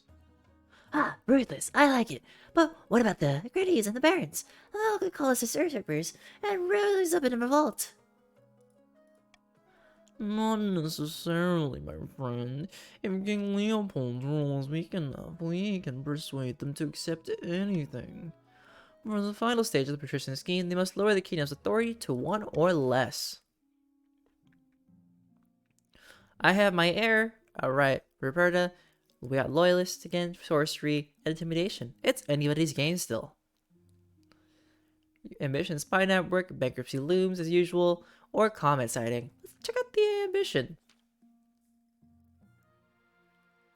I've received another message from one of our spies. Your Majesty, let's hope this time her mission was a success. Wait to hear the success of your fledgling spy. The spy master studies the scroll for a moment and smile creeps across her face. She holds it over a candle flame and it vanishes in a puff of cinders. She has been welcomed into Grandy Lake Lockney II's court with open arms and is already flattering her with fawning songs. Let's hope our other spies are just as successful. Over the next few weeks, you receive back word from more and more of your agents. Almost all of them have successfully wormed their way into your noble's courts. Oof. Now we must hope they can maintain their comfort. Wait and see. A few more weeks pass. You wait anxiously for news of your spy's progress. One day, your spy master appears at your desk, her face lit by a triumphant smirk. Good news, Your Majesty. Our spies have uncovered some of your noble's darkest secrets. Did you know Grandy Lake Lockney II has an irrational fear of lemons? You do now. We even have a few illicit romances between the nobles and our generically attractive bards. The blackmail writes itself. My genius knows no bounds. This got better than expected. Can't do laughter. Anyways. Yes, Your Majesty, let it all out. A pat of insane laughter now and then is good for the soul. But we can't get complacent. We must see if other spies are equally successful. Over the next few weeks, your spies send back more and more positive reports. Soon you've established a spy network throughout the entire kingdom. It's with a sense of smugness that you call your next council session. As the nobles file in, you realize you know all their secrets, their weaknesses, everything. Listen, Your Maj, I was thinking about the taxes have been awfully high lately. Why don't we hold a vote on reducing them? No. I must have misheard you. I'll just call the vote. Let's go chop chop. Grandy, can you come up here for a moment? I need a word in private. Grandy Nick Beans walks up to your throne, his face quizzical. Your spy master leans over and whispers something in his ear, and he looks awfully horrified. By all that is holy, how did you know that? Only my mother knows about that. Sit down, Grandy. If the king doesn't want a vote today, there will be no vote. Grandy Nick Beans returns to his seat, trembling like a leaf. Actually, this is an outrage. The vote must go ahead. Hey, care for some lemonade? Leave me alone. Actually, I'll do whatever you say. It's about damn time. When you leave the council hall, the nobles are quiet. They know a new era has begun, an era of cooperation, or else. Your husband meets you back at your chambers, your heir Leopold II in his arms. Smoothly done, Leopold.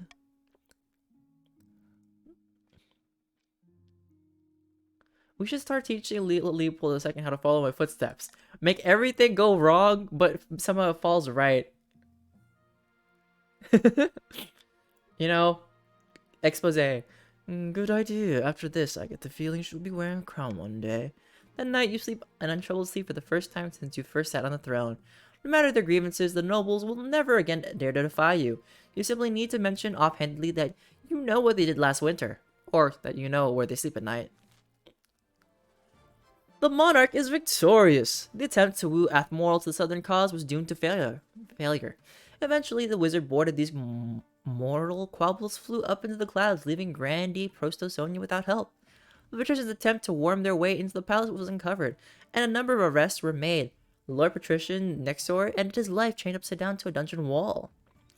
The barons celebrated their victory, and Leopold was venerated as a true hero of the march, but some whispered that the barons were losing control of their puppet as the king consolidated his power and around his heir, Princess Leopold II. The King Leopold ruled from the shadows, getting his way into the council with blackmail and threats. The nobles were terrified, but the peasants considered it a golden age. After 15 years of unquestioned rule, King Leopold died peacefully in bed, and the nobles let out a collective sigh of relief. Alright. Well, that's a GG's. Yeah, failing upwards, the Leopold story. Alright, but that's all the time I have for King of the Castle at the moment. Hi, Bunny. Bunny, by the way, you got a gifted sub from Watermelon, so now you can use the specific emotes. Also, same for Sergeant. Sergeant, you can also use the specific emotes that are for tier 1 subscribers. But yeah, that's enough for King of the Castle for now. I'm gonna find somebody to raid for you guys, but I will be taking like a break because I need to do other work for a bit. But I will be back later tonight for my usual scheduled stream to play some... Well, to continue my usual stream, and to continue with Stray Gods, a role-playing musical. And if you guys aren't following me already, please feel free to follow, because I will play Game of the Castle at another point in time, or if you guys want to stop by for any other moment of me playing a different game, feel free to join for when that happens too, because, you know, I greatly appreciate it. We're so close to, well, we're getting closer and closer to the follower goal of this month. Just 12 more people.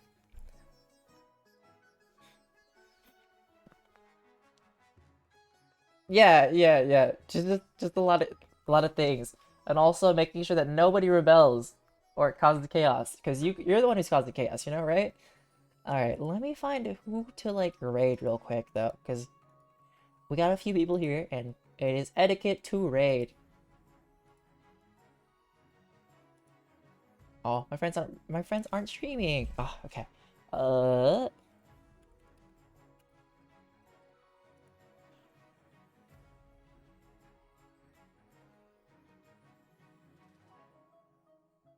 All right.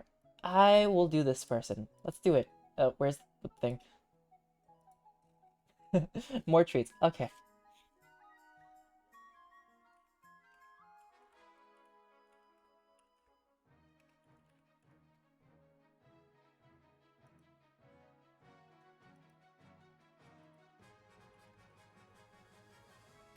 I think I did it right. Oh, well, close enough. Alright, but that's it for me for now. This is DjDoubleT. Wait, actually, thank you for everybody who came by. Thank you for the subscriptions. And thank you for, you know, playing games with me. Other than that, this is me, DjDoubleT, out and about, and deuces. Have a good time.